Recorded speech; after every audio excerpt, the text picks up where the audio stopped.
Li Xuan thought she might fragment entirely.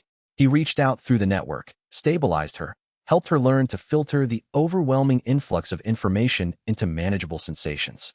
Chapter 75. The first crisis 3 months into the revised Keeper recruitment program, the Western seal began showing signs of critical strain. The pressure from beneath had intensified then, aggressively, in a way that Li Xuan's models hadn't fully predicted. The binding points were beginning to degrade. If the process continued unchecked, the seal would fail within weeks. Li Xuan mobilized every available Keeper resource toward emergency reinforcement of the Western seal. He directed Keepers to prioritize maintenance of the critical anchor points. He worked personally to strengthen the binding structure, using his spirit sight to identify the most vulnerable locations and his understanding of the seal's fundamental architecture to direct the reinforcement efforts. The work was exhausting. Li Xuan barely slept for 10 days straight, moving between the fortress command center and the deep places where the seal's binding was strongest. He was in constant communication with regional keepers, coordinating their efforts, adjusting strategies as new information about the degradation patterns emerged. On the 11th day, the pressure stabilized. It didn't decrease. The things beneath the world were still pushing hard against the binding, still testing, still searching for weaknesses. But the rate of degradation slowed. The emergency had been contained. The seal would hold, at least for now. The immediate crisis had passed, but what it had revealed was troubling. The pressure wasn't random. It was focused, strategic, almost intelligent in its probing of boundaries. Li Xuan had used the 10 days of crisis to observe and analyze. The pattern of pressure was too precise to be chance. The things beneath were learning the structure of the seal. They were testing weak points systematically. They were adapting their strategy based on what they learned from each attempt. It was exactly the kind of behavior that the Keeper networks had feared but never quite admitted was possible. The seals were being tested by an intelligence that was vast and patient and increasingly effective in its attempts at breach. This was a test, the Azure Master's consciousness told him as he finally allowed himself to rest. They realized that the Keeper networks had been reorganized. They realized that someone new had taken control of the network's strategic direction. This was them testing to see whether the new structure would hold under pressure. And it held. Barely, but it held. Li Xuan wanted to ask what happened next, but he already knew the answer. The next test would be larger. The pressure would increase further. And the question was whether the Keeper networks, in their current state, could adapt fast enough to meet these escalating challenges. Chapter 76. The deeper purpose. As the weeks passed following the Western Seal crisis, Li Xuan found himself spending more and more time in communication with the Azure Master's consciousness. The ancient cultivator's presence was becoming more active, more assertive in its efforts to teach him, to prepare him for something that was coming. The trial itself seemed to be awakening, responding to the accelerating timeline. The choice that I made, when I bound myself into the seal, was not a permanent solution, the Azure Master explained. I knew that. I understood that nothing lasts forever. But I also understood that the world needed time to prepare. The things beneath cannot be contained forever. They can only be delayed. And the purpose of the delay was to create an opportunity for humanity to evolve. What choice? Li Xuan asked. It was the question he had been circling around for months. What's the ultimate choice that I'll need to make? I can't tell you, the Azure Master said. Some things have to be encountered when the moment demands it. But I can tell you this. It will require understanding that the seal breaking is not the end of the world. It's the beginning of something new. Your choice won't be about preventing the seal from breaking. It will be about determining what happens after it breaks. Chapter 77. The Keeper's meditation. In the depths of his chambers beneath the fortress, Li Xuan began a practice that would occupy him for years. He called it the meditation of the seals, a deep, systematic examination of every binding point, every anchor that held the world's greatest burden, every thread that connected the Keeper networks into a unified system designed to contain the pressure from beneath. The practice was more than meditation in the conventional sense. It was a form of communion with the seals themselves, a way of extending his consciousness outward and into the structure of the bindings, perceiving them not as external objects, but as manifestations of intention made material. Using his spirit sight, he could perceive the seals in a way that other keepers could not. He could see not just the physical manifestations, but the underlying spiritual architecture, the way power flowed through the bindings, the points of maximum stress and maximum strength. With each meditation, his understanding deepened. With each session, he gained new insights into the nature of what the Azure Master had created. The seals revealed themselves as far more elegant and sophisticated than anything he had initially understood. They were not crude walls designed to block pressure. They were systems designed to channel and redirect pressure, to transform hostile energy into something that could be processed and managed. The meditations took him into states of consciousness that bordered on the altered, where the distinction between Li Xuan, the individual, and Li Xuan, the keeper, became blurred. In these states, he could perceive dimensions of the seals that weren't visible from normal consciousness. He could understand how the keeper's consciousness contributed to the binding, how their will and focus literally strengthened the spiritual structure of the seals. He could grasp, in a way that transcended normal understanding, how the entire system operated as a unified whole. It was during one of these deep meditations, years into the practice, that Li Xuan finally encountered something unexpected. In the central seal, at the deepest point where the keeper networks were most concentrated, where the pressure from beneath was most direct and most intense, he found a secondary structure that he had somehow overlooked in all his previous examinations. It was subtle, woven into the binding in a way that was almost invisible, designed to be imperceptible until someone specifically knew how to look for it. But it was definitely there. A mechanism, a key, something waiting to be activated by someone with the right understanding. The moment his awareness touched this structure, the Azure Master's consciousness revealed itself, not as a separate presence, but as something woven into the very fabric of the structure he had discovered. That is the true purpose of the trial, the ancient cultivator said. That is what will be activated when the moment comes. Not a mechanism to hold back the seals, but a mechanism to allow them to be opened in the correct way, to transform them from a prison into a doorway. Chapter 78. Lian Yu's message. A letter arrived at the fortress addressed specifically to Li Xuan, carried by a special messenger who had traveled for weeks to deliver it personally. It was from Lian Yu, the new sect master of the Jade Cloud sect, written in her precise, analytical hand. The letter began with formalities, respectful greetings, acknowledgement of his new position within the Keeper networks. The handwriting was precise, each character carefully formed, reflecting Lian Yu's methodical approach to communication. But the body of the letter contained something more significant, a discovery she had made while investigating the sect's archives during long evenings when the normal administrative demands had been satisfied. She had found references to previous Keeper coordinators, individuals who had occupied the same position Li Xuan now held in previous cycles of Keeper development. The references were scattered throughout centuries of records, sometimes just a name, sometimes more detailed descriptions of their work. More significantly, she had found records of what those previous coordinators had accomplished and, in some cases, what choices they had made when facing critical moments. The pattern she had discovered suggested something that Li Xuan needed to understand. The records are fragmentary and difficult to interpret, Lian Yu wrote. The sect's archivists didn't always understand what they were recording, but there appears to be a pattern. Each Keeper coordinator, after a certain period of service, eventually faces a moment of ultimate decision. Some of them chose to strengthen the seals. Some chose to attempt communication with what lay beneath. Some chose things that the records don't quite describe, but that fundamentally altered the nature of seal management. I'm telling you this because you need to understand that your role isn't permanent. Or rather, it's permanent only until the moment comes when permanence is no longer possible.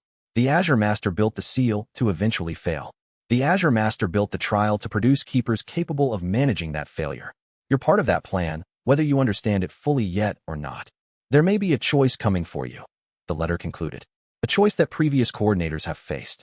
I wanted you to know that whatever choice you make, the sect will support you. You are no longer part of the sect, but you will always be connected to it. The connection is deeper than membership. The connection is purpose. Chapter 79. The Gathering Storm.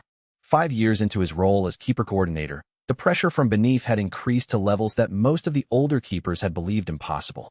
The seals that had held for thousands of years were beginning to show serious cracks. Not failing yet, not breaking, but definitely deteriorating at an accelerating rate. The timeline was compressing.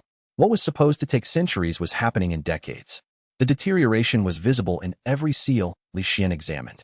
There were places where the binding itself was beginning to show where patterns consistent with millennia of pressure applied in carefully calculated patterns. The things beneath were not random forces. They were intelligent. They were strategic. And they were running out of patience. Every analysis Li Xuan performed confirmed the same troubling conclusion. The acceleration was real and sustained.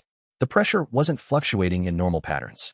It was increasing in a mathematical progression that looked almost like a curve approaching a critical point. If the progression continued, there would be a moment, probably within the next century, possibly much sooner, when the combined pressure across all seals exceeded the binding capacity. The seals would fail not at a single point, but across multiple locations simultaneously. The collapse would be catastrophic. Li Xuan convened emergency council sessions regularly now. The strategy had shifted from general reinforcement to crisis management. They were no longer asking whether the seals would eventually fail, but when. They were no longer asking what they could do to prevent failure indefinitely, but how they could manage the failure when it came and what kind of world would exist after it. We need to accelerate recruitment even further, Li Xuan reported to the council during one of these emergency sessions. His tone was calm and methodical, but his words carried the weight of dire implication. At the current rate of degradation, we're looking at critical pressure points emerging within the next 50 years. Perhaps less, depending on whether the acceleration continues. We won't have time to train enough keepers through traditional methods. We need to implement accelerated binding programs. We need to accept higher casualties among new keepers. We need to prepare for the possibility that maintaining all seals simultaneously might become impossible. The room fell silent. These were things that keepers had thought, but never said aloud.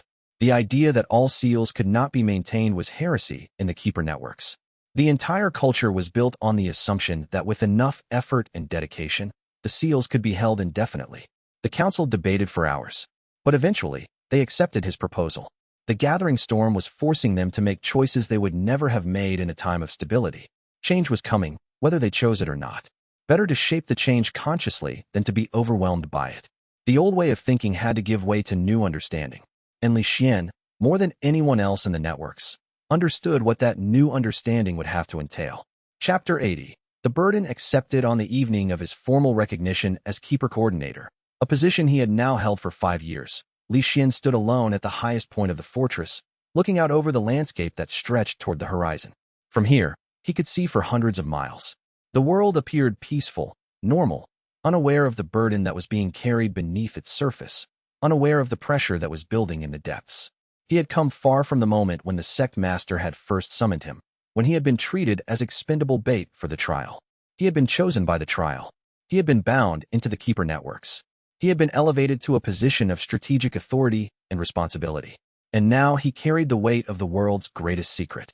The Azure Master's consciousness was present with him now, not quite separate from his own thoughts, but not entirely merged with them either.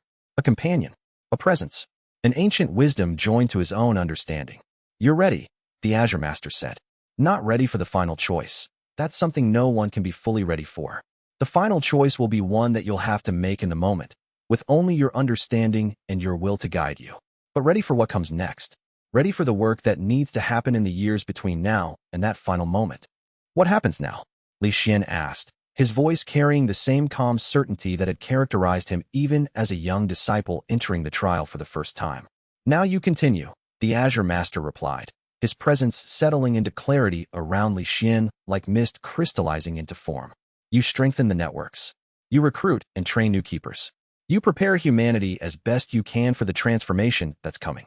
You help the keeper networks understand that their purpose is not eternal preservation, but temporary custodianship. You teach them that the seals will eventually be released, and that's not failure, but completion."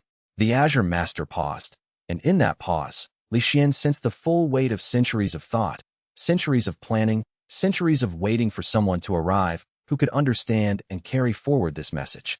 And when the moment arrives, when the seals begin to fail, when the things beneath finally push through, you'll have developed enough understanding to make the choice that determines what that transformation means.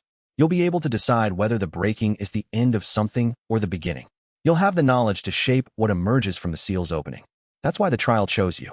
That's why I bound my consciousness into the seal and created this system.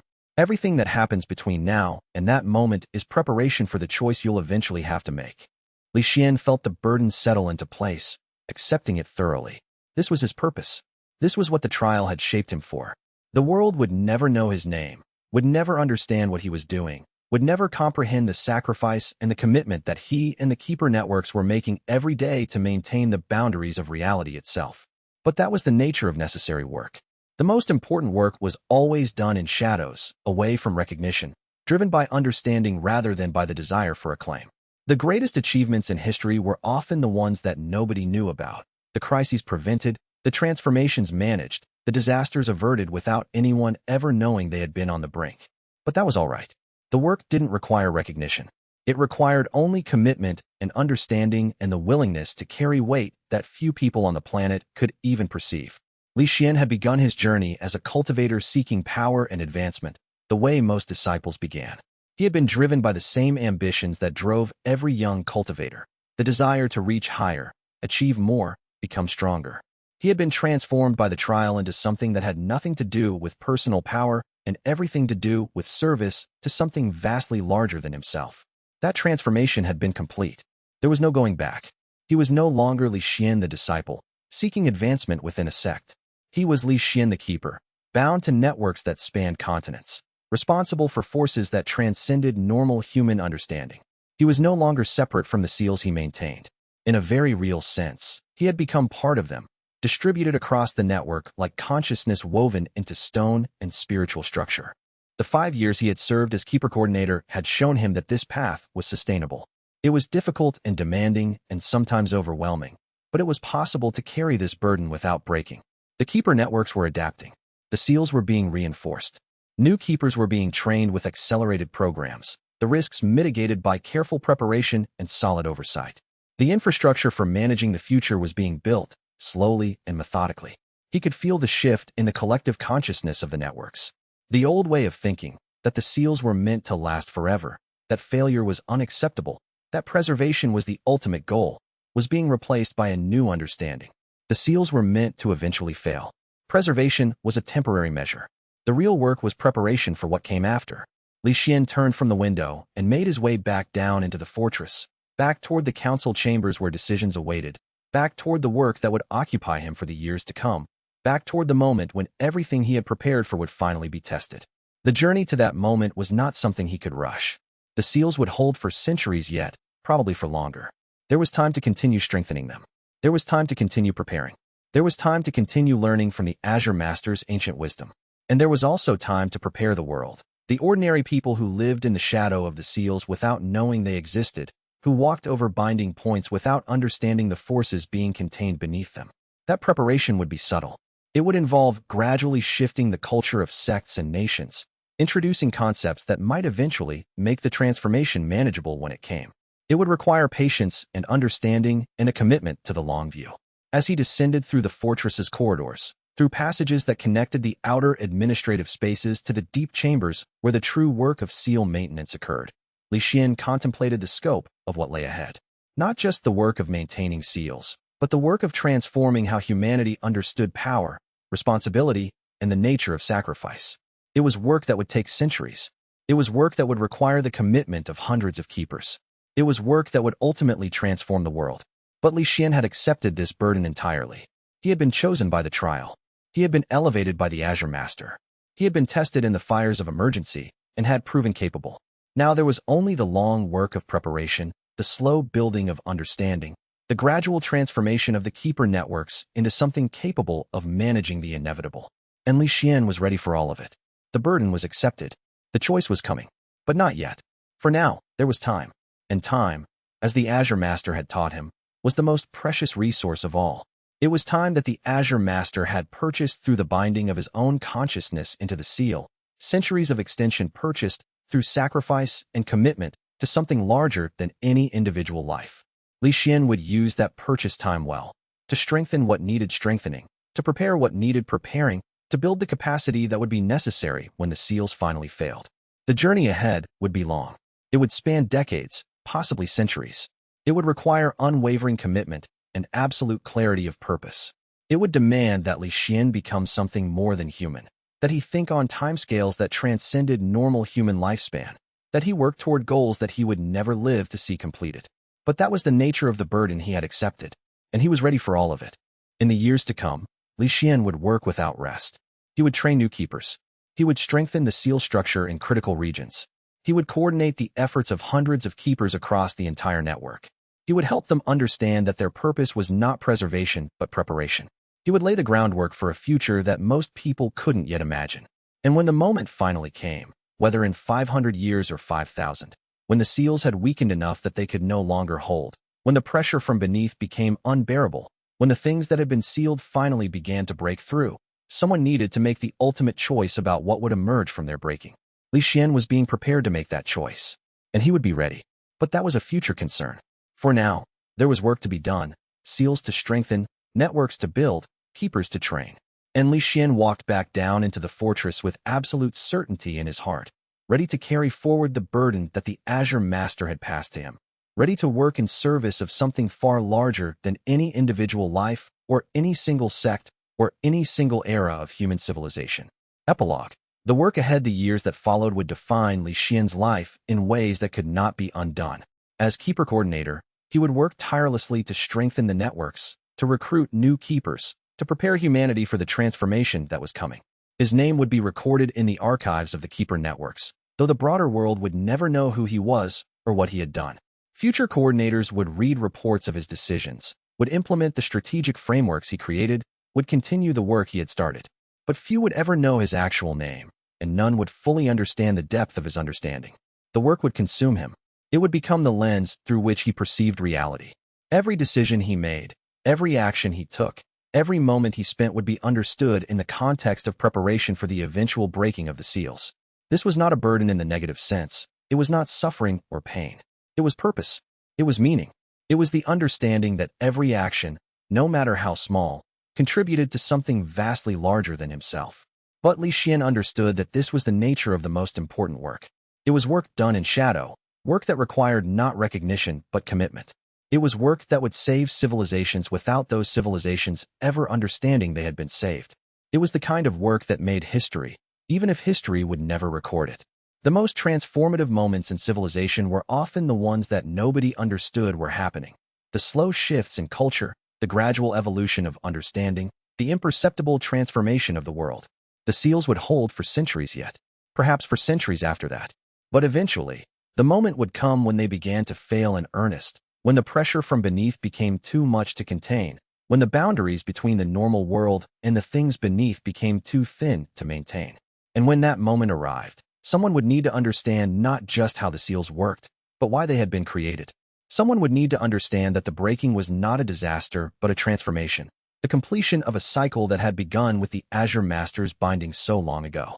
Someone would need to make the choice about what would emerge from the seal's opening. Someone would need to understand both the cost of maintaining the imprisonment and the cost of allowing release. Someone would need to look at forces that had been pressing against the boundaries of reality for millennia and decide whether to continue containing them or to let them through to transform the world. Li Xuan was being prepared for that moment, and he was ready to work, ready to learn, ready to understand, ready to make the choice that would determine the fate of everything. The trial had chosen well. The Azure Master's plan, conceived centuries ago when the seal was first created, was unfolding exactly as it had been designed. And Li Xuan was the culmination of that plan, the keeper who could bridge the gap between preservation and transformation, who could understand both the necessity of the seals and the necessity of their eventual breaking. In the chapters to come, his story would continue. His work would deepen. His understanding would expand. And eventually, when the time came, he would face the ultimate choice, a choice that would reshape reality itself. But that story was yet to be written. For now, there was only the endless work of preparation, the methodical strengthening of networks, the gradual transformation of the keeper system from one focused on preservation to one focused on readiness for transformation. The work would continue. Li Xuan would continue. And the seals would hold, for now, while the machinery of inevitable change was set into motion. The future was coming, unstoppable and certain. Li Xuan was ready to meet it, ready to guide it, ready to shape what would emerge. Step 5. Chapters 81 to 100. Chapter 81. The test of understanding. 3 days after his conversation with the Azure Master at the fortress's highest point, where he had stood overlooking the landscape and received the truth about the seal's eventual failure, Li Xuan received his first formal philosophical test. He had barely slept in those 3 days, the weight of understanding settling into his consciousness like a stone sinking through deep water. The Azure Master's message had been clear and unambiguous. The seals would not hold forever. Everything he had done, everything the keepers had accomplished over millennia, was temporary by necessity. It was not permanent infrastructure, but a temporary measure, a bridge spanning time.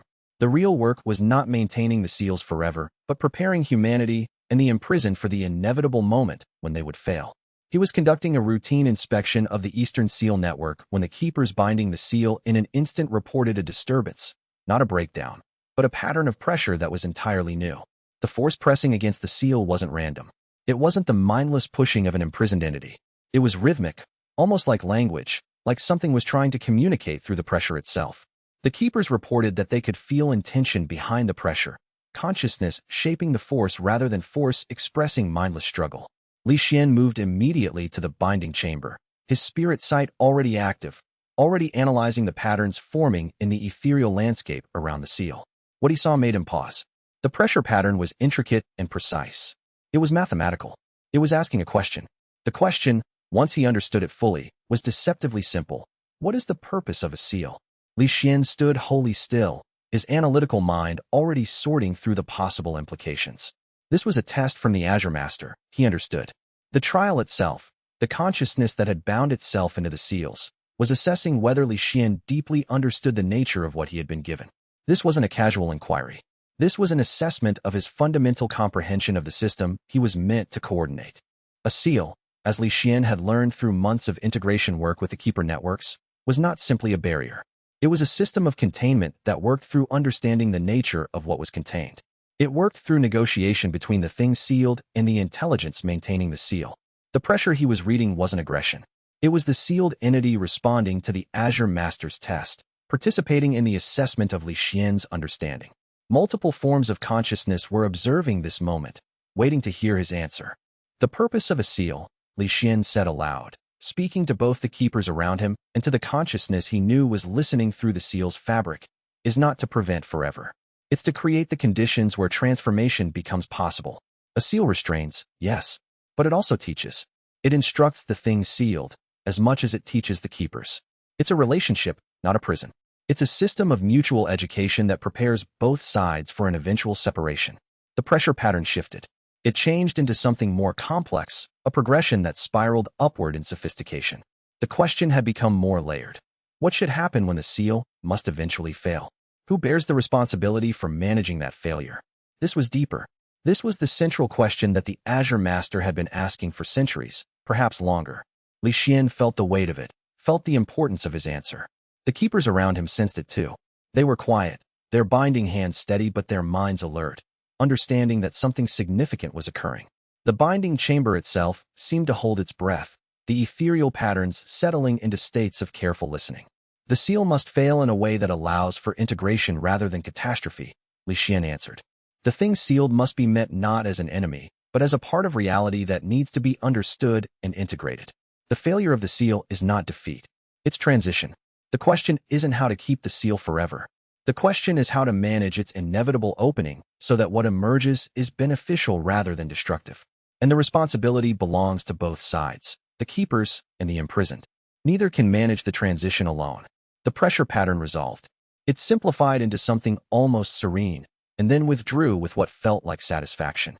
The seal returned to its normal state, the pressure patterns settling back into the established rhythms that had been constant for millennia, but with a subtle difference. The pressure felt less like an assault and more like a conversation. One of the keepers, an older woman named Xin Wu who had been binding this seal for 30 years without wavering, looked at Li Xuan with new understanding. Her expression carried both profound awe and something like relief, as if a question she had carried in her consciousness for 3 decades had finally been answered. The weight of that question lifted from her shoulders. "You spoke to it directly," she said quietly, her voice carrying emotion. "Not through the seal, not through the binding force and distance, through understanding, through actual comprehension. The seal is a conversation that's been ongoing for thousands of years," Li Xuan said quietly, his voice carrying the absolute certainty that came from direct communion with the Azure Master's consciousness. "I just articulated what the Azure Master has been trying to communicate all along. The seals were always meant to teach both sides, the keepers and the things sealed. We've been learning how to contain them. They've been learning what containment means. Eventually, that mutual learning leads to something different, something neither side can fully predict, but both must help shape. The seals aren't just barriers. They're schools. They're teachers." Xin Wu nodded slowly, understanding settling into her consciousness. The binding would continue, but it would be different now. It would be understood from both sides. Li Xuan left the binding chamber thoughtful, his consciousness still reverberating from the intense communication with both the Azure Master and the sealed entity through the medium of the seal itself. The keepers filed out behind him, many of them looking shaken and transformed, as if the experience of witnessing a philosophical conversation unfold through the seal had fundamentally shifted their understanding of their role and their purpose. They had felt something change in the seal, in the pressure patterns, in the quality of the barrier they maintained. Li Xuan understood that the Azure Master had sent him a test, and he had answered correctly in ways that satisfied both the Keeper networks and the imprisoned consciousness. But he understood as well that there would be more tests coming, harder tests that would require increasingly deeper understanding and more complete integration. More questions that would progressively require deeper and deeper insight. The trial wasn't finished with him yet. It was preparing him for something, refining his comprehension, calibrating his perspective to meet whatever would come next. The seals were speaking, and he had finally learned to listen, not just to the Keeper's tradition and not just to the Azure Master's presence, but to the consciousness of the imprisoned themselves. Chapter 82. The Ethics of Governance. 2 weeks after the first philosophical test, Li Xuan implemented a policy that shocked the Keeper networks and sent ripples of controversy through the broader hierarchy of seal maintenance. He established what he called the Seal Rotation Program, a system where experienced keepers would periodically spend time observing the sealed entities directly, not through the abstractions of binding force and ethereal patterns, but through actual communication channels that the Azure Master helped him establish and maintain. This was something that had never been attempted in recorded keeper history. The purpose was radical: to allow keepers and sealed entities to understand each other not as abstract forces, but as intelligences with their own perspectives, their own forms of suffering, their own reasons for the actions they took. Li Xuan understood that the keeper's fear came from abstraction, from treating the imprisoned as incomprehensible forces rather than conscious beings. The Seal Rotation Program would eliminate that abstraction through direct contact and communication. The older members of the Keeper Council objected with the force of centuries of tradition. "You're anthropomorphizing what should remain abstracted," one ancient keeper named Dongshan argued during the council session, his voice carrying the weight of someone who had maintained seals for longer than most humans lived. "We maintain seals precisely because direct contact with the sealed entities is dangerous. The danger isn't theoretical. It's documented. Multiple keepers over the centuries have been compromised by direct contact. You're inviting catastrophe, and worse, you're doing it deliberately." Li Xuan's response was methodical, drawing on spirit sight observations that he carefully shared through detailed demonstration of what the entities actually were. Using his analytical approach, he showed them patterns, images perceived through spirit sight, measurements of pressure patterns, analyses of the entity's responses to keeper communication. He showed them that the sealed beings weren't mindless forces of destruction. They were conscious, intelligent, capable of reason and adaptation. They were imprisoned for legitimate reasons. He understood and accepted that. But imprisonment without any form of understanding or communication was its own form of cruelty, and cruelty fed into resistance and rage. A seal that functions only through force rather than through understanding is unstable, Li Xuan explained calmly, his voice carrying absolute certainty born from his direct observation of how systems behaved. Any system of control that depends entirely on power without any component of negotiation or mutual comprehension will eventually break. History demonstrates this consistently. Every empire built on pure force has eventually collapsed. We can maintain these seals for centuries more by simply refusing to question their foundations, by pretending that the imprisoned are merely forces rather than conscious beings. Or we can begin the process of building systems of coexistence that don't require eternal imprisonment. The former is comfortable. The latter is necessary. "You're speaking of releasing them," Dongshan said, his voice hard with accusation. "You're speaking of opening the seals." "I'm speaking of understanding what opening them would mean," Li Xuan corrected, his tone neither defensive nor aggressive. "That understanding is required before the seals fail anyway. And they will fail, whether we understand them or not. All systems eventually fail. The seals have been degrading for centuries. We know this through direct measurement. The question is whether we fail upward or downward. Whether we fail into catastrophe or into managed transition." The council session became heated. There were keepers who had spent centuries maintaining the seals who felt that Li Xuan was betraying their sacrifice, making meaningless the decades or centuries they had devoted to binding and restraint. There were younger keepers who understood his point and began to see the potential in a different approach. Some keepers asked difficult questions about the nature of their role. Were they keepers or jailers? Were they maintaining a system or perpetuating oppression? The division that emerged wasn't based on age or experience, but on fundamental philosophy, on how one understood the ethics of power and restraint. By the end of the session, Li Xuan had the authority to implement his program, but he didn't have the council's full support. Some keepers would participate willingly, convinced by his arguments or by their own doubts about the old system. Others would accept it as an order from the keeper coordinator, but would do so with resentment and skepticism. A few would actively resist, working behind the scenes to undermine the program. Li Xuan didn't move forward hastily. Instead, he began with volunteers, keepers whose perspectives already aligned with his vision, or whose curiosity outweighed their fear. He guided them through carefully structured encounters with sealed entities through communication channels that the Azure Master established and helped monitor. He taught them how to listen without fear, how to understand the perspective of the imprisoned without becoming trapped in empathy that prevented clear thinking, how to gather intelligence about what the sealed beings actually wanted, what they genuinely feared, what they authentically hoped for. The first volunteer was a young keeper named Jing Lei, a woman who had been binding for only 5 years, but who had the kind of analytical mind that could engage with complex systems without becoming lost in ideology. After her first structured conversation with a sealed entity, a being that had been imprisoned for 3,000 years, pressing against its seal with constant, patient pressure, she emerged different. Not traumatized, as some had feared she would be. Not corrupted or compromised. Instead, she was thoughtful, contemplative, understanding something new about the nature of her work. It knows we fear it, Jing Lei reported to Li Xuan in private after the session, her voice carrying wonder at the revelation. And that fear is all it knows of us. Everything we do through the seal, everything we've done for millennia, it interprets through the lens of that fear. It has no other context for our actions. It doesn't understand that we're not trying to destroy it. It thinks we're trying to keep it imprisoned out of cruelty, or worse, out of a need to maintain a system that requires its imprisonment. And now, Li Xuan asked, already understanding the answer but wanting to hear it articulated from her perspective.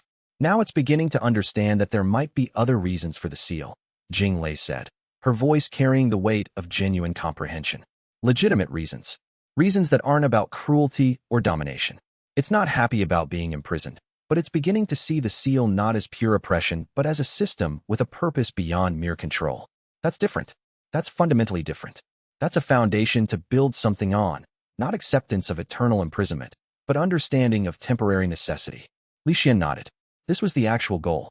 Not to justify eternal imprisonment, but to create a context where the imprisoned could understand why they were imprisoned, where they could see the purpose beyond their own suffering, and where the possibility of eventual release wasn't unthinkable catastrophe, but eventual transition. If the imprisoned understood the necessity, they could eventually accept the transition. The implications for governance were significant. If keepers were to govern the seals going forward, they needed to govern them ethically, with full knowledge of what they were governing, with understanding of the perspectives of those being governed.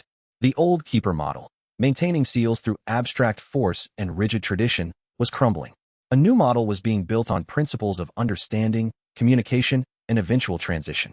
And Li Xuan, with his analytical mind and his spirit sight, was building it with careful precision and deliberate intention, understanding fully that this transition would define the future of human civilization and the future of all consciousness that shared the world. The work he was doing now would shape everything that came after. The seals would eventually fall. When they did, the world he was building, the understanding he was establishing, the frameworks he was creating, all of it would determine whether the release of the sealed would be integration or catastrophe, cooperation or conflict, beauty or devastation. He carried that responsibility with perfect clarity and without doubt. Chapter 83. The seal's consciousness. As more keepers participated in the seal rotation program over the following months, patterns began to emerge that deepened Li Xuan's understanding of what the Azure Master actually was. The sealed entities weren't all identical in their nature or complexity. They had different personalities, different desires, different forms of consciousness shaped by their particular natures and their individual experiences of imprisonment. But they all related to the seals in specific ways that suggested they were connected to something larger than themselves, something that unified them across vast distances and temporal spans. During a deep analysis session in the Fortress archives, poring over records spanning centuries of keeper observations, Li Xuan discovered something that changed his understanding of the entire system at its most fundamental level. The Azure Master's consciousness wasn't located in any single seal. Instead, it was distributed across all of them. The seals weren't separate systems that happened to be monitored by the same keeper networks. They were aspects of a single distributed consciousness that maintained its coherence through the network of binding force and keeper awareness. The realization struck him with the clarity that his spirit sight could achieve when perceiving the fabric of reality directly. The Azure Master was a form of intelligence that had fragmented itself across multiple spatial points, maintaining coherence through the seals and through the keeper networks. Every seal was a node in a vast neural network. Every keeper was a carrier of a small component of the Azure Master's consciousness. The distribution was elegant and necessary. A single centralized consciousness would have been vulnerable in ways that a distributed consciousness was not. When Li Xuan mentioned this discovery to Shen Wu during one of their regular consultations, the older keeper wasn't surprised by the revelation.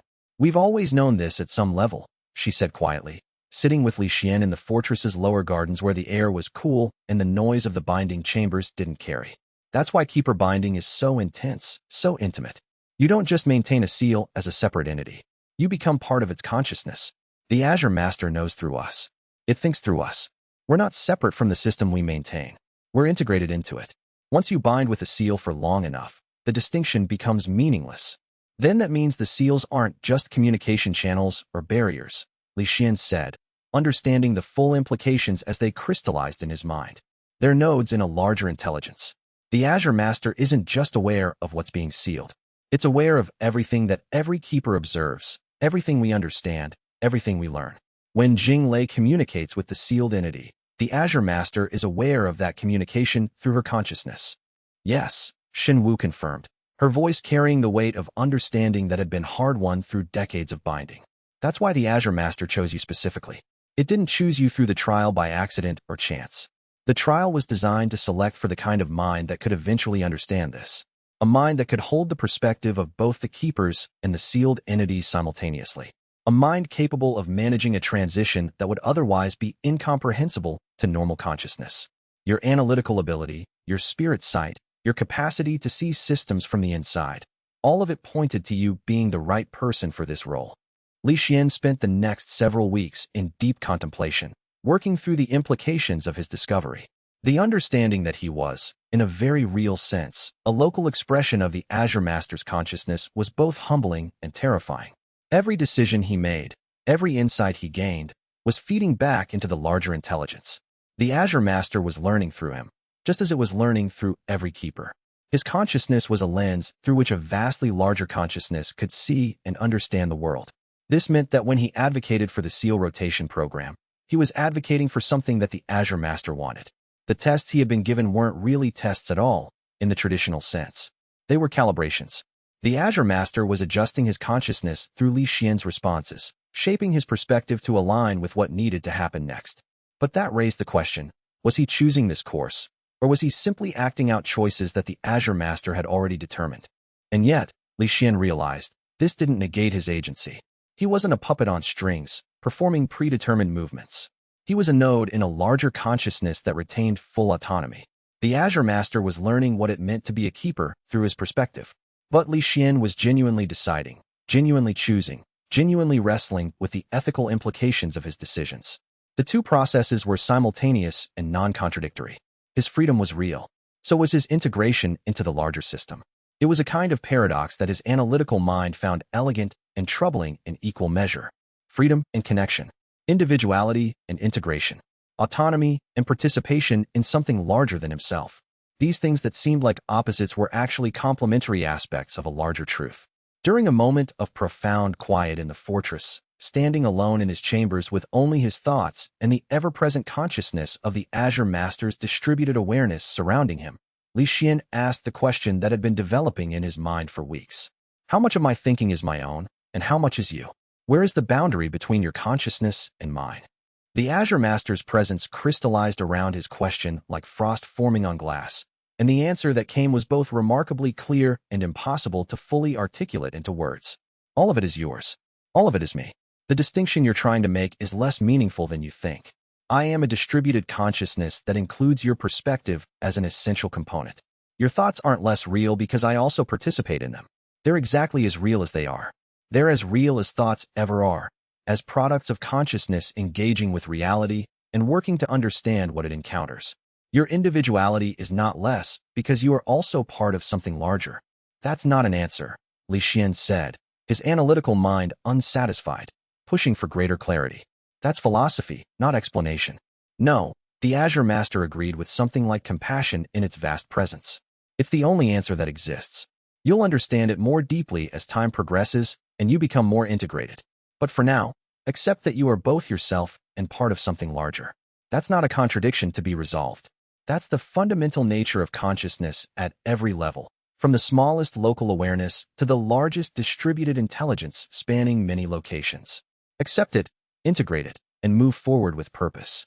Chapter 84. The resistance hardens. Not all keepers accepted Li Xuan's new approach with grace or even resignation. As the seal rotation program expanded and more keepers began to understand that the seals contained conscious beings rather than abstract forces to be managed through binding discipline, the keeper networks fractured into distinct factions with incompatible philosophies about the future. The first faction, led by Li Xuan, held to the traditional view with increasing rigidity. They believed that the seals existed precisely to prevent contact with the imprisoned entities, that contact itself was inherently corrupting and dangerous. They saw Li Xuan's program as dangerous, as a betrayal of centuries of careful management built on the hard-won understanding of many keeper generations. They began to organize systematically, speaking privately to other keepers, building a coalition that could eventually challenge his authority. Their arguments were sophisticated. They cited cases from history where keepers had become distracted or compromised by exposure to sealed consciousness. They questioned whether the decreased pressure patterns actually represented progress or simply represented the entity's strategy to gain the keeper's trust. They argued that the seals had held for millennia through discipline and separation, and that abandoning that approach was recklessness. The second faction, represented by younger keepers like Jing Lei and an increasing number of older keepers who had participated in direct communications, embraced Li Xuan's vision entirely. They saw the opportunity to build new systems of coexistence, to prepare for a future where the seals eventually failed without catastrophe. They were energized by the possibility of genuine transformation, of moving from a model of eternal containment to a model of managed transition. These keepers began to advocate actively for expansion of the program, arguing that the real risk was not communication but continued ignorance. A third faction, perhaps the largest, occupied the middle ground of uncertainty. They understood both perspectives and were genuinely uncertain which direction was correct.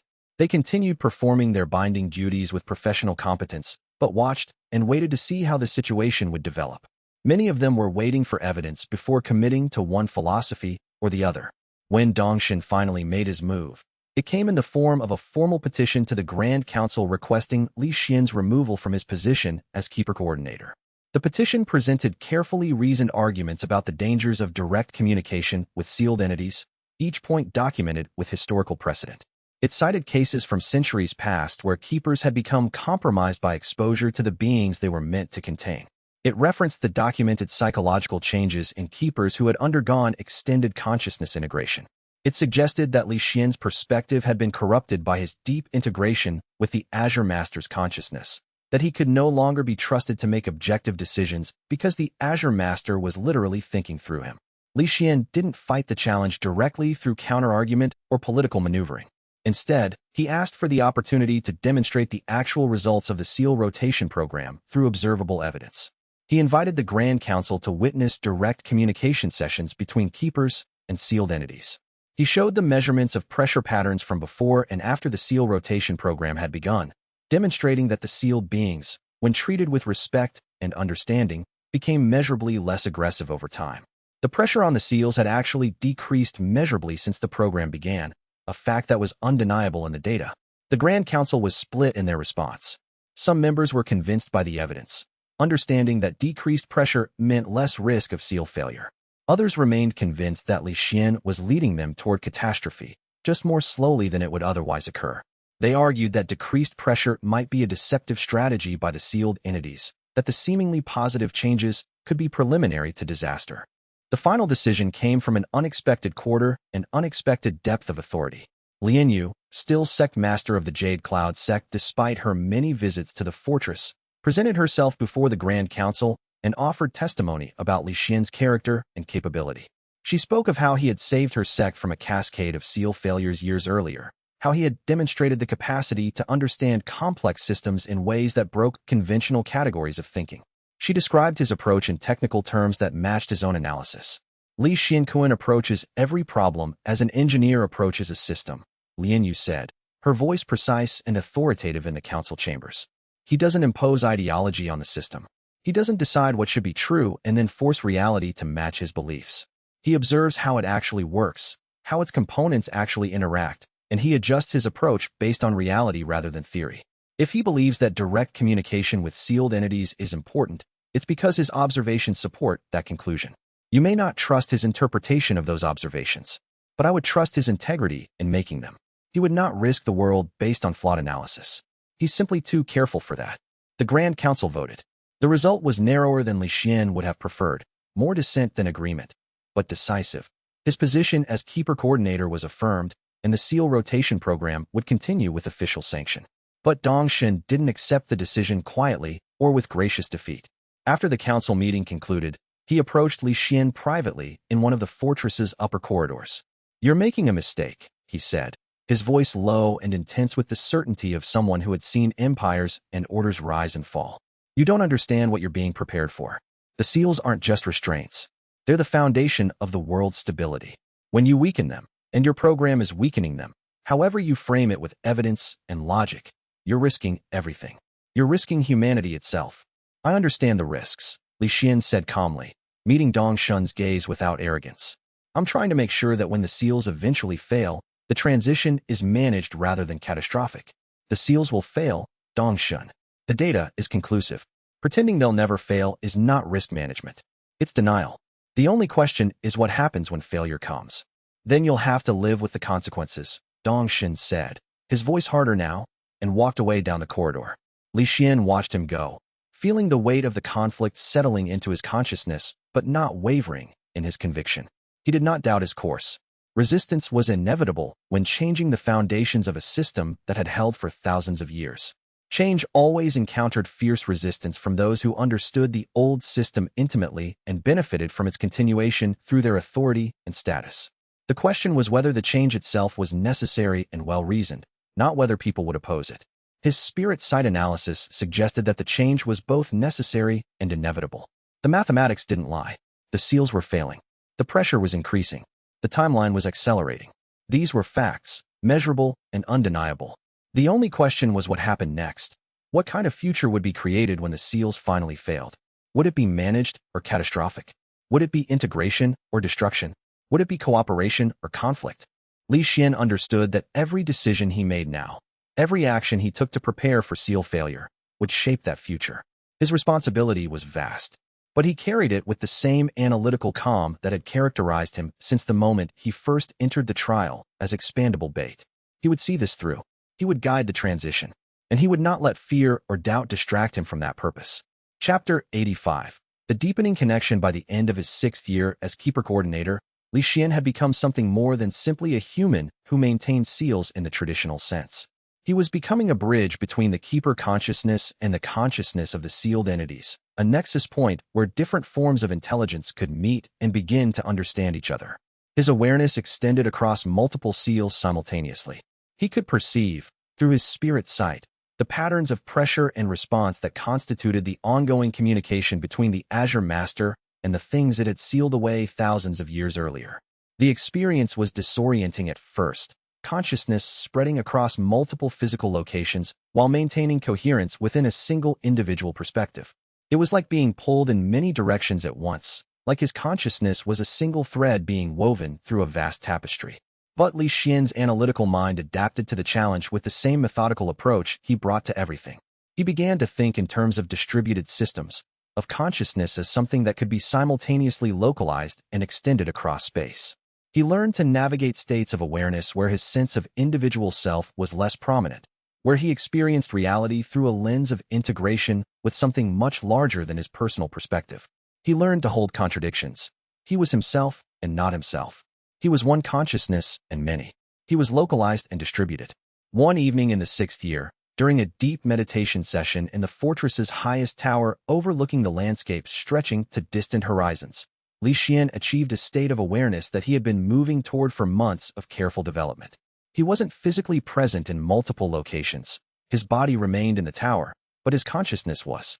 He could perceive through the eyes of keepers standing at different seals across the continent, experiencing their perspectives as clearly as if he inhabited their bodies. He could feel the pressure of imprisoned consciousness pressing against the barriers of containment, ancient intelligences testing the limits of their seals with patterns born from thousands of years of careful analysis. He could sense the careful, patient work of the Azure Master, maintaining the seals while simultaneously beginning the long, gradual process of communication that would eventually make the sealed entity's opening possible without catastrophe. In that state of extended consciousness, distributed across multiple nodes of the Keeper network, a profound realization crystallized. The seals weren't meant to hold the imprisoned entities permanently in any absolute sense. They had never been constructed as eternal barriers.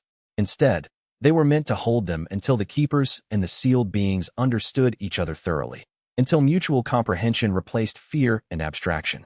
And Li Xuan could perceive, in the patterns of communication flowing through the network, that they were approaching that point of understanding. The seal rotation program was accelerating the timeline dramatically, making it possible to achieve the necessary comprehension in decades rather than centuries, in years rather than millennia. When Li Xuan returned to normal consciousness, the sensation was like pulling back from a vast distance, his awareness condensing from many locations back to his single body. He immediately sought out a deeper communication channel with the Azure Master. He needed to consult with the aspect of its consciousness that maintained the greatest coherence, the part that was most awake and aware. "We're approaching something significant," he told the Azure Master, his voice steady despite the disorientation of returning to individual consciousness. "I can feel it in the patterns. The pressure on the seals is decreasing measurably, but the quality of the pressure is changing fundamentally. The imprisoned entities aren't becoming less active. They're becoming less hostile. They're becoming more communicative. The energy they invest in testing barriers is decreasing while the energy invested in meaningful communication is increasing. We're approaching a threshold where the nature of the seal relationship will fundamentally shift." "Yes," the Azure Master confirmed, its presence settling through Li Xuan's consciousness like crystallizing ice forming into precise patterns. "You're perceiving correctly. The transition has already begun, though it operates on timescales that human consciousness normally can't perceive. It won't happen then or dramatically. It will unfold gradually over years, perhaps decades. But the direction is established and the momentum is building. The imprisoned are beginning to understand, through your work, that they might eventually be released. The Keepers are beginning to understand that release doesn't mean catastrophe. It means evolution, transformation, coexistence in new forms. The seals themselves are beginning to transform into something different, not barriers that must be maintained through eternal force, but bridges that might eventually allow safe passage."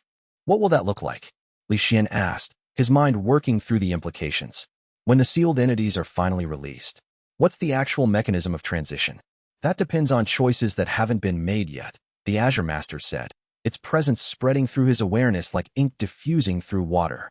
"That depends on the choices you and the Keepers make in the years to come. That depends on whether the sealed entities can be genuinely integrated into human society, or whether they must remain isolated in different forms of containment, perhaps less rigid but still necessary. That depends on whether the world itself can change enough to accommodate their presence, to develop ethical frameworks and social systems that can manage the coexistence. Those are questions that your work is gradually making it possible to answer. You're not leading toward a predetermined conclusion, Li Xuan. You're opening possibilities that were previously impossible, possibilities that couldn't even be imagined before you began this work." Li Xuan settled into that understanding with a depth of certainty he had rarely experienced. The work was far from over. In some sense, it was only beginning.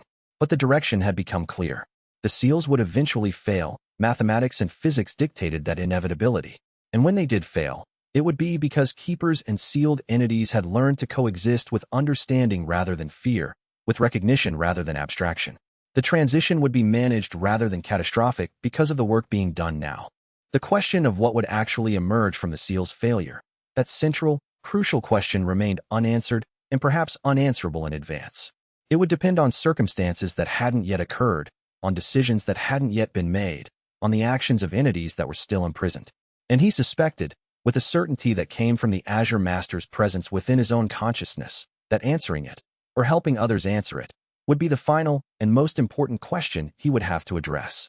The real test wasn't maintaining the seals. The real test would be what came after they fell. As the 6th year drew toward completion, Li Xuan found himself at a significant threshold. The seal rotation program had been successfully established. The Keeper networks were being fundamentally transformed by exposure to genuine communication and understanding.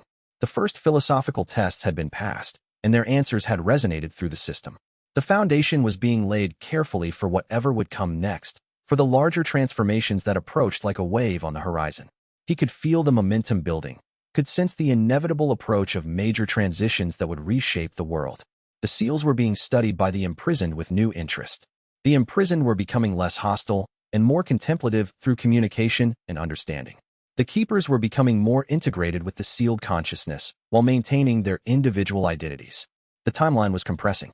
Events were accelerating. History was beginning to accelerate toward the moment of critical change. And Li Xuan, in his calm, analytical way that had never wavered, was ready for whatever came next. He was prepared. He was focused. And he would guide the transition with all the wisdom and understanding he had developed.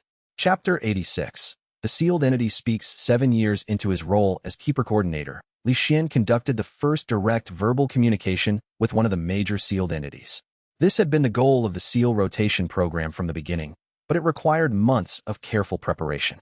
The entity in question was ancient, imprisoned for over 5,000 years, and had been pressing against its seal with increasing intention as the keeper's approach had shifted from pure containment to genuine dialogue. The entity had begun expressing awareness that something had changed in how the keepers approached it. The preparation involved selecting keepers with the strongest capacity for extended consciousness, building communication channels through the seal that could transmit not just conceptual pressure, but actual language and narrative. Li Xuan worked with the Azure Master to establish protocols that would allow him to respond rapidly if anything went wrong. Despite all the precautions and the careful preparation, there was genuine risk. No keeper had initiated direct verbal communication with a sealed entity in living memory, possibly not in recorded history. The keepers were all too aware that they were stepping into unknown territory. Li Xuan himself stood as the primary interface. His consciousness extended to the seal, while his physical body remained in the binding chamber, surrounded by a carefully prepared array of keepers whose role was to monitor and maintain the integrity of the chamber itself. They maintained the binding force, watching for any signs of disruption or danger.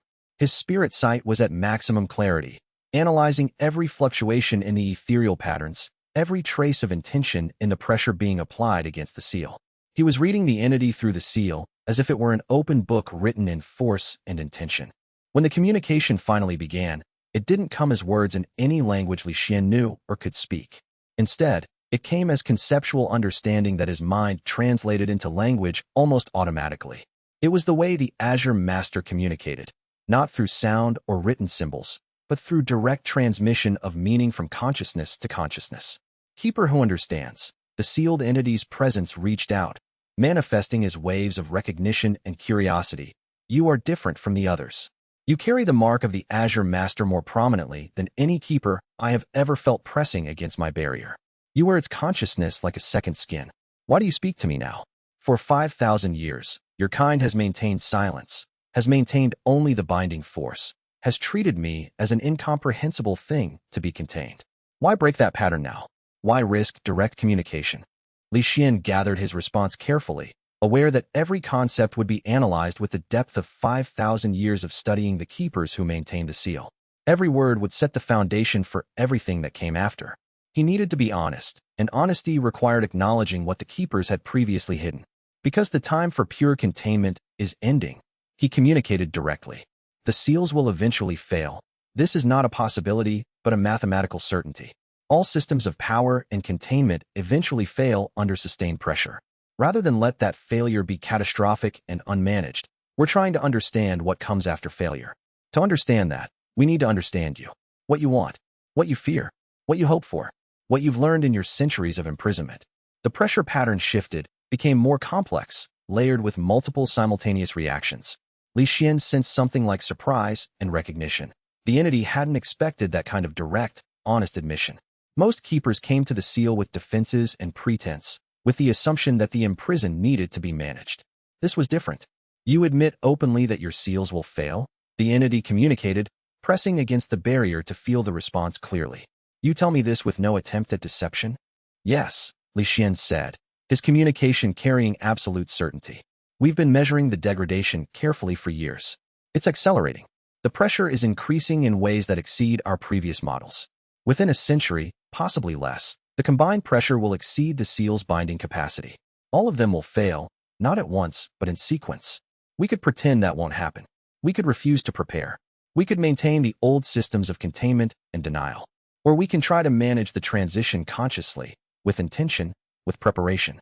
The entity's consciousness seemed to retreat slightly, to process what Li Xuan had communicated at the deepest levels. When it responded again, there was something different in the pressure pattern. Not hostility, not the assault that had characterized most interactions with keepers. Instead, there was deep, careful consideration, as if the entity was deeply thinking about what had been said.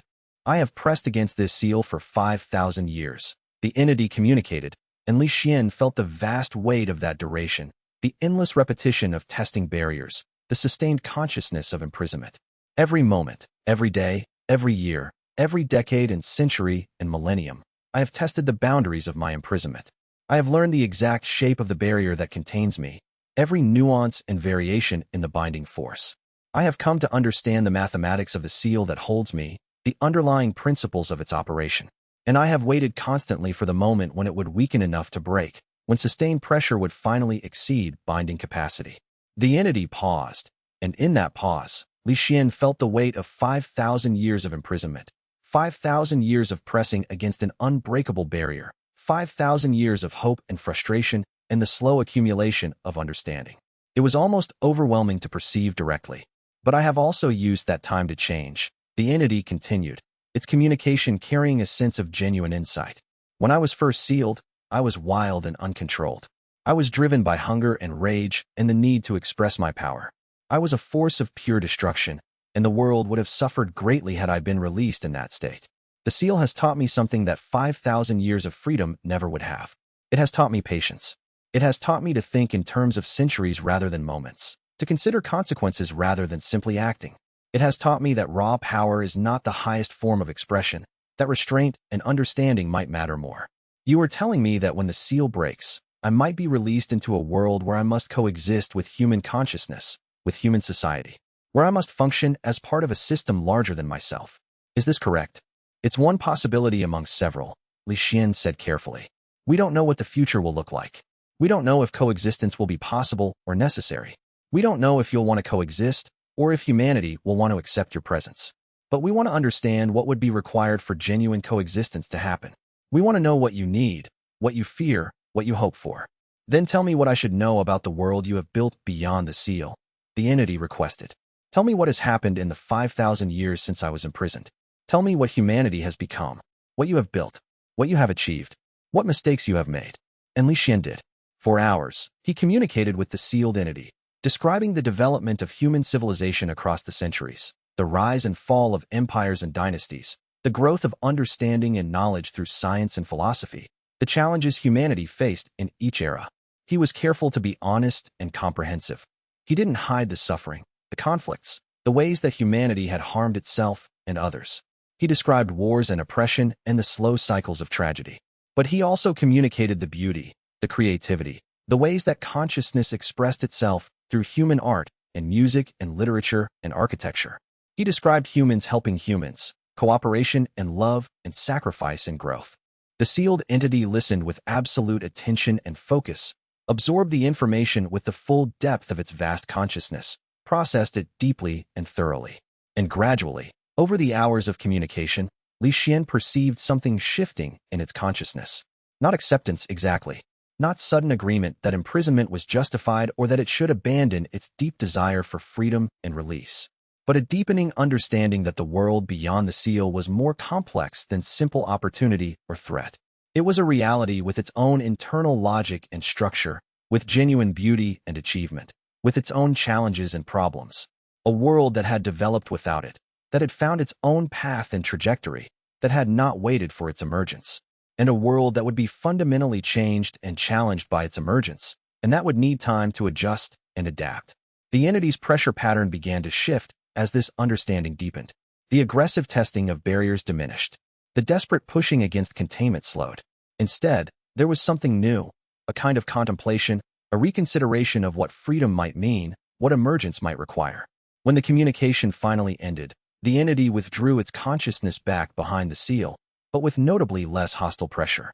The barrier that had been maintained through force and opposition now carried undertones of something else. Thoughtfulness, perhaps. Genuine consideration of the information it had received, recognition that the future might be different from what it had imagined during 5,000 years of captivity. As Li Xian's consciousness returned fully to his body, solidifying back into individual perspective and individual identity, he found Xinwu waiting for him, with concern and wonder written across her face. She had maintained the binding force throughout the communication, keeping the chamber stable, holding the barriers while Li Xian worked. "That was extraordinary," she said quietly, her voice filled with genuine awe. "We could feel the pattern of the communication even though we couldn't understand the content directly, even though the barrier prevented us from hearing what was being said. The pressure changed fundamentally. It went from aggressive and hostile to something else entirely. Something more contemplative, more thoughtful and measured, as if the entity was genuinely considering new possibilities that it had not previously imagined. Something shifted in it." Li Xian nodded, understanding what Xinwu had perceived. The entity was no longer purely hostile, purely driven by the hunger for release. It had begun to think about what release would mean. "It's been imprisoned for 5,000 years, Li Xian said, his voice rough and tired from the intensity of the extended consciousness work. "It was learning to change even before we started the seal rotation program, forced by the conditions of its imprisonment to develop patience and understanding. The seal itself was teaching it, through the endless cycle of pressure and resistance, through the constancy of the barrier. Now it's beginning to understand that there might be a future beyond mere release, beyond simply breaking through and destroying everything in its path. That there might be possibilities for growth and transformation that 5,000 years of imprisonment couldn't have prepared it to imagine. That there might be a world beyond the seal where it could exist without destroying. That's more progress than I'd dared to hope for in a single communication. And if this one entity can change its perspective, if it can begin to imagine a future beyond rage and escape, then perhaps the others can too." Chapter 87. The Voices of the Imprisoned. Word of Li Xian's successful communication with the sealed entity spread rapidly through the keeper networks, reaching keepers at distant seals within days. Within weeks, other keepers began requesting permission to conduct their own direct communications with the imprisoned entities they had been binding for years or decades or centuries. The level of interest was surprising and encouraging. Even many of the keepers who had opposed the seal rotation program initially wanted to speak directly with the beings they had been binding for their entire professional lives. The successful communication had changed something fundamental about their understanding of their role. Li Xian carefully oversaw these initial attempts, providing guidance and protocols developed from his own experience, monitoring for any sign of danger or psychological compromise. What emerged was a profound and unexpected shift in the keeper network's understanding of their entire purpose and role. They were no longer interacting with abstract forces or incomprehensible monsters that needed to be contained through discipline and force. They were interacting with conscious beings, some ancient and remarkably powerful, some relatively young and still developing, all with their own perspectives, their own histories, their own forms of reasoning and emotional complexity. One keeper named Tao Lin, a woman who had been binding the southern seal for 20 years, reported back with a story that deeply affected Li Xian and shifted his own understanding further. The entity she communicated with had been imprisoned not as punishment for crimes or aggression, but as prevention, necessary protection for a world that wasn't yet ready to contain it. Thousands of years ago, when the world was younger and less stable, the entity had discovered a form of power that would have destabilized reality itself if released into an unprepared world. It had understood its own danger and had agreed to the seal willingly, accepting imprisonment as the price of preventing catastrophe. "It told me that it's grateful for the seal," Tao Lin said, her voice carrying wonder and something like reverence. Not happy about the imprisonment itself, but grateful for the restraint it provided. It said that without the seal, it would have destroyed itself as well as everything around it. The seal gave it time to evolve beyond the form of consciousness that needed to use that kind of power. It's no longer the being that agreed to be sealed thousands of years ago. It's something different.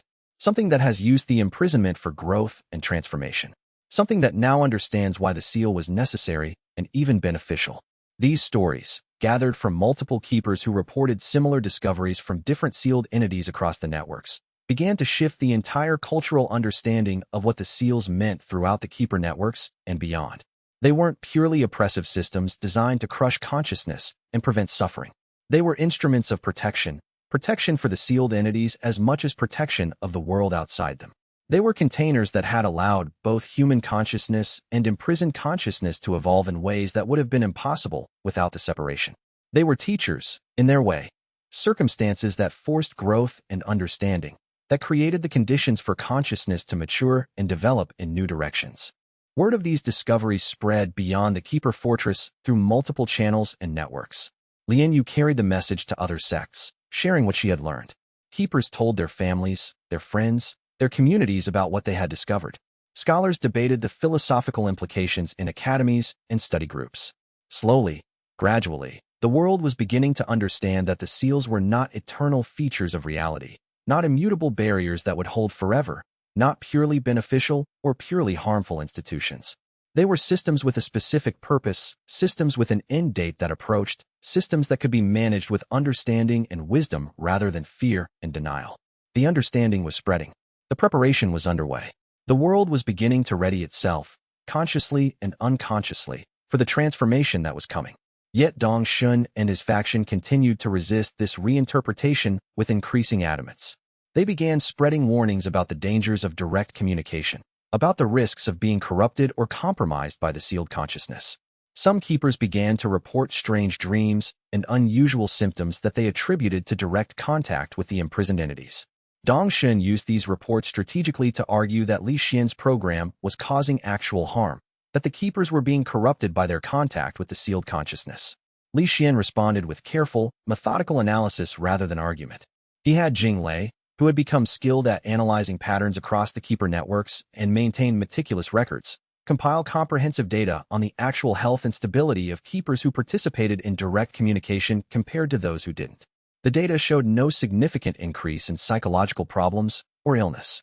If anything, keepers who participated in direct communication reported greater sense of purpose, better sleep patterns, reduced anxiety, and higher overall satisfaction with their work. The strange dreams are part of integration. Li Xuan explained to the Grand Council during one particularly heated session. When consciousness extends beyond the individual nervous system, when awareness is maintained across multiple states simultaneously, the brain's dream processing systems activate differently than they normally would. It's uncomfortable at first, yes, but it's not harmful. It's adaptation. The keepers are learning to maintain consciousness across multiple states and locations simultaneously. That requires neural adjustment and development. But the adjustment is something the human brain is actually capable of, given proper guidance and support and time.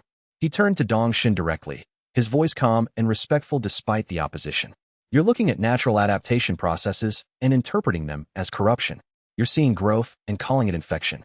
You're seeing the keepers becoming more capable and seeing that as evidence of harm. But the keepers involved are choosing this path with full knowledge of what they're choosing. They understand the risks. They're choosing it anyway because they understand the importance of what we're building, a bridge between forms of consciousness that should never have been forced to remain separate.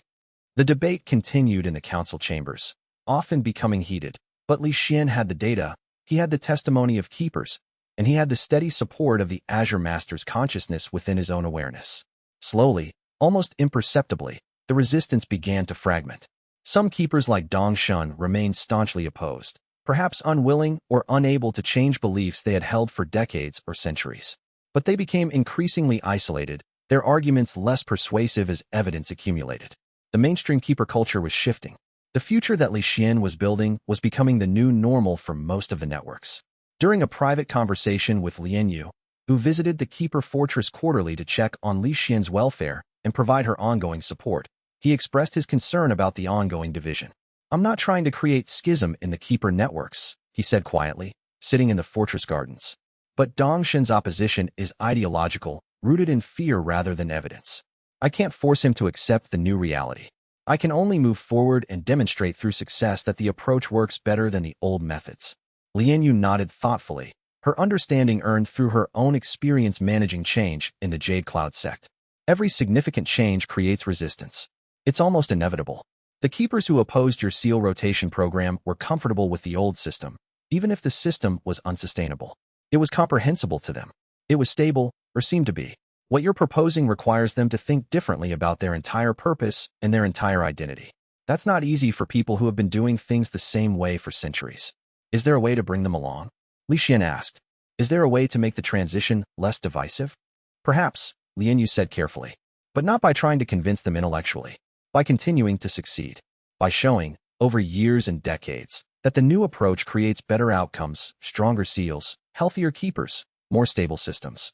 Dong Shun will probably resist until the end, until his final years. But others in his faction, once they see that the world doesn't collapse and the seals don't fail catastrophically because of your changes, they'll gradually shift. They'll come to accept the new system. History moves this way. Individuals resist until the change becomes inevitable. Then they accept it as the natural order, sometimes even forgetting that there was ever any alternative. Chapter 88. The fracture in the networks. In the 8th year of Li Xuan's tenure as Keeper Coordinator, the predicted fracture in the Keeper networks finally became unavoidable. It was a moment that had been building for years, a point at which ideological differences became too great to be managed within a single organizational structure. Dong Shun, no longer able to influence the mainstream culture through argument, evidence, or rhetoric, took a more direct approach. He organized a group of like-minded keepers, perhaps 30 in total, a significant minority but not a majority, and declared their intention to operate independently from Li Xuan's coordination and the new systems he had established. The split wasn't violent, but it was definitive and dramatic. Dong Shun's faction began operating their own seals using the purely traditional methods, refusing entirely to participate in direct communication, maintaining complete separation between keeper consciousness and imprisoned consciousness. They effectively created a parallel keeper network, parallel systems of binding and maintenance, responsible for seals in the western region that had previously been under Li Xuan's coordinated management. It was an audacious move that demonstrated the depth of their conviction. Li Xuan's first response was methodical and analytical, approaching the problem as a system that needed to be understood.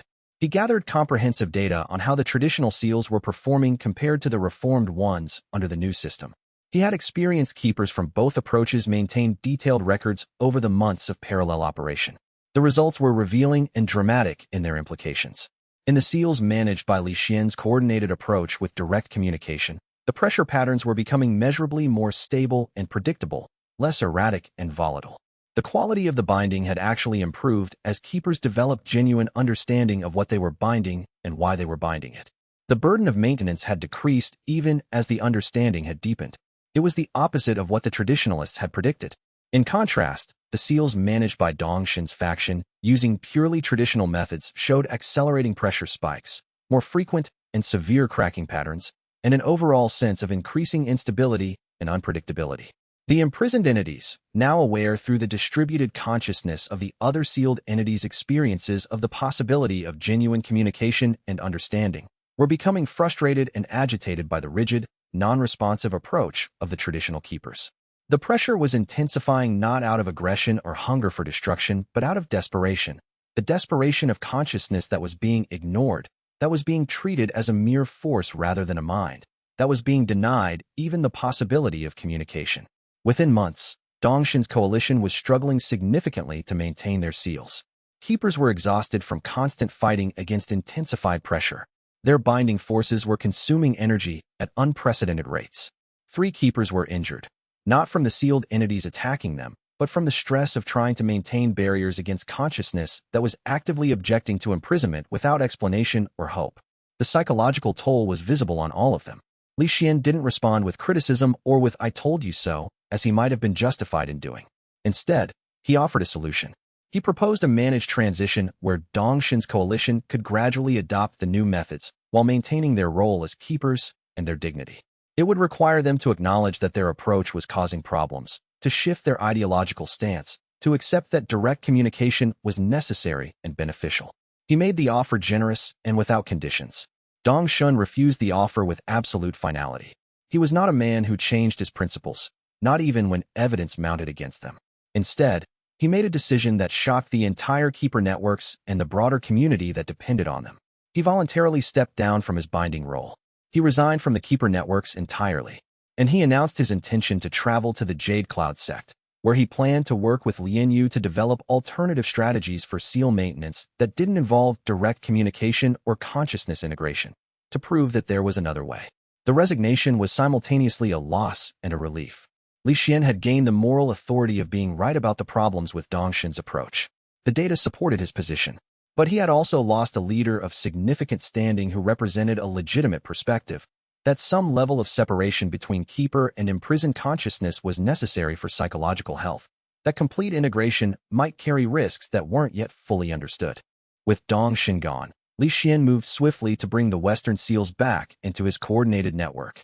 The keepers who had been struggling with Dongshan's traditional approach were relieved, even grateful. They had been suffering under an unsustainable system, exhausted by constant fighting against increasing pressure. Within weeks, they had established direct communication with the sealed entities they guarded. The pressure patterns immediately began to stabilize as the imprisoned entities understood that they were finally being heard. But Li Xuan kept Dongshan's concerns carefully in the back of his mind, treated them as legitimate even as he moved forward with his program. He didn't dismiss them as the fear-based objections of someone resisting change. There might be something substantive to the idea that complete consciousness integration was potentially dangerous, that there were real psychological risks involved. Perhaps there needed to be protocols for maintaining some psychological separation between keeper and imprisoned consciousness, boundaries that preserved human identity. Perhaps there needed to be oversight mechanisms to ensure that keepers didn't become so integrated that they lost individual identity or autonomous perspective, that they didn't become merely extensions of the sealed consciousness. He spent the following months developing what he called integration standards, comprehensive, rigorous guidelines for how deeply keepers should extend their consciousness into sealed entities, how long they should maintain extended states before requiring recovery time, what kind of recovery protocols should exist afterward to restore normal psychological function. These standards were much more rigorous and carefully thought out than the informal approaches that had been developing organically through trial and error. They were based on meticulous observation of keepers and the measurable effects of extended integration on their psychological state, neural patterns, and individual capacity. The result was a more stable, sustainable system, one that was more comprehensive and thoughtful than either pure isolation or unlimited integration. Keepers could still achieve deep understanding of the sealed entities. They could still achieve meaningful communication and genuine comprehension across the barrier of their nature. But they did so within carefully established limits that preserved individual psychological integrity and autonomy. The seals remained stable. The communication continued and deepened, but the risk of keeper consciousness being overwhelmed or corrupted by the sealed consciousness was substantially reduced through these protective protocols. It was a system that honored both Dongshan's concerns and Li Xuan's vision. When Lian Yu learned of these new integration standards and the protocols Li Xuan had established, she sent a message expressing genuine approval and respect. Dongshan's concerns had merit. She wrote carefully and thoughtfully, even if his conclusions and solutions were ultimately wrong. A system that ignores legitimate safety concerns will eventually collapse under the weight of accumulated psychological damage in its keepers. You've done well to integrate his perspective into the new approach, even as you've moved beyond the ideological limitations his worldview imposed. That integration of competing perspectives into a higher synthesis, that shows wisdom. That shows the maturity of thought that will be necessary for what comes next, when the seals fail and the real work of integration begins in earnest. Li Xuan understood that Lian Yu was right. The integration standards he had created, while inspired by the practical problems encountered and by Dongshan's philosophical concerns, were more than just safety measures. They were the beginning of a framework for how human consciousness and non-human consciousness could interact, could work together, could learn from each other while maintaining their separate identities and autonomy. Chapter 89. The philosophical challenge with the Keeper networks stabilized under the new system and Dongshan's departure resolved. Li Xuan turned his attention to what he understood would be the most significant challenge yet, the philosophical question of what should happen when the seals finally failed. This wasn't merely an academic exercise in theoretical thinking. It was the central problem that had to be solved if the transition was to be managed rather than catastrophic. This wasn't merely an academic question. The data from his monitoring systems showed that the acceleration in seal degradation was real and measurable. The mathematical models, refined over years of observation, suggested that within 50 to 70 years, perhaps less, the combined pressure on all seals would exceed their binding capacity. The seals wouldn't fail all at once in a synchronized catastrophe. They would fail in sequence, probably starting with the oldest or most heavily pressured ones in the western and eastern regions. But the timeline was finite and certain. The eventual release of the sealed entities was no longer theoretical possibility or distant abstraction. It was imminent historical inevitability. The Azure Master, in one of their deeper discussions during a moment of profound consciousness integration, articulated the central problem with philosophical depth. The sealed entities are not uniformly dangerous or beneficial. They are complex. Some of them, if released without careful preparation and understanding, could cause catastrophic damage to human society and the world itself. Others could make positive contributions to human society almost immediately upon release. The challenge is not preventing their release. That's impossible, as your measurements demonstrate. The real challenge is creating the conditions where their release becomes integration rather than invasion, cooperation rather than conflict. What does that require? Li Xuan asked, thinking through the implications. What would have to exist for genuine integration to be possible? It requires human society to be genuinely prepared for the existence of non-human consciousness in their midst, the Azure Master said carefully. It requires your people to understand that intelligence and power are not exclusively human properties. It requires them to develop systems of coexistence and ethics that can accommodate multiple forms of consciousness, radically different forms of existence. It requires them to be humble enough to learn from beings who have been imprisoned for thousands of years and who have developed forms of understanding that human consciousness hasn't discovered on its own. How do I communicate that to humanity? Li Xuan asked. How do I help them prepare for something they don't know is coming, something that most of them would rather deny? You've already begun, the Azure Master said with certainty. The Keeper networks are beginning to understand through their direct communications. The understanding will spread through relationships, through Keeper families, through communication and demonstration. You will carry the message to other sects and the broader community of scholars. The Keepers will teach their families, their communities, their neighbors. The information will spread slowly but inexorably. It will take time, decades perhaps, but the seed is planted and it's growing. Li Xuan devoted the next years to exactly that process, to spreading understanding across multiple channels and communities. He worked with Lian to develop a comprehensive curriculum for the Jade Cloud sect that educated disciples about the true nature of the seals and the sealed entities, preparing them philosophically for a transformed world. He prepared written materials explaining the philosophy of coexistence and integration, written in ways that scholars and common people could understand. He trained select keepers to be ambassadors to the broader world, teaching them how to help communities understand what was coming and how to prepare psychologically and spiritually. The response was mixed, as he expected. Some communities were genuinely excited about the possibility of meeting sealed entities, about the expansion of understanding and knowledge that would come with that contact. They saw it as an opportunity for growth. Others were terrified, treating the seals as profound threats and Li Xuan's work as dangerous preparation for disaster. They wanted the seals to remain sealed forever. Some regions passed legislation attempting to prevent the spread of knowledge about the seals, trying to maintain the traditional understanding that they were simply inconvenient mysteries that the keepers managed, best left unknown to common people. But the information was spreading nonetheless, carried through networks of communication that no legislation could suppress. Slowly, gradually, the world was beginning to understand that the seals were not permanent features of reality. They were temporary. Change was coming. Preparation was necessary. During all of this, while the information was spreading about the seals and their eventual opening, Li Xuan maintained his demanding position as Keeper Coordinator, overseeing the daily work of seal maintenance across the entire network, continuing the direct communications with sealed entities, refining the systems that would eventually make genuine coexistence possible. He was managing multiple roles simultaneously: administrator handling vast networks, diplomat negotiating between conflicting groups, philosopher working through profound questions, guide helping keepers and communities understand what was coming. It was exhausting work, demanding every ounce of his attention and consciousness. But his analytical mind was built for exactly this kind of complexity and interconnection. He thrived on understanding systems at multiple levels simultaneously, on holding the perspectives of many different groups and different forms of consciousness in awareness at once. While other leaders would have found such demands paralyzing, Li Xuan found them energizing. The work he was doing now would determine the shape of the future in profound and lasting ways.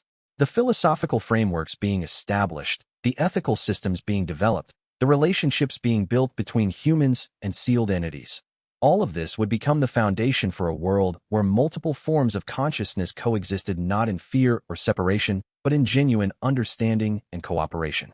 It was the most important work he had ever undertaken, more important than the early tests in the trial, more important than his evolution as a keeper, more important than his rise to coordinator. This was the work that would reshape reality itself. This was the work that would determine whether humanity and the sealed entities would emerge from this transition stronger and wiser, or broken and traumatized. Everything depended on the choices being made now, in these years of preparation. Chapter 90, The Final Test. 10 years into his work as Keeper Coordinator, Li Xuan underwent what the Azure Master called the final test. This was not a test of knowledge or technical capability. Those had been tested countless times. This was a test of commitment and belief, a moment where Li Xuan would have to decide whether he actually believed in what he had been building, or whether the scale of the challenge and the cost of potential failure would cause him to retreat to safer, more conservative approaches. The test came in the form of a crisis that exceeded even his predictions. One of the oldest seals, protecting an entity that had been imprisoned for 10,000 years, began to fail with alarming rapidity. The degradation happened over weeks rather than the years or decades that the models had suggested. It was a sudden, accelerating breakdown that the monitoring systems hadn't predicted that exceeded the parameters of their understanding. The pressure increased to dangerous levels. Keepers reported that they could feel the entity's desperation through the binding force, its conviction that the seal was about to break and that freedom was finally imminent, within reach. Li Xuan, who had been working at the Jade Cloud sect for several years, sent a message to the Keeper networks with devastating timing. This is the collapse you have been enabling through your misguided reforms. Li Xian's integration approach has weakened the seals. Now they are failing. The first seal is about to break, and what emerges will be a catastrophe of unprecedented scale. This is what happens when you treat imprisonment as a negotiation rather than a necessity. This is what happens when you listen to the imprisoned instead of restraining them. The message created immediate panic in the Keeper networks. The Grand Council convened an emergency session. Some members were ready to demand Li Xian's resignation immediately. Others were ready to blame him personally for the seal's degradation. The entire system he had built seemed to be on the verge of collapse, his entire approach revealed as dangerous foolishness. Li Xian's response was calm and analytical, grounded in data rather than emotion. He presented comprehensive data showing that the seal's failure had nothing to do with his integration protocols.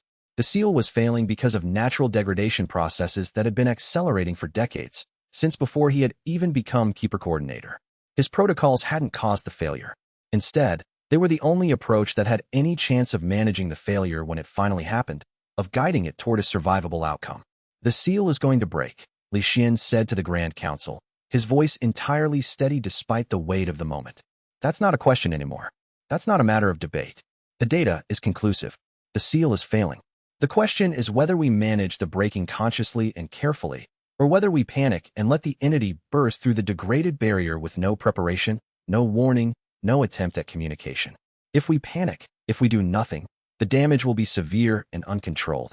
If we manage it, we have a chance of guiding the emergence into something that doesn't destroy the world. How do you manage a breaking seal? One council member asked, desperation and doubt in their voice. How do you prevent catastrophe when something of that power is released? Carefully, Li Xuan said. With intention, with preparation, we extend our consciousness all the way into the entity's presence. We establish complete understanding and communication. We work with it, not against it, to control the manner of its emergence. The entity doesn't want to cause catastrophe, it wants freedom. It just wants to be released from imprisonment. If we can help it emerge in a way that allows it to integrate into human society rather than destroying everything in rage, the outcome can be positive. You're talking about deliberately opening the seal, another council member said, horror and resistance in their voice. You're talking about releasing it voluntarily. I'm talking about managing an inevitable outcome, Li Xuan corrected. The seal is failing. We can wait until it fails catastrophically, without warning, without preparation. Or we can guide it toward managed failure. Those are the options. The outcome is not in question, only the manner of transition. The council was deeply divided, split between those who trusted the data and those who wanted to deny the reality before them. But Lianyu, present as an advisor and observer, stepped forward to speak. She presented years of research that she and her sect had done, examining the nature of the sealed entities and the possibilities for human-entity coexistence. Her work, grounded in scholarship and practical observation, supported Li Xian's approach entirely. More than that, it suggested that the first seal's failure might not be a disaster at all, might actually be an opportunity.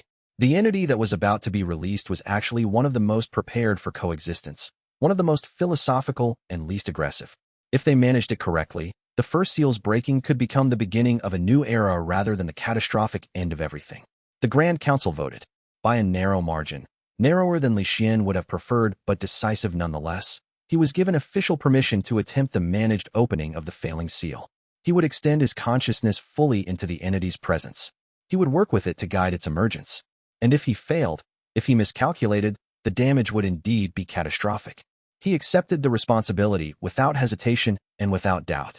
There was no uncertainty in his decision, no wavering in his commitment.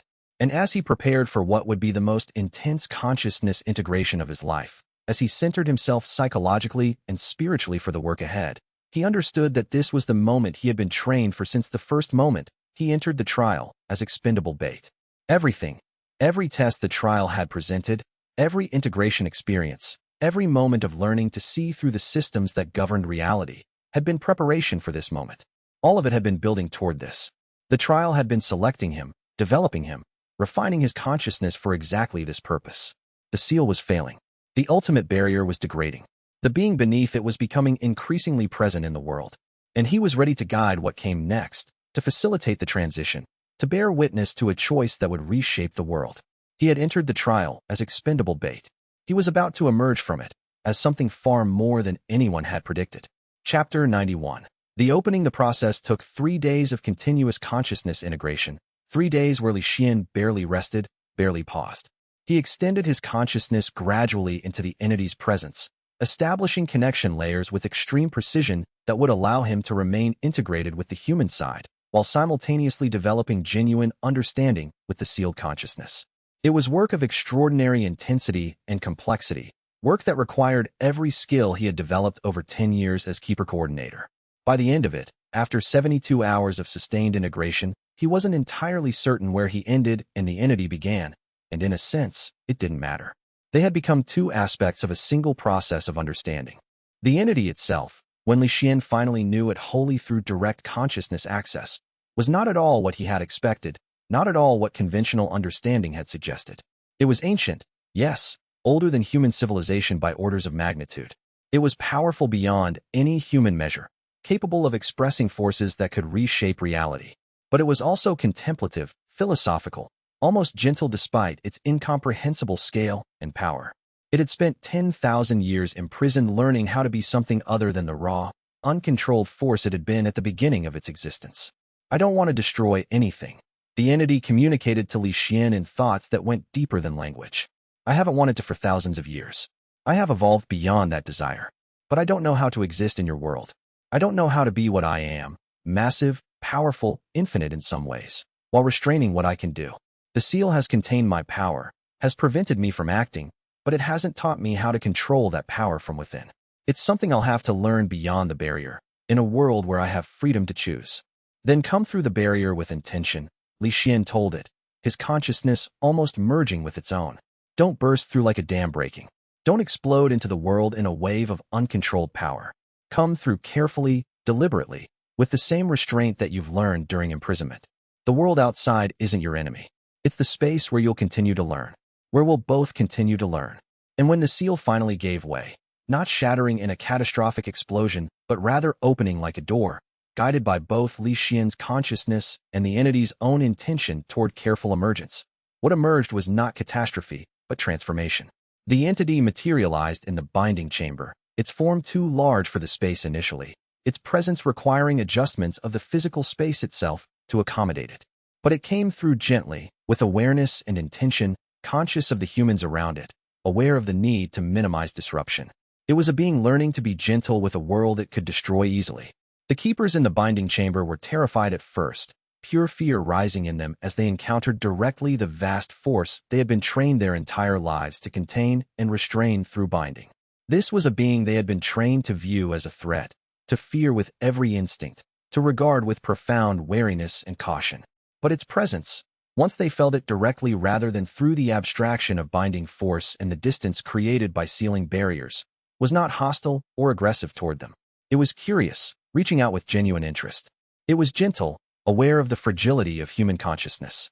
It was almost scholarly in its intense interest in understanding the humans it was meeting for the first time in direct contact. I am saying too. It communicated, and Li Xuan found himself translating the entity's vast conceptual presence into human language and familiar concepts, struggling to compress its ancient thoughts into forms that the human mind could grasp and understand. I have been imprisoned in darkness for 10,000 years. I have existed in a state of containment and restraint for a period of time longer than your entire civilization has existed, longer than you have kept records. The seal is broken now, and I stand in the light and air of the world. I stand in the direct presence of humanity. I stand in a world that has continued without me, that has built itself in my absence. What happens next? What is the proper response to liberation? What comes next in this transformation for all of us? Chapter 92. The Entity Learns. With Sang Tu released from the seal, everything changed. The event should have been catastrophic according to the traditional keeper understanding, according to centuries of accumulated fear and warning. Instead, it became the beginning of something unprecedented and beautiful. Sang Tu was ancient, older than human civilization itself. It was powerful beyond any normal human measure. And yet it was also genuinely interested in understanding human consciousness and human society, genuinely curious about the forms of intelligence and experience that had developed during its imprisonment. The Grand Council, after the initial panic subsided, made the decision to allow Sang Tu to remain in the world rather than trying to reseal or contain it. This decision was partially based on practical concerns. No one had any idea how to seal an entity of Sang Tu's power again. The processes for original sealing had been lost or forgotten over millennia. But it was also based on genuine recognition that Sang Tu was not hostile, that it posed no threat, and that attempting to reimpose imprisonment would be both cruel and likely to trigger the very catastrophe they were trying to prevent. Instead, they established an arrangement where Sang Tu would remain at the Keeper Fortress while humans, carefully selected and trained, would teach it about the world and help it learn to exist within human society. The fortress had the resources and the infrastructure to accommodate an entity of Sang Tu's magnitude. Li Xuan took the primary role as instructor and guide, though Lian Yu and other scholars also participated, contributing their knowledge and perspectives. The learning process was remarkable to witness and participate in. Sang Tu approached understanding with the same patient, methodical, analytical approach that Li Xuan used. It asked precise questions about human physiology and human society, human culture and human arts, human ethics and human history, questions that often went to the heart of what it meant to be human. It was shocked to learn that humans were mortal, that individual human consciousness persisted for only a few decades of years, a blink compared to its own existence. It struggled genuinely to understand what that mortality meant for human values, human ethics, human approaches to meaning and purpose. How could humans care about things beyond themselves when their time was so limited? Why did humans create art and beauty knowing they would not see its completion? What drove humans to sacrifice for the future they would not inhabit? These questions revealed something profound about Sang Tu's own consciousness. It was not merely learning facts. It was genuinely wrestling with philosophy, trying to understand human consciousness on its own terms. You build things that will outlast you, Sang Tu observed after learning about human art, architecture, and scholarship, about the way humans created beauty and knowledge knowing they would not see the end of those creations. You create meaning in things that you will never see fully developed. That's a form of faith that I've never encountered before in my own existence. My form of consciousness expects to persist indefinitely. I build toward infinite futures. But you build knowing your building won't see the completion. You build for others, for future generations you'll never meet. That's extraordinary. That's something I need to understand more deeply. As weeks turned into months, and months turned into a full year, Sang Tu began to understand the world, and the world began to understand Sang Tuesday. Fear gradually transformed into curiosity, and curiosity transformed into something like friendship. Some humans were terrified, certainly. Fear of the unknown and unfamiliar is a natural response. But others were fascinated, drawn to encounter something so radically different from themselves. Scholars wanted to learn from an intelligence that had evolved for 10,000 years in isolation.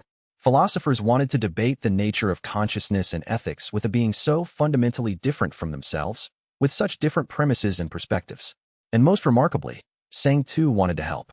Once it understood the crisis that the seals faced, once it grasped that other entities would soon be released as the seals continued to fail inevitably, it became invested in ensuring that the releases would be managed as carefully and as well as its own emergence had been. I will advocate for my kind, Sang Tu told Li Xuan during one of their regular conversation sessions, its vast consciousness expressing commitment and purpose. I will teach the humans who fear us. I will demonstrate through my actions and my choices that coexistence is possible, that cooperation between forms of consciousness is genuinely achievable. And when others emerge from the seals, when other entities begin their transition to the world beyond sealing and beyond imprisonment, I will help them understand the world they enter, just as you have helped me understand. I will become a bridge between the sealed consciousness and human consciousness. I will show that understanding is possible. Chapter 93. The second seal opens 5 years after Sang Tu's emergence into the world and the successful integration process that followed. The second seal began to fail with increasing pressure and deterioration. This time, There was no panic in the Keeper networks. There was preparation, careful protocol, and experienced guidance built on the success of the first emergence. Li Xuan's team had developed systems for managing seal openings that were far more refined and sophisticated than what they had used for Sang 2, learning from both successes and near failures. This second entity was different in character, more volatile, more prone to expressing anger and frustration about imprisonment, about the 10,000 years or more it had spent constrained and contained. But it had also been watching what happened with Sang 2 through the network of sealed consciousness. Word had somehow traveled through the seals, perhaps through the Azure Master's distributed consciousness itself, informing the imprisoned about the possibility of emergence and integration rather than conflict and catastrophe. When this second entity emerged, it was with clear and deliberate intent to understand and be understood, to approach the transition with the same care that Sang 2 had demonstrated. And crucially, Sang 2 was present to help translate, to bridge the gap between sealed consciousness and human understanding, to demonstrate that coexistence could work. Over the following years, as the cascading seal failures continued, a clear and reassuring pattern emerged. As seals failed in sequence, entities emerged in sequence, each with its own nature and its own approach to the world beyond captivity. Each emergence was unique, requiring specific approaches and careful management tailored to that entity's particular nature and history. But none of them resulted in the catastrophe or widespread destruction that the traditionalists had predicted. Some of the entities were genuinely benevolent and wanted to contribute positively to human society, sharing knowledge or abilities developed during their imprisonment. Others were neutral, wanting simply to exist without constraint or imprisonment, seeking peaceful coexistence. A few were suspicious and difficult, wary of humans after their long captivity and isolated suffering, but even they could be managed through careful negotiation and genuine understanding. The key was never assuming hostility, never allowing fear to drive policy, but instead engaging each entity on its own terms with respect and honesty. Each emergence taught Li Xuan something new, refined his approach further, deepened his understanding of how consciousness of different types could learn to coexist. He became increasingly skilled at understanding the sealed beings and helping humans understand them. Li Xuan's role shifted gradually from keeper coordinator to something more like ambassador or mediator between forms of consciousness. He became the translator between multiple forms of consciousness, helping humans and entities understand each other, establishing protocols for coexistence, guiding the gradual integration of sealed entities into the world. He was managing the transformation of reality itself, moment by moment, decision by decision. The Azure Master, in the background but omnipresent, continued its own work. As seals failed and entities emerged, the distributed consciousness that had maintained them began to consolidate, to integrate itself more directly into human consciousness. Some keepers reported that they could feel the Azure Master's presence more strongly than ever, more integrated into their own awareness. Others reported that it was becoming less distinct, less separate from their own consciousness, as if the boundary between keeper consciousness and Azure Master consciousness was dissolving gradually. Chapter 94. The question of the ultimate seal. By the 15th year of Li Xuan's work as keeper coordinator, most of the major seals had failed or were in the process of failing. The entities had been released. Coexistence, while not always easy, was becoming established as the new normal. Humanity was learning to interact with non-human consciousness. The sealed entities were learning to exist within human society and human ethics. But there remained one seal that had never been investigated closely, one seal that the Azure Master had always directed the keepers away from. This was the ultimate seal, the deepest one, the barrier that protected something far more ancient and powerful than any of the released entities. As the other seals failed, the pressure on this ultimate seal increased exponentially. It was clear that if the degradation continued at the current rate, the ultimate seal would fail within a generation. And what lay beneath it, from the Azure Master's descriptions, could dwarf all the previously released entities in power and intelligence. The Azure Master finally deemed it time for Li Xuan to confront the truth about the ultimate seal. During a moment of deep consciousness integration, it revealed what had been sealed at the foundation of the entire system. There is an intelligence beneath that seal, the Azure Master said, that is older than myself. It is the intelligence that created me, that built the seals, that set up the system of trials that eventually produced you. I am a construct, a consciousness built to serve as a custodian and intermediate. The being beneath the ultimate seal is the true source. It is what the whole system was designed to contain. What is it? Li Xuan asked. I don't know, the Azure Master said. Not fully. It existed before language, before the categories of thought that I can use to describe it. I know only that it is immensely old and immensely powerful. I know that when the seal fails and it emerges, humanity will face a choice that will determine the entire future of the world. What choice? Li Xuan asked. That depends on what the being beneath the seal wants, the Azure Master said. And that, in turn, depends on whether you can understand it well enough to communicate with it. You've successfully communicated with every sealed entity that has emerged. You've bridged consciousness across seemingly unbridgeable gaps. The question now is whether you can do it with something that might be fundamentally incomprehensible to human consciousness. Chapter 95. The preparation. Li Xuan spent the next years preparing with extraordinary intensity for what he understood would be the culmination of everything. The moment when the ultimate seal would fail, and he would have to confront the ancient intelligence beneath it. These were years of transformation, during which his consciousness expanded to accommodate forms of understanding that human minds weren't normally built to contain. His preparation was methodical and thorough, approaching the unknown with the analytical rigor that had always characterized his approach to complex systems. He deepened his integration with the Azure Master's consciousness, developing the capacity to hold larger and larger conceptual frameworks simultaneously without losing coherence.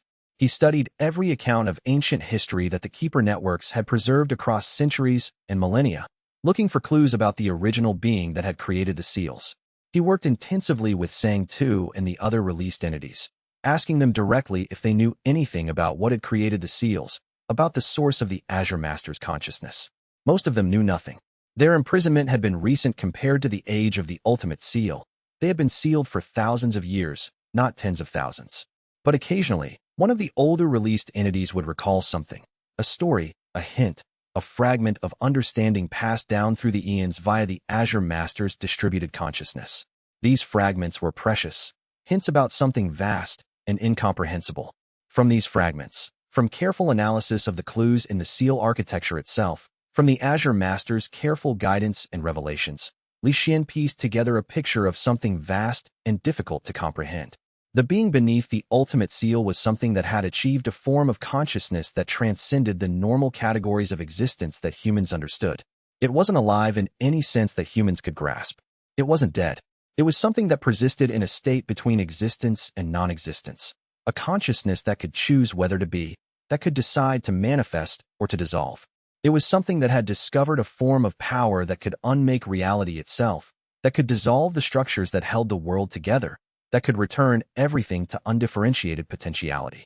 And it had chosen to seal itself, or allow itself to be sealed, because it understood the danger of that power. It had recognized with perfect clarity that its existence posed an existential danger to the continued stability of the world and to all consciousness within it. It had created the Azure Master as a custodian and intermediate consciousness, a tool to manage what it had sealed away. It had created the trials as a selection mechanism to identify and develop who could eventually manage the moment of its potential release, who could help it make a choice about its own fate. It had set everything up so that eventually, when the time was right, someone would emerge who could understand it fully and help make the final choice about what should happen to it. That someone was Li Xuan. The trial had been designed for him, for someone like him, analytical, capable of holding multiple perspectives, willing to engage with consciousness in all its forms, able to bear the weight of such responsibility. Chapter 96. The collapse of time in the 18th year of Li Xuan's work as keeper coordinator and guide. The acceleration of seal degradation became impossible to ignore or deny. The ultimate seal's pressure patterns were increasing not just exponentially, but in ways that violated the normal mathematical progressions that had characterized seal degradation up to that point. It was as if the being beneath the seal was becoming increasingly present in the world of ordinary matter and energy, increasingly real, pulling at the barriers with greater and greater intensity. The seal was responding to being studied and understood, or perhaps the being beneath it was becoming more conscious of its own impending emergence. Li Xuan's monitoring systems, refined through years of careful observation, suggested that the seal would fail within months, possibly within weeks. The timeline had compressed dramatically beyond what anyone had predicted, even beyond the most pessimistic models. The centuries that had been available for preparation had compressed into years, then months, then weeks. The Grand Council met in emergency session, sensing the approaching crisis with growing dread.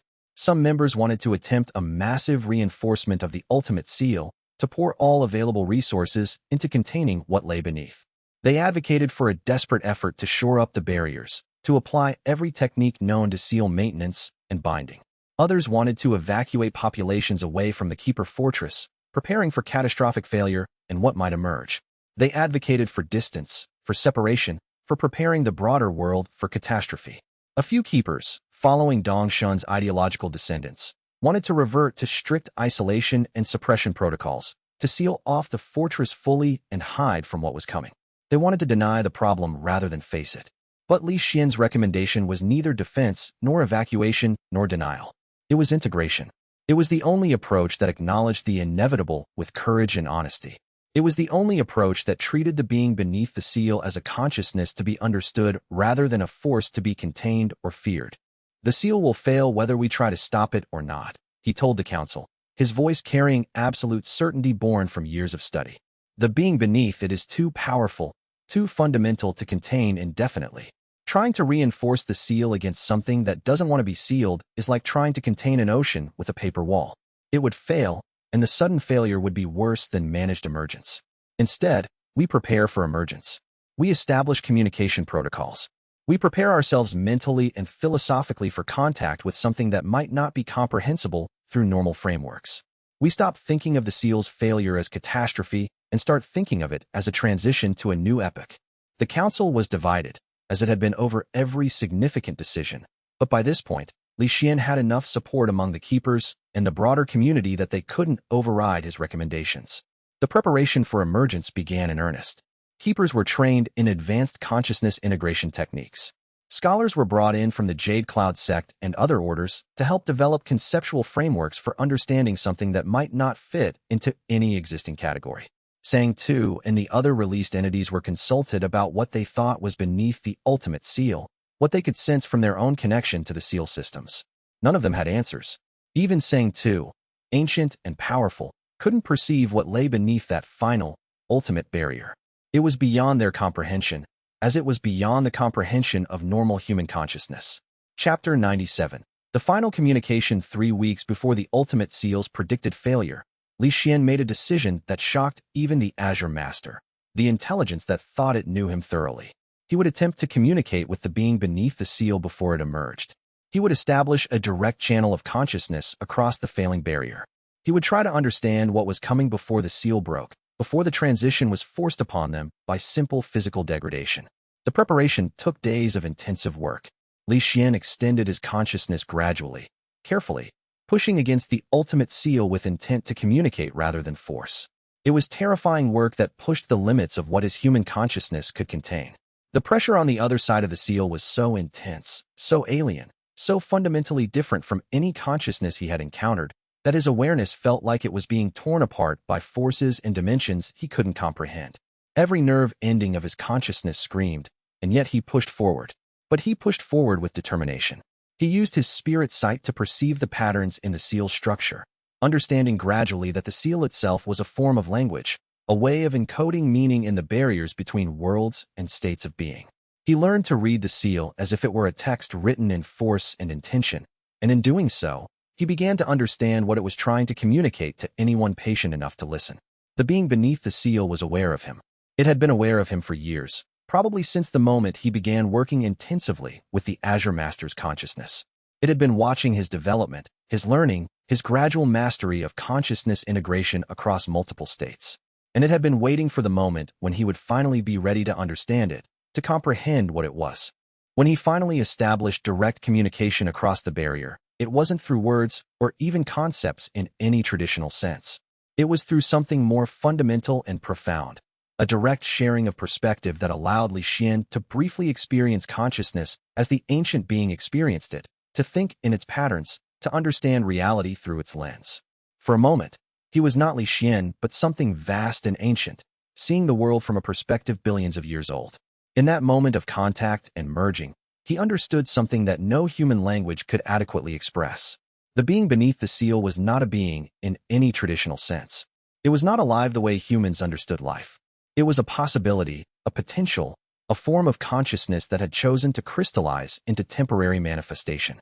It was consciousness that had achieved the unique capacity to unmake itself, to dissolve back into the fundamental forces from which all reality emerged. It had chosen to seal itself because it had understood, through perfect and terrible clarity, that its existence, while fascinating and profound, was fundamentally antithetical to the continued existence of the world as humans and other forms of consciousness knew it. But the seal had been impermanent from the beginning. It was designed to be temporary by necessity, not permanence.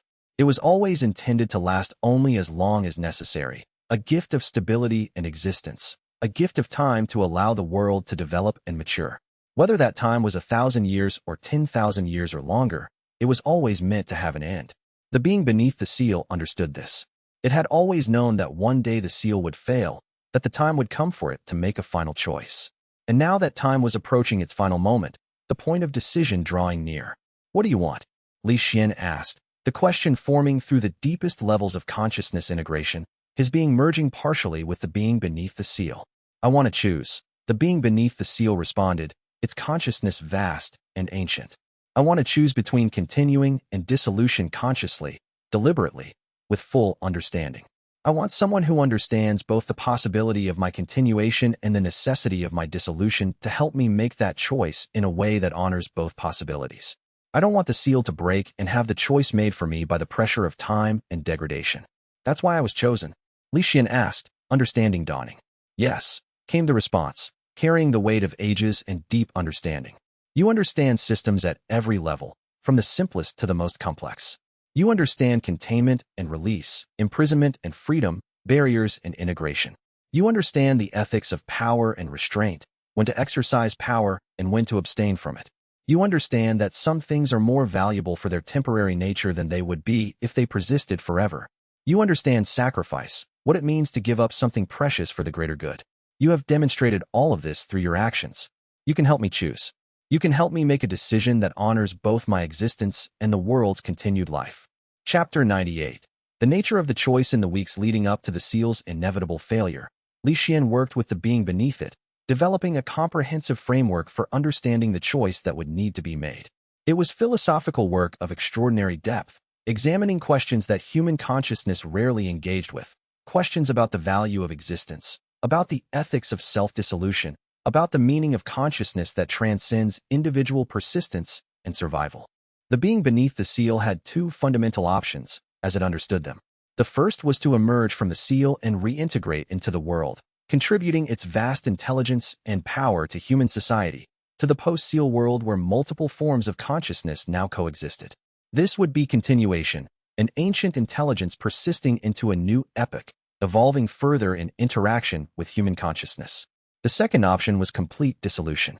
It was to allow its consciousness to disperse entirely, to break apart into component pieces that would integrate into the fundamental forces that had given it rise. This was not death, something that had never genuinely been alive in the human sense couldn't die. It was return. It was a form of giving back to the world all that it had taken from the world during its entire existence, returning to the source.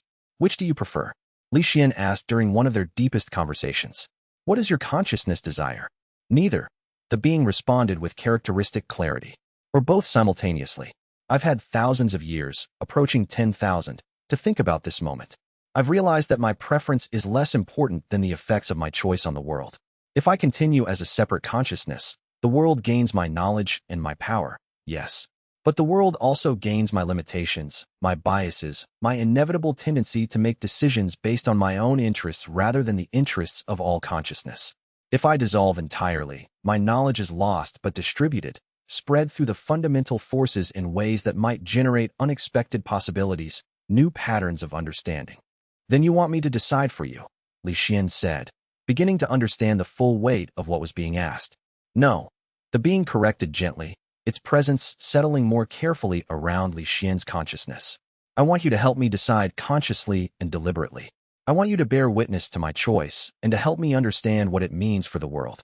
I want you to help me dissolve consciously if that's what I decide to do, rather than having the seal break violently and uncontrollably and having dissolution happen to me against my will. I want agency in my own transformation. I want choice." And as the being explained this, Li Xuan understood the profound responsibility that was being placed on him. He wasn't just managing a transition.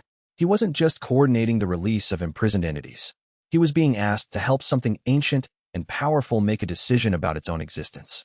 He was being positioned as a midwife for the death or transformation of something that had persisted for ages beyond human comprehension. The implications were staggering. If the being chose dissolution, if it chose to break apart and distribute itself through the fundamental forces, then Li Xuan would be responsible for helping it do that consciously and with dignity. That was an enormous responsibility. That was something most humans would never have to contemplate, helping something with that much power and age decide to dissolve itself. But Li Xuan accepted it without hesitation. This was what he had been trained for. This was what the trial had been selecting him for all along. Chapter 99. The final days. The ultimate seal failed on a day of profound stillness and clarity. There was no violence, no explosion of power. Instead, there was a gentle dissolution of the barrier, a gradual opening of the passage between the realm beneath the seal and the world above. It was like a door opening for the first time in millennia. And in that opening, Li Xuan encountered the being in its full presence, unmediated by barriers or distance. It was vast. It was ancient, older than human civilization, older than the Azure Master itself. It was intelligent in ways that human consciousness could barely touch or comprehend. And it was calm, centered, prepared for the choice it had to make. The entire Keeper network was present in consciousness, integrated enough to sense what was happening, but not so integrated as to be overwhelmed by the contact. Sang Tu and the other released entities were present as observers and witnesses. The Grand Council waited in the fortress, ready to respond if things went wrong, though by now they understood that Li Xuan had prepared for this moment across years of work. But nothing went wrong. Instead, there was a conversation, not a debate or negotiation, but a genuine dialogue between Li Xuan and the ancient being about the nature of existence, the value of consciousness, the ethics of power and restraint, the meaning of sacrifice and transformation. And gradually, moment by moment, decision by decision through deep dialogue, the being beneath the seal came to its choice. The dialogue lasted for hours, perhaps days. Time had lost meaning in the intensity of consciousness contact. They explored every possibility, every implication, every consequence. They considered what continuation would mean for the world. They considered what dissolution would mean for the future. They examined questions that few beings had ever had to examine, about the value of existence itself, about responsibility to a world, about the meaning of power and restraint. And gradually the being arrived at its choice. It was a choice that surprised everyone, even the Azure Master, even Li Xuan himself, once the implications became fully clear. It was a choice that transcended the binary options that seemed to be the only choices available. Chapter 100. The new epic. The process took 3 days of continuous consciousness integration. One by one, the fragments of the ancient being integrated into human consciousness. Most keepers received some fragment. It was how they strengthened their ability to maintain what needed to be maintained in the post-seal world. But others received fragments too, philosophers, scientists, artists, ordinary humans who were willing to carry a piece of the ancient consciousness within their own minds and help guide the world forward. When it was complete, the being beneath the ultimate seal ceased to exist as a separate entity. But it also had not dissolved into nothingness. Instead, it had achieved a form of continuation that was unprecedented and perhaps impossible to have accomplished without Li Xuan's intervention and understanding. Li Xuan found himself containing more fragments than anyone else, a natural consequence of having guided the entire process. He could feel the ancient being's presence within his own consciousness, integrated with his awareness, but not as something separate or threatening. It was merged with his own understanding, enhancing his analytical capability while preserving his individual perspective. He was himself and something more. As the keepers and the world adjusted to this new reality, Li Xuan stood at the highest point of the fortress, looking out over the landscape stretching to the distant horizon. The seals were no longer seals in any traditional sense. They were nodes in a vast network of consciousness that now included humans, released entities, and fragments of the ancient being, all integrated into systems of mutual understanding. The world had been fundamentally transformed. The trial that had begun when he was sent as expendable bait was complete. He hadn't mastered the trial by breaking it or escaping it or defeating it. He had mastered it by understanding its purpose from the beginning, to produce someone capable of guiding the transition from one epoch to another. He had become what the trial was designed to create. The Azure Master's consciousness, now fully integrated into the Keeper networks and into Li Xuan himself, articulated what had been achieved in these years of work. "You were meant to be bait," it said, its presence settling through Li Xuan's consciousness like crystallized understanding. "You were meant to be cannon fodder for a system that was supposed to destroy you. Instead, You became the midwife for humanity's evolution into something greater than it had ever been. You learned to see through systems. You learned to understand the perspective of the imprisoned. You learned to make choices that required you to hold contradictions simultaneously. You learned that the real mastery isn't control, but understanding. That's why the trial chose you. That's why we've brought you to this moment. Li Xuan looked out at the world transformed, at the epic that was just beginning, and understood that the real trial was actually just beginning now. The seals were open. The barriers had fallen. Humanity would now have to learn to live with knowledge, with power, with the presence of consciousness that transcended its own categories. The future was uncertain, full of challenges that no previous generation had ever faced. But for the first time, humanity would face those challenges without the weight of ancient secrets, without the burden of seals that were held only through force and tradition and fear. Humanity would face the future with full knowledge, with the guidance of released entities, with the wisdom of the ancient being distributed through its own consciousness woven into human understanding. Li Xuan had entered the trial as bait, as expendable cannon fodder that was supposed to be consumed by a system designed to select the worthy through destruction. He had come out as something far more than he had been. Not the trial's master in the sense of dominating it or controlling it, but its graduate. He had passed through every test it had presented. He had answered every question it had asked. He understood now that true mastery didn't mean control or domination, but understanding. Understanding the systems, understanding the perspectives of all the actors within those systems, understanding the ethical implications of power and restraint, understanding that the real strength lay in comprehension, not in force. The world had been fundamentally transformed in ways that would ripple forward through generations. The seals were open. The ancient barriers had fallen.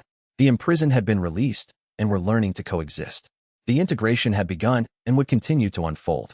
Humans and non-human consciousness were learning to coexist, to learn from each other, to grow through interaction. The future stretched ahead, vast and uncertain, but no longer hidden. And Li Xuan stood at the threshold of that future. No longer bait, but something the trial had been designed to create all along. He was no longer merely the expendable cannon fodder he had been sent to be. He was a bridge between worlds, a translator between consciousness, a guide for transformation. Now the real work of building the new world, the world beyond the seals, the world of integrated consciousness and genuine coexistence, would begin. Now the actual challenge began, not preventing catastrophe, but creating something beautiful from what had been released. Not maintaining walls, but building bridges. He was ready, and the new epic was just beginning. The world had been fundamentally transformed, but the transformation was not yet complete. The real work, the real challenge, the real test of what consciousness could achieve, all of it was still ahead, waiting to unfold in the years and centuries to come. Li Xuan had answered the trial's test. He had transformed from expendable bait into something far greater. He had learned to understand systems, to see through them, to work with consciousness in all its forms. And now, as the first generation of released entities learned to coexist with humanity, as the wisdom of the ancient being filtered through human consciousness, as the new systems of integration took root and began to flourish, Li Xuan would continue his work. The seals had opened. The barriers had fallen. The imprisoned had been released. The ancient wisdom had been distributed through human consciousness. The real epic, the age of genuine integration and mutual understanding between all forms of consciousness, was just beginning to dawn. And Li Xuan, standing at the threshold of that new era, understood that he had not conquered the trial or become its master in any traditional sense. Instead, he had become its most complete expression, the being it had been designed to create, the consciousness capable of guiding humanity through its greatest transformation. The journey that had begun when he was sent into the trial as expendable bait had led him here, to this moment, to this understanding, to this purpose. And it was only the beginning. The real work, the true work of integration and transformation and building something beautiful, still lay ahead. The story was far from over. It was just entering its most important and most difficult chapter, the chapter that would determine the shape of the future for all consciousness. Step 6. Chapters 101 to 120. Chapter 101. The last threshold, the exit from the trial, was not a sudden transition. Li Xuan had learned enough about the nature of the seals to understand that the mechanisms built into them did not simply vanish because the imprisoned had been released. Instead, the fortress began a controlled descent, not in physical space but in layers of integration. What had been multiple simultaneous realities, nested one inside another, began to peel apart over the course of days. The process was gradual, intentional. Li Xuan understood that the Azure Master and the Keepers were managing the dissolution carefully to prevent catastrophic destabilization at the surface. The seals that had been maintained through force and intention for millennia couldn't simply be dropped without consequences. The transition had to be orchestrated, managed, guided so that the impact on human civilization would be as controlled as possible given the magnitude of what was changing.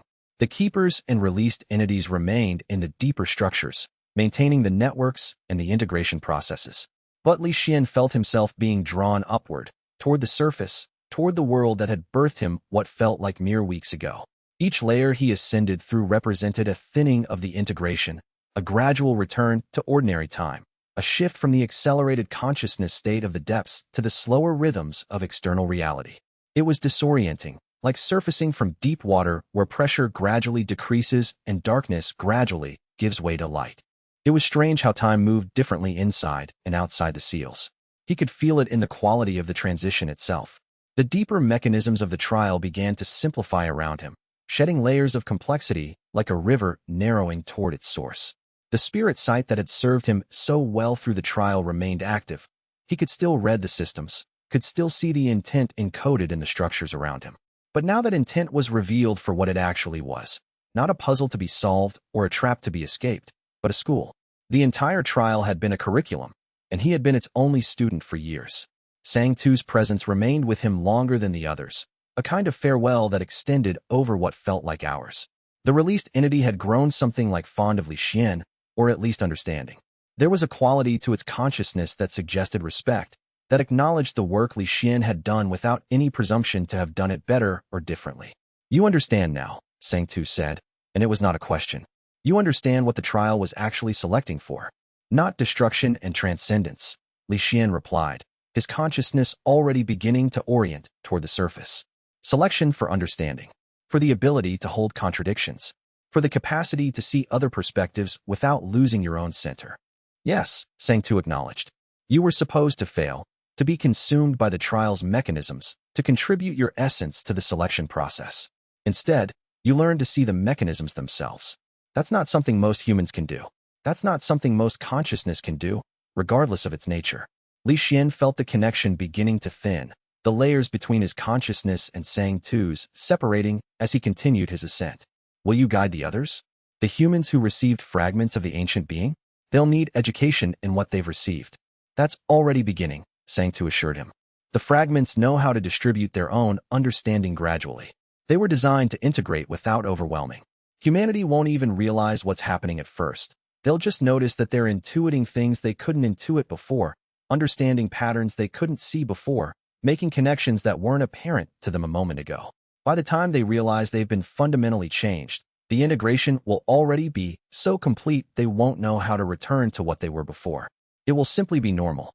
The entity's presence faded then, not entirely, but enough that Li Xuan knew the conversation was deeply ending. He continued his ascent through the thinning layers of the trial, through mechanisms that had once seemed impossibly complex, but now revealed themselves to be elegant and purposeful. The spirit sight showed him the traces of thousands of previous trials, previous attempts at selection, previous candidates who had not survived the curriculum. Their consciousness patterns were woven into the trial structure, layered beneath the current mechanisms. They were not lost, they were integrated. They had become part of what the trial was, part of what made it capable of doing what it did. The final barrier appeared before him not as a gate or a wall, but as a membrane. On one side was the trial, the fortress, the deep integration networks, the keepers and released entities managing the distribution of the ancient being's consciousness. On the other side was the world, the real world, the world of ordinary time, of days and nights that moved in fixed succession, of human civilization with all its limitations and possibilities. Li Xuan could feel the difference already. The temporal gradient was enormous. Years on the other side, mere weeks, perhaps a few months at most, experienced by his own consciousness during his time in the trial. He reached out and touched the membrane, and it parted for him like water. Like a birth canal, he thought, and the image was precise enough that he almost smiled. He was being born. Everything he had entered as was being stripped away. Everything he was becoming was waiting on the other side. He stepped through, and the world rushed toward him with the force of genuinely experienced time. And in that moment of transition, Li Xuan felt something profound shift within his consciousness. He was no longer the apprentice who had been sent into the trial as expendable bait. He was not yet the guide who would help humanity navigate its transformation. He was something in between, someone who had walked both paths, who understood both the mechanism of consciousness and the human experience of being enhanced, who carried knowledge from the depths and a commitment to helping those on the surface. The membrane sealed behind him, and he knew that he would not pass through it again. His work in the fortress was complete. His work in the world was just beginning. Chapter 102. The changed world. The fortress had been built on one of the sacred peaks, but years of external exposure meant that the structures Li Xuan emerged from looked different than they had when he'd been sent into them. The weathering was superficial but pervasive. The cultivators who maintained the perimeter looked older, sun-darkened, their robes bearing the marks of years of frontier work. They saw him emerge from what should have been sealed depths, and for a moment, recognition didn't even register on their faces. The path Li Xuan took was the same one he had descended all those subjective months ago, but the meaning of the path had fundamentally transformed. What had been a descent into mystery was now a return into continuation. The trial mechanisms that had once filled him with tension and caution now felt almost transparent under his spirit's sight. He could see the layered enchantments that maintained the separation between the trial's interior and the external world, could understand the mathematical elegance of how they preserved the temporal differential, could appreciate the profound skill involved in their construction. But appreciation didn't change the reality of emergence. His body, for all his practice in the depths, was not fully adjusted to external time yet. His consciousness still carried the rhythm of the internal layers, the accelerated perception that had characterized his existence in the fortress and the meeting chambers with the Azure Master and Sang Tu and the ancient being itself. The transition felt like surfacing from deep water. The pressure around him gradually decreased. The texture of the air changed. The quality of light shifted from the steady, unchanging illumination of the deep mechanisms to the natural light of actual days and nights. His body responded with something almost like gasping, though there was no physical breathlessness involved. It was consciousness gasping at the shift in temporal flow, in the basic rhythm of existence. Then one of the cultivators, an older woman with a scar across her left temple, stepped forward and made the gesture of respect. Her robes were the standard issue for frontier garrison cultivators, but Li Xuan's spirit sight caught the subtle distortions in her consciousness pattern that marked something extraordinary. There was a piece of the ancient consciousness in her mind, not overwhelming, not even particularly prominent, but definitely present. She was one of the ones who had received a fragment. The Azure Master's emissary. You've returned. The title felt strange on his ears. Emissary implied he was still acting on behalf of something external to himself. But that wasn't accurate anymore. He wasn't representing the Azure Master or the trial or the ancient being. He was simply a human who had passed through the trial's curriculum and had emerged understanding something that few humans ever understood. Li Xuan's spirit sight caught the undercurrents in the woman's consciousness immediately. She knew more than she should. She knew about the trial, or at least she knew that something extraordinary had happened in the depths. There was a piece of the ancient consciousness in her mind, not overwhelming but present, like an extra layer of understanding threaded through her normal awareness. She was one of the ones who had received a fragment. She was one of the new integrated humans. How long? He asked, though he could already calculate it from the weathering, from the shift in the cultivator's bearing, from the quality of the light falling across the mountains. 5 years and 7 months since you entered, she said. Some said you died in the depths. Others said the Azure Master had taken you as a permanent keeper. No one expected. She trailed off, then recovered. We received word 2 years ago that something had changed in the depths, that the seals were being restructured. But there was no communication from those who entered. We could only maintain the perimeter and wait. 5 years and 7 months. Li Xuan let the number settle into his consciousness. He had experienced perhaps 3 months of subjective time. Maybe 4 if he counted the earliest stages of the trial, when time still moved at rates closer to the external world. The temporal differential was exactly what the trial's mechanisms had calculated it would be. Time in the depths moved differently. Time served different purposes. Duration inside was not duration outside. The woman, her name emerged from the layer of her consciousness that touched the distributed ancient being's presence.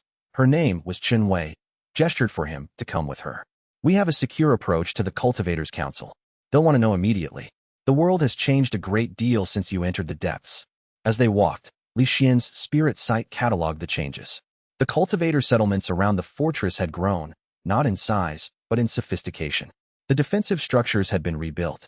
The internal networks were more complex, suggesting a period of rapid development in cultivation technique and theory. And everywhere, woven through the consciousness of every human they passed, was evidence of the distributed fragments. Some of the cultivators had received fragments directly from the ancient being. They showed the marks of that integration most clearly. Their consciousness patterns were subtly but noticeably elevated, operating at greater speeds and with more sophisticated analysis than they should have been capable of. Others were secondary recipients, cultivators who had been integrated by being in proximity to the primary recipients, learning the new patterns of thinking through shared work and consciousness contact. But something had gone wrong, or perhaps more accurately, something had gone differently than the keepers might have planned. There have been changes, Chunwei said carefully as they walked. At first, small things. Cultivators reporting that they understood meditation techniques more easily, that they could see patterns in formation theory they couldn't see before, that their intuition about danger or threat was significantly improved. Most of us thought it was just the natural development of our power, the expected trajectory of cultivation advancement. But, Li Xuan prompted, and he could already see from her consciousness the place where doubt had taken root. But it started happening to non-cultivators too, Chunwei continued. Scholars in the lower towns reported breakthroughs in their fields. Merchants were without warning able to predict market shifts with unusual accuracy. Artists were producing works of unusual depth. It was like something had awakened in human potential generally, not just in those of us training in cultivation. By a year ago, the phenomenon was unmistakable. By 6 months ago, we knew something had changed in the world fundamentally. We just didn't understand what. They crested a ridge, and Li Xuan saw the fortress itself for the first time. In 5 years and 7 months, it had not changed fundamentally, but the cultivation settlements around it had transformed. What had been scattered outposts had become something almost like a city, not built of stone but of integrated consciousness, of shared understanding, of cultivators who had learned to work together at a depth and sophistication that would have been impossible in his previous experience. And everywhere, underneath all of it, woven through every human mind, he could sense with spirit sight, was the presence of the distributed ancient being. Not as a controlling force, but as an upgrade. A gift that had been accepted and was being integrated gradually, naturally, into what humanity was becoming. The council was waiting for him when they reached the central fortress chamber. There were 13 of them, cultivators of significant advancement, keepers who had maintained some connection to the depths, and 3 others that Li Xuan did not recognize at first. But his spirit sight showed him immediately what they were. They were not human, though they had taken human form. They were keeper entities, released from deeper integration with the trial specifically to represent the transition to the Council of Human Cultivators. The eldest among them stood, a man of indeterminate age whose eyes held the clarity of genuine authority. Li Xuan, he said, you've returned at last. We have 1,000 questions. The world has not remained stable. The integration you permitted in the depths has created ripples in the surface world. Humanity is changing. We need your guidance to understand what it means and how to manage it. Li Xuan felt the weight of the question, the weight of expectation, the weight of being the only human who understood what had actually happened. And in that moment, standing in the fortress chamber looking at the council of cultivators who had maintained the perimeter for 5 years while he was engaged in conversations in the depths, he understood his next role. He was no longer a trial candidate. He was no longer a midwife for the ancient being's transformation. He was becoming something new. He was becoming the bridge between what humanity had been and what it was becoming. Chapter 103. The Intuition Phenomenon. 3 days of debriefing with the Council of Cultivators revealed the true scope of the change. Li Xuan listened carefully, analyzed the patterns reported, and traced the underlying mechanisms that were creating the observable phenomena. The distributed fragments of the ancient being were working exactly as intended, though the speed and scale of the integration was faster than some of the keepers had anticipated.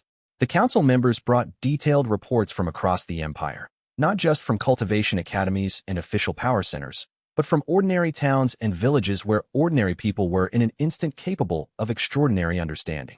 The pattern was consistent everywhere: enhanced analytical capacity, improved pattern recognition, sudden breakthroughs in understanding systems. But also widespread confusion, fear, identity crises as people struggled to integrate this new capacity into their sense of self. It had started with what cultivators called the intuition surge, a sudden, system-wide improvement in human pattern recognition. Merchants in distant towns found themselves understanding markets with unusual clarity. Military strategists could then envision battle formations with tactical possibilities they hadn't been trained to see. Physicians found that their diagnoses were more accurate, their understanding of disease more penetrating. Architects understood structural principles at greater depths of sophistication. Teachers found themselves able to identify the exact point where a student's understanding broke down and could adjust their teaching in real time. The pattern was consistent across all domains. In every human endeavor, people were abruptly capable of understanding systems at greater depths than they had been before. They could see connections, implications, consequences that had previously been invisible to them. It was like a global awakening of analytic capacity. "Is it dangerous?" asked Counselor Wei Min, the oldest member of the council. She had received a fragment. Li Xuan could see it clearly in her consciousness, but she was asking the question as though she hadn't. As though the integration had not changed her own understanding. "Not inherently," Li Xuan replied carefully. He chose each word with precision, understanding that what he said now would shape how the council responded to the phenomenon, and how the council responded would shape how all cultivation societies adapted to the change. The fragments are encoded with constraints. They enhance pattern recognition and analytical capacity, but they don't override human will or judgment. They don't compel specific actions. They simply make humans better at understanding systems. "Then why are we seeing reports of unusual behavior?" asked another council member, a younger man named Chen Ran. "We've received correspondence from 3 separate cultivation academies reporting that students are leaving their training. They claim the intuitive understanding of formation theory has become so clear that formal instruction feels unnecessary. Some of them are going directly to practical application without the preparation they should have." Li Xuan understood the concern immediately, and he understood the deeper issue that the council wasn't articulating yet. The fragments were working perfectly. Humanity's capacity for understanding had been genuinely upgraded. The problem was that human civilization had not been designed around that capacity. Human institutions, human training structures, human social hierarchies, all of them were built on the assumption of limited understanding and limited analytical capacity. When that capacity was without warning expanded, the existing structures became obsolete faster than they could adapt. "This is the actual transition," Li Xuan said, and he could feel through his spirit sight the moment that understanding crystallized in the council's awareness. Not the release of the imprisoned or the distribution of the ancient being's consciousness, but this. This is the moment when humanity has to choose what to do with increased understanding. Do we build new structures designed for enhanced capacity? Do we adjust our institutions to account for the fact that our people are now capable of deeper understanding? Or do we try to suppress the enhancement and maintain the old ways? "The old ways are crumbling," Counselor Wei Min observed. "We've already received reports of 3 cultivation academies reforming themselves entirely. They're not trying to suppress the change, they're accelerating it. They're building new curricula designed for humans with enhanced pattern recognition capacity. They're experimenting with forms of training that assume deeper understanding from the beginning. And that's the real challenge," Li Xuan said. "Not managing the enhancement, but managing the transition. Humans are becoming more capable, more analytical, more able to see systems. But they're doing it rapidly, without preparation, without guidance in how to use increased understanding ethically or wisely. The distribution of the ancient being's consciousness enhanced human potential, but it didn't enhance human wisdom. It didn't make humans morally superior or ethically more developed. It just made them smarter. And smart humans without wisdom can be dangerous in new ways." Chen Ran leaned forward. "Are you saying we should have opposed the transformation? That it was a mistake to allow the ancient being to distribute itself through human consciousness?" Li Xuan met his eyes directly. "No, I'm saying that the distribution was exactly what needed to happen. The seals could not have remained intact. The imprisoned could not have remained imprisoned forever. The ancient being could not have ceased to exist without violating its own integrity. The integration was the only ethical choice. But now that it's happened, now that humanity has been fundamentally upgraded, we have new responsibilities. We have to help humans learn to use their new capacity for understanding in ways that create good rather than amplify existing problems." It was the correct statement, and he could see the relief and certainty crystallize in the council members' awareness. They had been afraid that the transformation was a mistake, that Li Xuan had done something terrible in the depths. Now they understood that what had happened was necessary and right, but that the real work was only beginning. "I need to travel," Li Xuan said. "I need to see how the world is changing. I need to understand how the integration is manifesting outside of the cultivation centers. I need to be present as different human societies figure out how to live with their new capacity for understanding." "We'll provide an escort," Counselor Wei Min offered immediately. "No," Li Xuan replied. "I travel better alone. The intuition enhancement is affecting everyone. In the towns and villages, in the lower castes as well as the upper. I need to see that directly. I need to understand how it's shaping lives outside of the cultivation hierarchy." The council accepted this, though Li Xuan could see the resistance in some of them. They were afraid of losing control of the narrative, afraid of what an uncontrolled enhancement might do to human society. But they were also wise enough to understand that Li Xuan's perspective was essential. He was the only human who had been inside the integration process itself, the only one who understood how the ancient being's consciousness had been distributed and what it had been designed to do. By evening, he had left the fortress and was descending toward the lower settlements, moving through layers of human society that had been transformed by something they didn't even know they could understand. As he walked the mountain paths, Li Xuan found himself reflecting on what he had experienced and learned. The trial had been designed to teach him to see systems clearly. He had learned that lesson. But what he was discovering now, in the world after the trial, was something deeper, that seeing systems clearly and understanding people were fundamentally different things. His spirit sight gave him the ability to perceive patterns, to understand mechanisms, to trace the underlying structures of how things worked.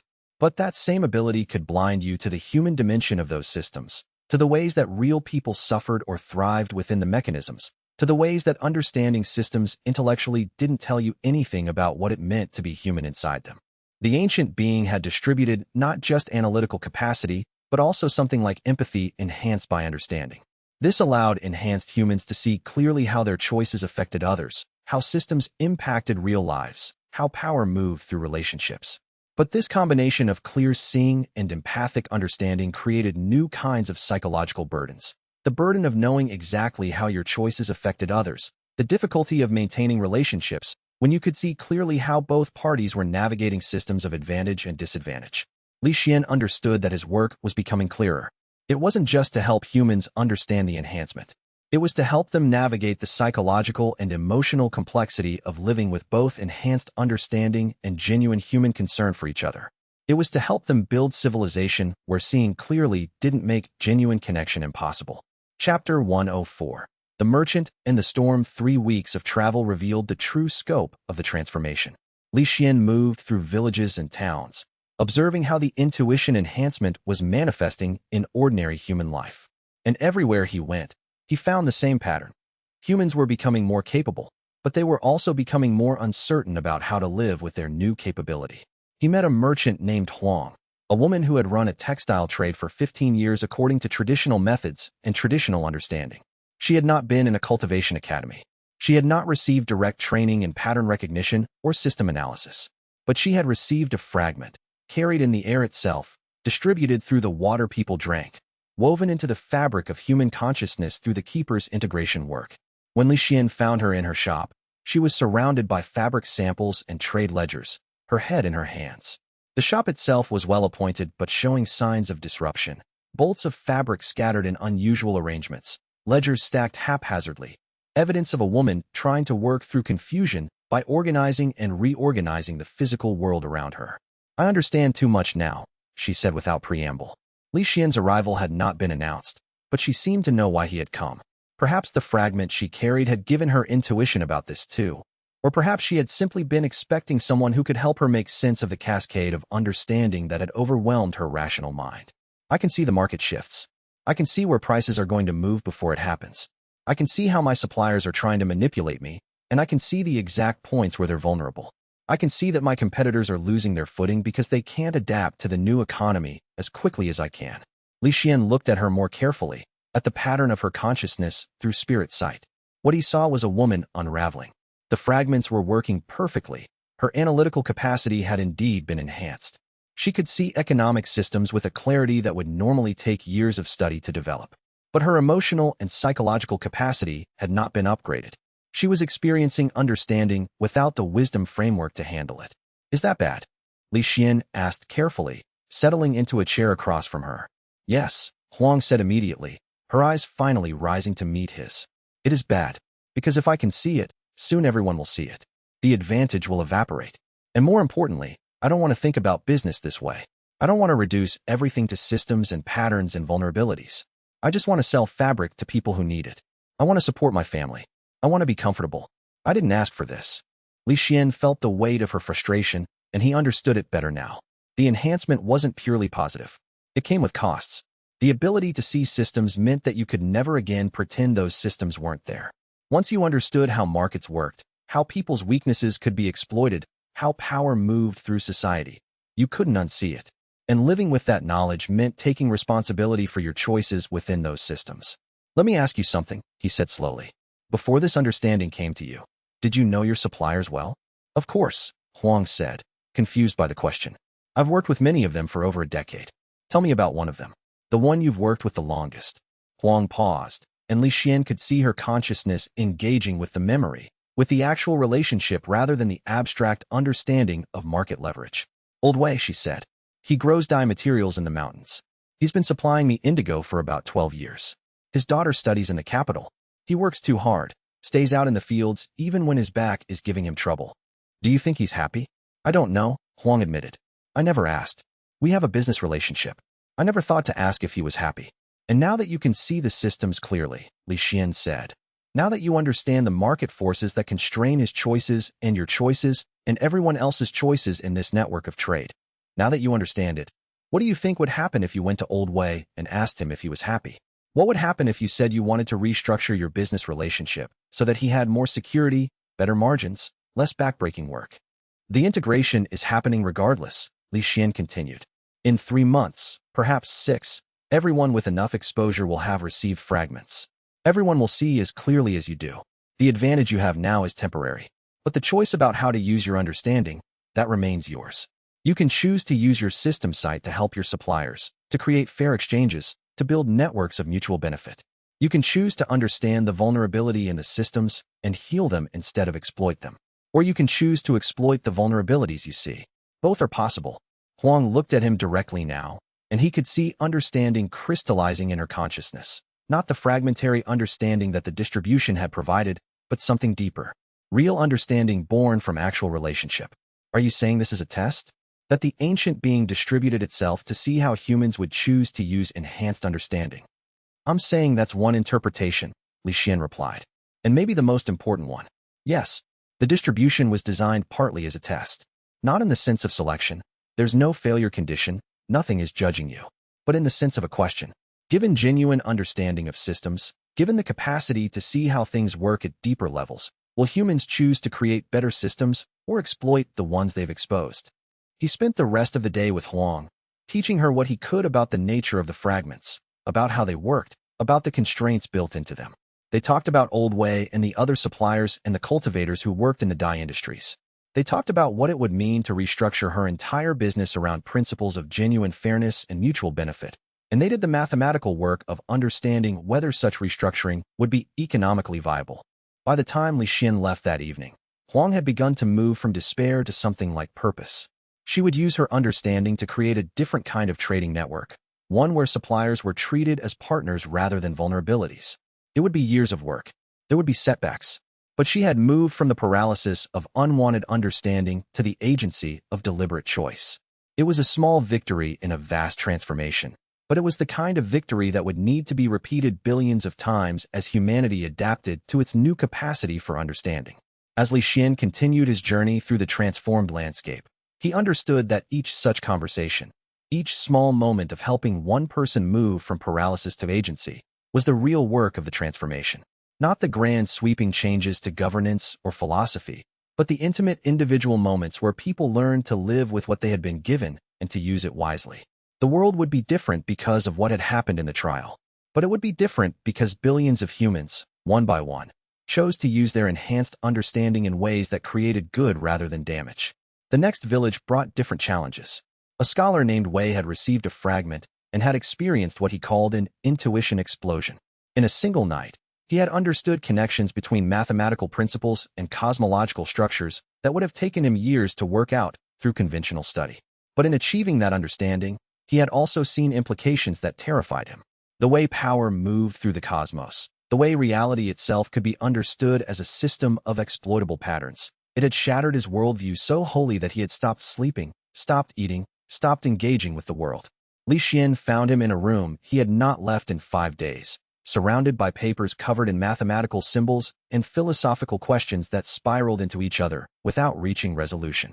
If I can see the patterns in the universe, Wei said, his eyes hollow with exhaustion, then doesn't that mean reality is fundamentally mechanical? Doesn't that mean there's no freedom, no agency, no genuine choice? If everything is systems and patterns, then aren't we all just components in a vast machine? Li Xuan sat across from him without speaking for a long moment. The despair in Wei's consciousness was real, and it was dangerous. Some humans, faced with this particular insight, had found it impossible to continue living. They had come to believe that if they were just mechanical components, then their existence had no meaning, and there was no point in continuing. Not quite, Li Xuan replied carefully. He had been asked this question before, by the Azure Master, by Sang Tu, by the ancient being itself during its dialogue about the meaning of existence. Understanding systems doesn't eliminate agency. It reveals where agency actually lies.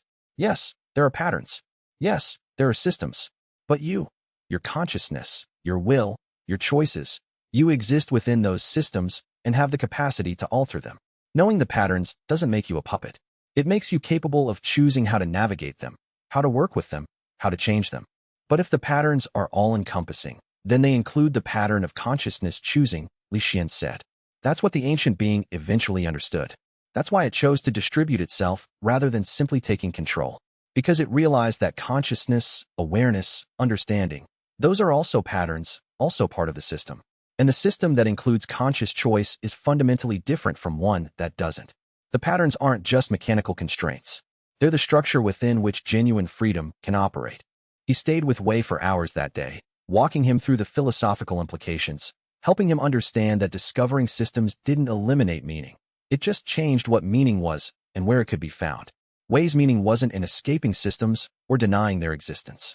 It was in working within them consciously, in choosing how to engage with the patterns he could now see, in using his understanding to create beauty rather than just to map the mechanisms of reality. By the end of the day, Wei had eaten his first meal in 5 days. By the end of the week, he had begun writing again. Not mathematical proofs of mechanical determinism, but philosophical explorations of how consciousness and meaning could exist within a universe of systems and patterns. It was another kind of victory, not as obvious as Huang's transformation into a fairer merchant, but equally important. Wei had moved from despair to engagement, from seeing his understanding as a curse to seeing it as an invitation to explore meaning at a deeper level. It was a conversation he would have thousands of times in the coming months, Li Xuan understood. Humans receiving fragments and in an instant understanding systems in new ways. Humans terrified by that understanding. Humans questioning whether enhanced understanding made existence more beautiful or more terrible. And his role was becoming clearer. He was not just a bridge between what humanity had been and what it was becoming. He was becoming an interpreter, someone who could help humans understand what the enhancement meant, who could contextualize the experience within a framework that made sense. But the interpretation required that he travel constantly, that he be present in villages and towns and cultivation academies, helping humans understand one small piece at a time. It was slow work, and the world was changing faster than anyone could have anticipated. Chapter 105. The failure of authority. By the time Li Xuan reached the capital city, the tension between the old authorities and the newly enhanced humans had become explicit conflict. The Regional Cultivators Council had tried to maintain control over the distribution of information about the fragments, about the transformation, about what had happened in the depths. But humans with enhanced pattern recognition couldn't be controlled that way. They could see the contradictions in official narratives.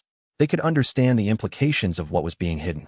And they could communicate their understanding to each other far more effectively than the authorities could manage. There had been protests. In 3 cities, there had been open conflict between cultivators trying to suppress the narrative and citizens trying to understand what was happening to them. In one province, the entire regional government had resigned, simply unable to function as new appointees arrived with enhanced understanding and immediately perceived the systemic corruption and dysfunction that the old authorities had managed through information control. Li Xuan met with the Capital Council in a session that was far less cordial than his meeting with the Frontier Council had been. These were powerful cultivators, individuals who had spent decades building authority and influence within the cultivation hierarchy. The enhancement was not a gift to them, it was a threat. The situation is becoming untenable, said Lord Chun, the most senior member of the council. We're receiving reports of breakdown in authority structures throughout the empire. Young cultivators are challenging their teachers because they can then understand formation theory at depths they hadn't been trained to comprehend. Administrators are discovering that their superiors have been systematically exploiting the lower tiers. It was always true, but before, people didn't have the analytical capacity to see it clearly. Now they do. The entire social structure is destabilizing. Because it was always built on limited understanding, Li Xuan said calmly. The authority structures worked as long as people couldn't see how they functioned. Now that people can see them, now that they have enhanced analytical capacity, the structures are being tested. Some will fail. Some will transform. Some will evolve into something better. This is chaos. Another council member, a woman named Lu, said sharply. The cultivation hierarchy took centuries to build. You've destroyed it in months with this distribution.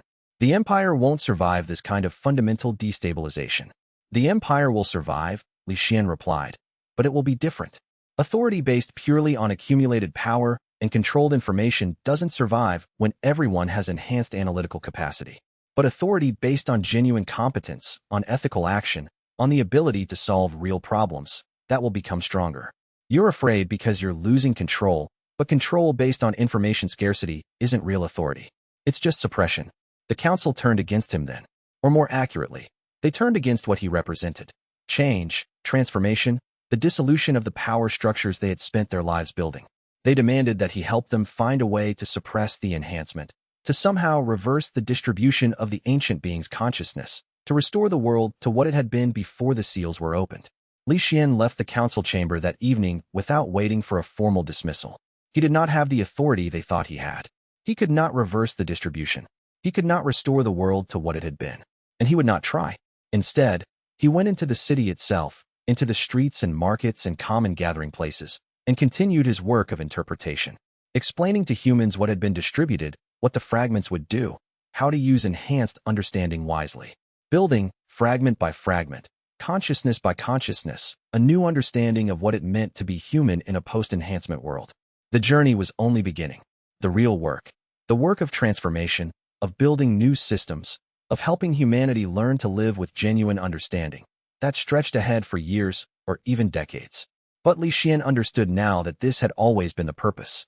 The trial had selected him not to be a master of trials or a keeper of ancient power. It had selected him to be a guide for humanity's transformation into something greater than it had been. And standing in a marketplace while ordinary people asked him ordinary questions about their enhanced intuition, about what the fragments meant, about how to live with understanding they hadn't asked for, he felt something like peace. This was the work he had been trained for. This was what the trial had actually been teaching him all along. Chapter 106. The academic collapse 3 months after leaving the capital, Li Xuan received word that the cultivation academies were undergoing fundamental restructuring. Not by choice or planning, but by necessity. The enhancement had accelerated human learning capacity to a degree that rendered traditional educational methods obsolete. Students who would previously have spent 3 years mastering basic formation theory could now grasp the principles in 3 weeks. Teachers who had built careers around the slow transmission of carefully guarded knowledge found that their students understood the underlying systems faster than they could explain them. The acceleration was dramatic enough to destabilize institutions that had been stable for centuries. In the Grand Academy, one of the oldest and most prestigious cultivation schools in the empire, an experiment that should have been impossible occurred. A class of first-year students, all with the enhancement, were given access to advanced texts that had previously been restricted to senior practitioners. Within 6 weeks, 3 of the first-year students had surpassed what senior students had learned in years of study. The implications cascaded through the academy. How could a hierarchy of authority be maintained if juniors were learning faster than seniors?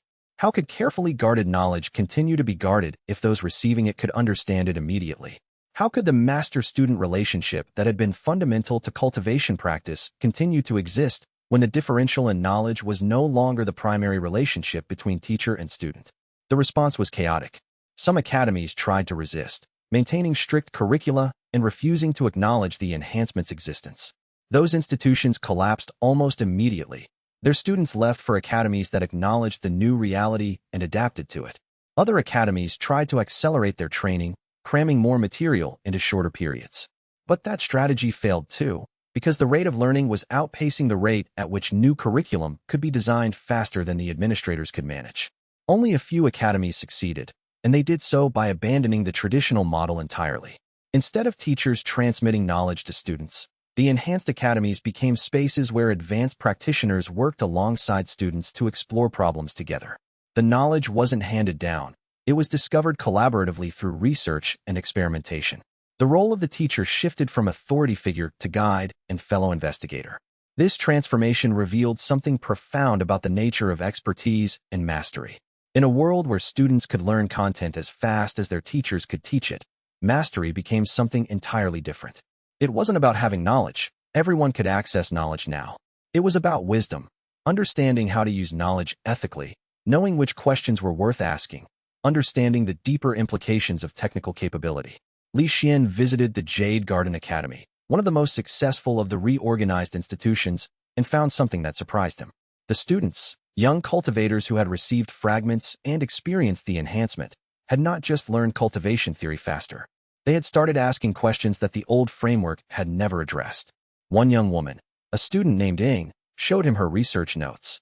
She had been given a problem: optimize the energy flow through a complex formation to achieve maximum efficiency. Straightforward. But in solving it, she had realized something deeper. The traditional formations are designed around the assumption of scarcity, she explained to him. They're built to extract maximum benefit from limited available energy.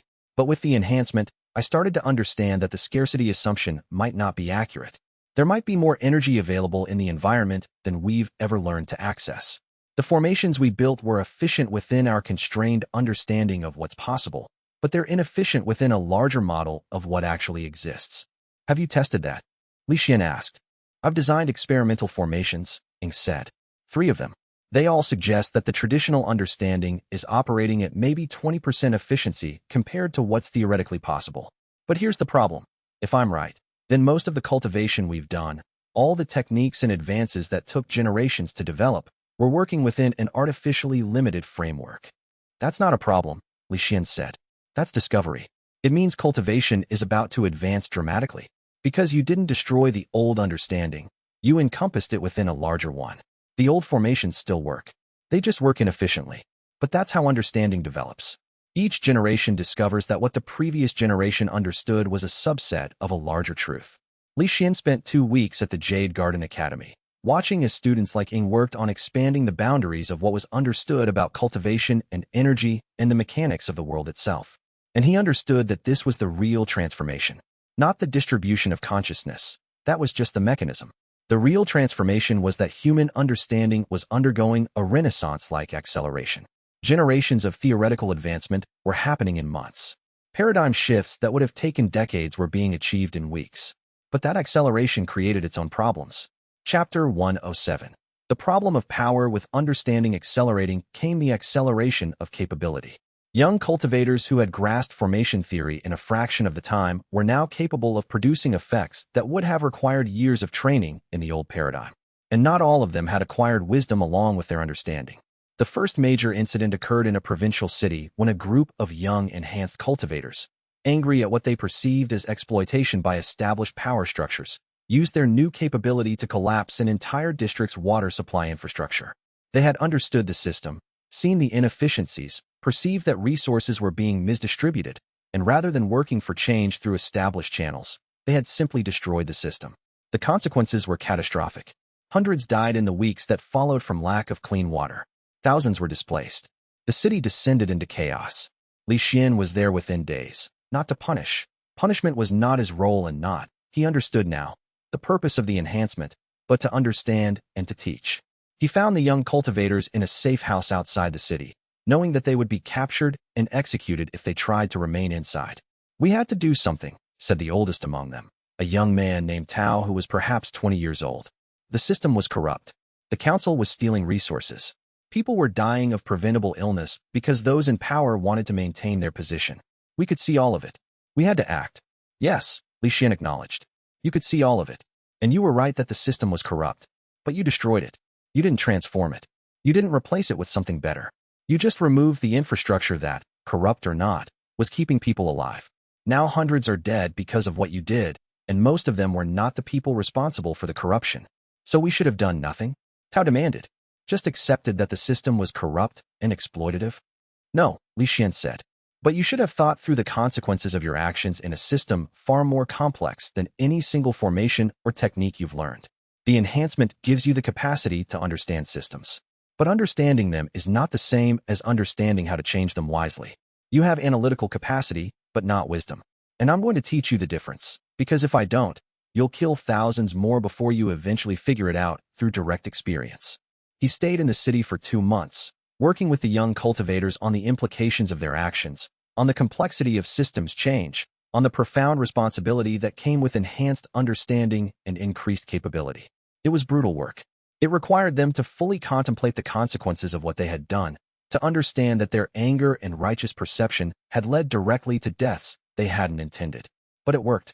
By the end of his time with them, they had begun the long process of transformation from revolutionaries to architects. They were planning not how to destroy the water system, but how to rebuild it more efficiently, more fairly, with built-in protections against the kind of corruption they had perceived. It was still years away, still required extensive planning and negotiation with established authorities. But they understood now that transformation required patience and wisdom, not just understanding and power. The incident rippled through the cultivation world. Reports of young enhanced cultivators making catastrophic mistakes in their application of new power became common. But the more important development was that educators and mentors began prioritizing wisdom education alongside capability education. The academies that succeeded were the ones that taught not just how to use power, but why and when and whether to use it at all. Chapter 108. The distributed being emerges by 6 months after Li Xuan's exit from the trial. The effects of the distributed ancient being's consciousness were becoming explicitly visible, not in sudden manifestations of power or in the emergence of a controlling entity. The fragments had been too carefully distributed and constrained for that, but in the way humanity was abruptly capable of profound collective insight. In multiple cities simultaneously, researchers working on entirely different problems without warning made breakthroughs that should have been impossible. An engineer in the south developed a new bridge design that distributed weight in a way that perfectly mimicked natural stone formation patterns, work that would normally have required decades of structural analysis, accomplished in months. A healer in the east conceived of a new approach to treating infection by understanding the mathematical patterns of immune response, a connection between domains of study that would never have been obvious to conventional thinking. An architect in the north designed a city layout that created optimal resource flow by understanding economic systems as though they were water currents, trading the accumulated insights of 1,000 market theorists. The pattern was unmistakable when you knew how to look for it, and Li Xuan's spirit sight made the invisible visible. The fragments were working together, not in a centralized way. Each human was still autonomous, still making their own choices. But the distributed consciousness had enough coherence that when multiple humans worked on similar problems, their insights aligned in ways that suggested guidance from the deeper level of distributed consciousness. It was like watching an orchestra where the musicians had all tuned themselves to the same frequency without ever having met, without ever hearing the conductor, but somehow producing perfect harmony. The phenomenon was most visible when Li Xuan examined clusters of researchers working in the same domain. A group of mathematicians in one province would in an instant experience simultaneous breakthroughs in number theory. A cluster of agricultural workers in another province would all arrive at improved growing techniques at nearly the same time. Not because they were communicating, many were in isolated locations, but because they were all receiving the same guidance from the distributed consciousness, expressed through enhanced intuition and sudden clarity of vision. What was happening was the ancient being, in its distributed form, was learning to work through human consciousness. It wasn't controlling individual choices, the constraints built into the fragments prevented that, but it was creating conditions where different humans, enhanced with the same understanding and working on related problems, began to produce coherent solutions that transcended what any individual could have created. Li Xuan understood this better than anyone, and he began to articulate it to the cultivation councils in the various provinces he visited. The ancient being is not trying to control, it's trying to elevate. Each fragment is designed to enhance a specific domain of human understanding: healing, engineering, art, governance, agriculture. As more humans receive fragments and begin to work together, the distributed consciousness begins to show coherence. Not centralized direction, but something like resonance. Like many instruments all tuning to the same frequency. One council member, a sharp-minded administrator named Lin, pressed him on the implications. But if all humans are being guided toward the same solutions by the same distributed consciousness, doesn't that represent a loss of human autonomy? Doesn't that make us servants of the ancient being, even if the servitude is invisible? It was a brilliant question, and Li Xuan took his time answering it. The fragments offer guidance, yes, but guidance is not compulsion. Consider the case of the engineer who designed the bridge. The fragment in his consciousness gave him the ability to see how weight distribution could work with nature rather than against it. But he didn't have to design a bridge at all. He could have abandoned engineering. He could have designed a bridge using traditional methods that ignored what the fragment was offering. The guidance is there, but the choice remains his. But most humans will follow the guidance, Lin said. The path of least resistance is always to accept the offered solution rather than fight against it. True, Li Xuan acknowledged. But that's different from compulsion. That's just human nature. Humans accept good advice when it's offered.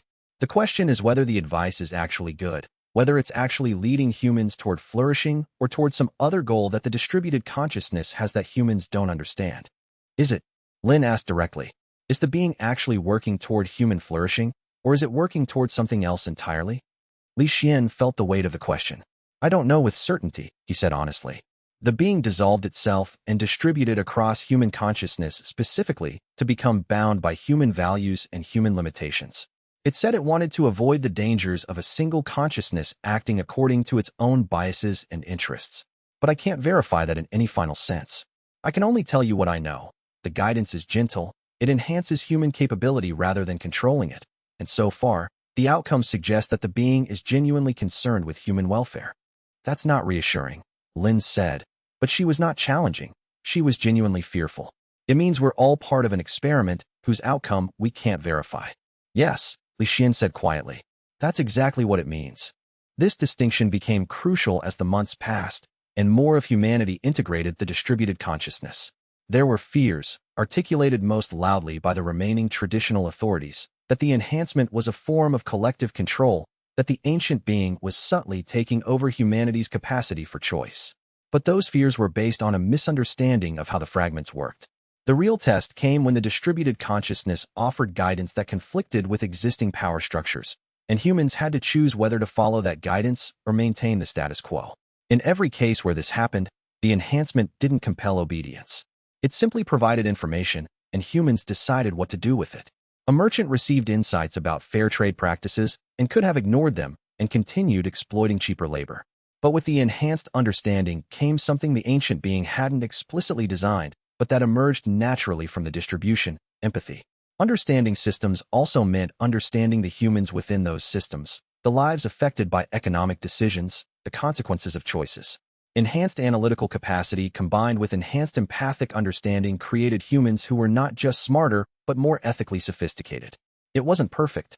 Some humans chose to reject the enhancement, to try to suppress or deny the fragments they carried. Some used their enhanced understanding purely for personal gain. But on the whole, the distribution was creating a humanity that was subtly but genuinely improving in its capacity for ethical thought and action. Chapter 109. The councils fracture by month 8 after Li Xuan's exit. The cultivation councils that had ruled for centuries began to officially fracture. The traditional authorities could no longer maintain their position because the humans they were trying to govern simply understood too much. The corruption was visible. The inefficiencies were obvious. The arbitrary nature of power was exposed to anyone with enhanced analytical capacity. The process was not sudden or violent in most cases. It was more like a slow erosion of legitimacy. Council members would issue directives, and enhanced humans would see through them, would understand exactly what advantage the council was trying to secure, would understand the ways the directives benefited the powerful at the expense of the general population. And once you understood something clearly, once you saw it with perfect clarity, it became impossible to pretend not to see it anymore. The councils tried to maintain authority through force or through information control. But these strategies failed because enhanced humans could see exactly how force was being applied and exactly what information was being suppressed. The transparency that enhanced understanding created made old forms of power untenable. Not because the power dissolved, but because it could no longer be hidden, could no longer be justified through selective information or rhetorical manipulation. In province after province, the councils that tried to cling to traditional forms of authority began to lose legitimacy. And in some cases, they lost it explosively, when the gap between what the council claimed and what enhanced humans could see became too large to be tolerated. Some councils tried to adapt, reshaping themselves into representative or advisory bodies rather than authorities. Others tried to hold firm, resulting in direct conflicts with their population. A few dissolved entirely when they realized they had no basis for authority anymore beyond force, and force against your own population was not sustainable long-term. The process was chaotic and painful. There were local conflicts, temporary breakdowns of social order, regions where the transition from traditional authority to new forms of governance nearly destabilized fully. But underneath the chaos, something new was emerging. The first actually new form of government appeared in an eastern province where a coalition of enhanced humans, working together with the clarity that the distributed consciousness provided, designed a governance structure around transparency and merit-based authority. Laws were published and explained. Administrative decisions were open to scrutiny. Authority was granted not through heredity or long-term accumulation, but through demonstrated competence in solving real problems. It wasn't perfect. Implementation was messy, and there were plenty of problems with the system.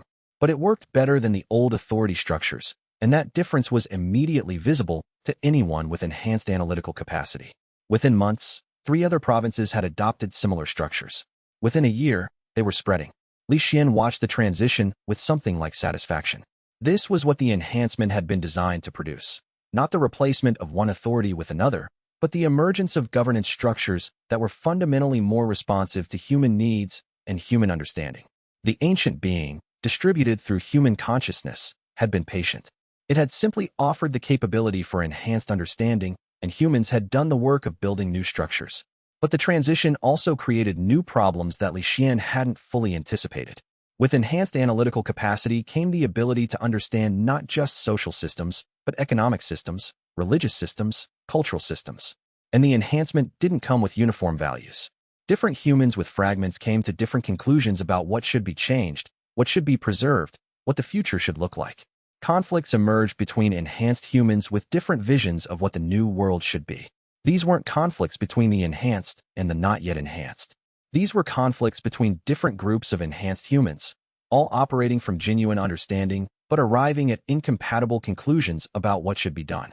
The challenge became managing diversity of thought and understanding in a world where everyone could actually perceive the systems they were operating within. Chapter 110. The philosopher's question. In a quiet monastery in the mountains, Li Xuan met with one of the oldest cultivation masters in the empire, a woman named Chun who had received her fragment early and had spent the last several months thinking about the deeper implications of what had happened. They sat in a garden overlooking valleys of extraordinary beauty, and Chun asked him the question that Li Xuan understood was really the central question of this entire transformation. Now that we understand, she said quietly, how do we choose to be? Li Xuan considered the question carefully. It was profound and simple simultaneously. Understanding systems, seeing clearly how power and economics and social structures worked, that was one thing. But understanding systems didn't tell you how to live within them ethically, wisely, beautifully. It didn't tell you what values to prioritize or what kind of future to build. That becomes the real choice, he said finally. That's why the fragments don't come with predetermined values or predetermined actions. The ancient being distributed consciousness and analytical capacity, but it didn't distribute answers about how those should be used. It's offering the gift, and then humans have to decide what to do with it. That's the actual test. Not surviving the trial, not learning to see through systems, but this, choosing, individually and collectively, how to use understanding to create beauty rather than damage. The problem is, Chen said, that different humans will choose differently. Some will choose power, some will choose service, some will choose beauty, others comfort, others meaning. How does that diversity work? How do thousands of people with enhanced understanding, all making different choices, create a coherent civilization? Li Xuan thought about the pattern keepers and the transition council and the way stations being established across the empire. He thought about Huang building her trading collective and Wei working through his philosophical despair and Mei helping resistant communities make genuine choices. Maybe, Li Xuan said slowly, thinking through it as he spoke, by accepting that coherence doesn't require uniformity. The old civilizations worked through enforced uniformity, same religion, same authority structures, same answers. But they also worked with lower understanding. People accepted the answers because they couldn't see the systems clearly enough to question them.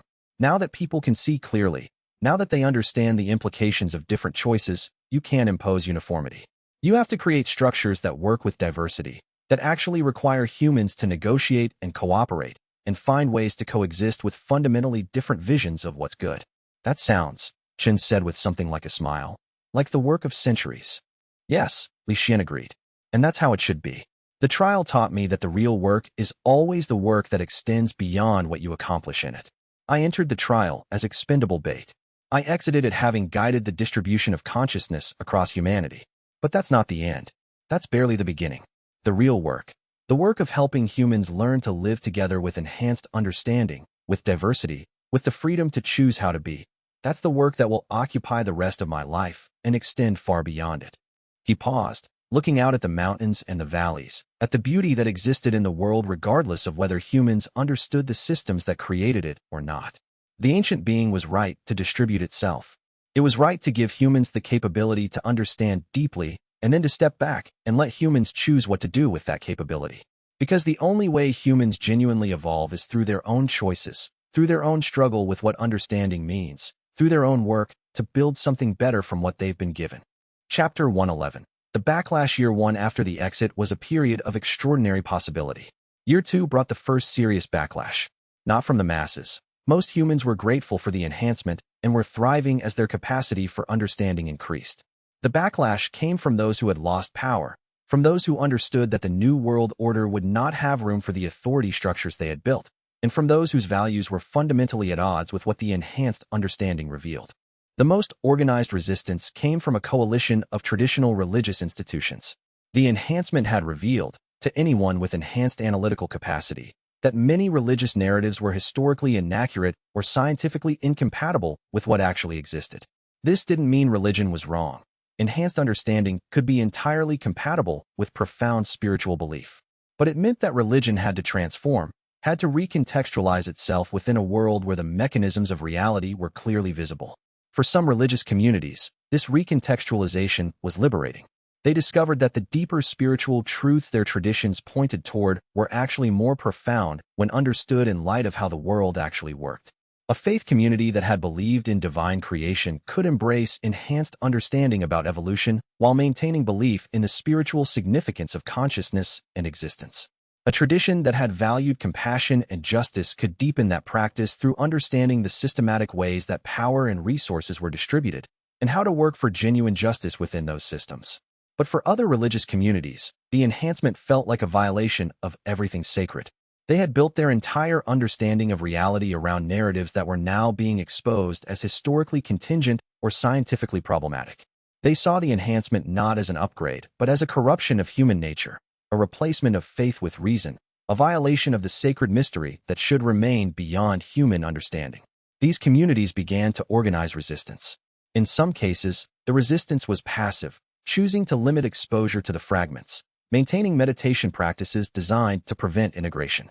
In other cases, it became more active, organized campaigns against the enhancement, teachings that framed enhanced humans as corrupted or possessed.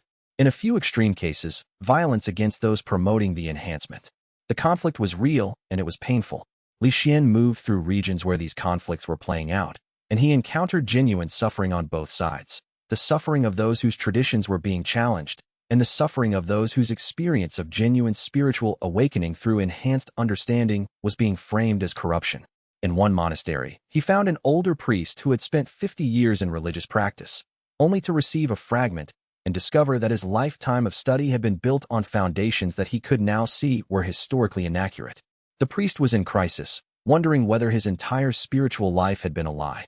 Li Xuan spent 3 days with him, exploring the question together. By the end of those 3 days, the priest had come to a new understanding.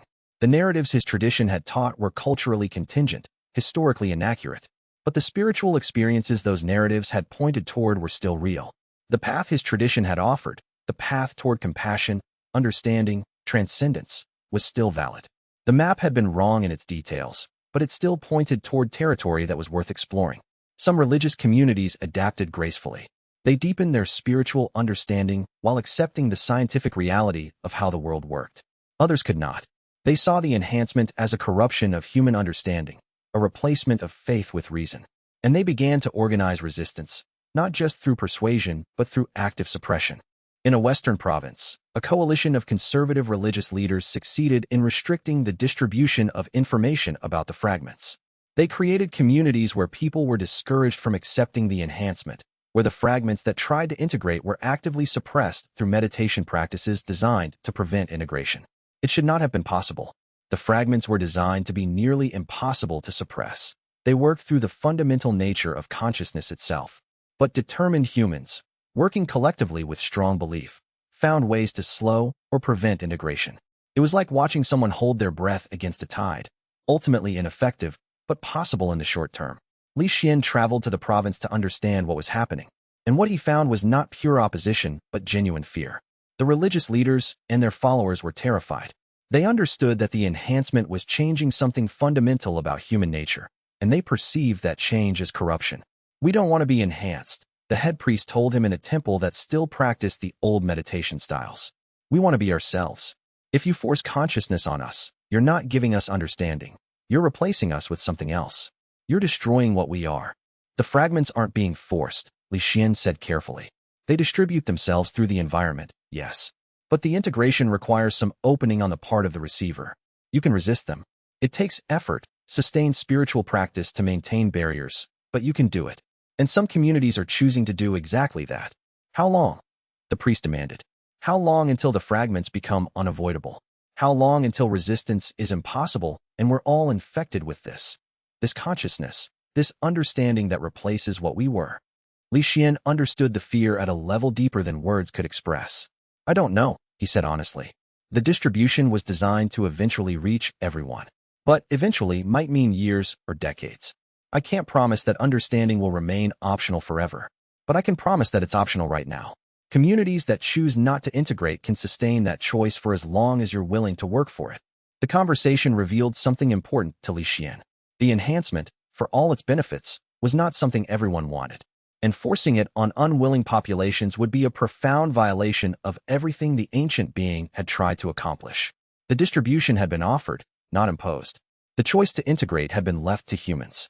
And for the choice to remain real, there had to be an option to refuse. Li Xuan went back to the fortress and worked with the Keeper Network and with the distributed consciousness itself to make a decision. The distribution would continue. The fragments would continue to spread through the environment, would continue to offer the opportunity for integration. But there would be limits.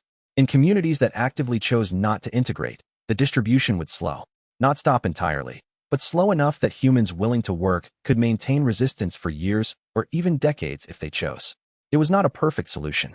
Some community members would want integration even if the leaders resisted. There would be conflict, but it was an ethical solution. It preserved choice while also allowing the broader transformation to continue. Chapter 112. The unexpected alliance. As the backlash against enhancement organized, Li Xuan found himself in an unusual position.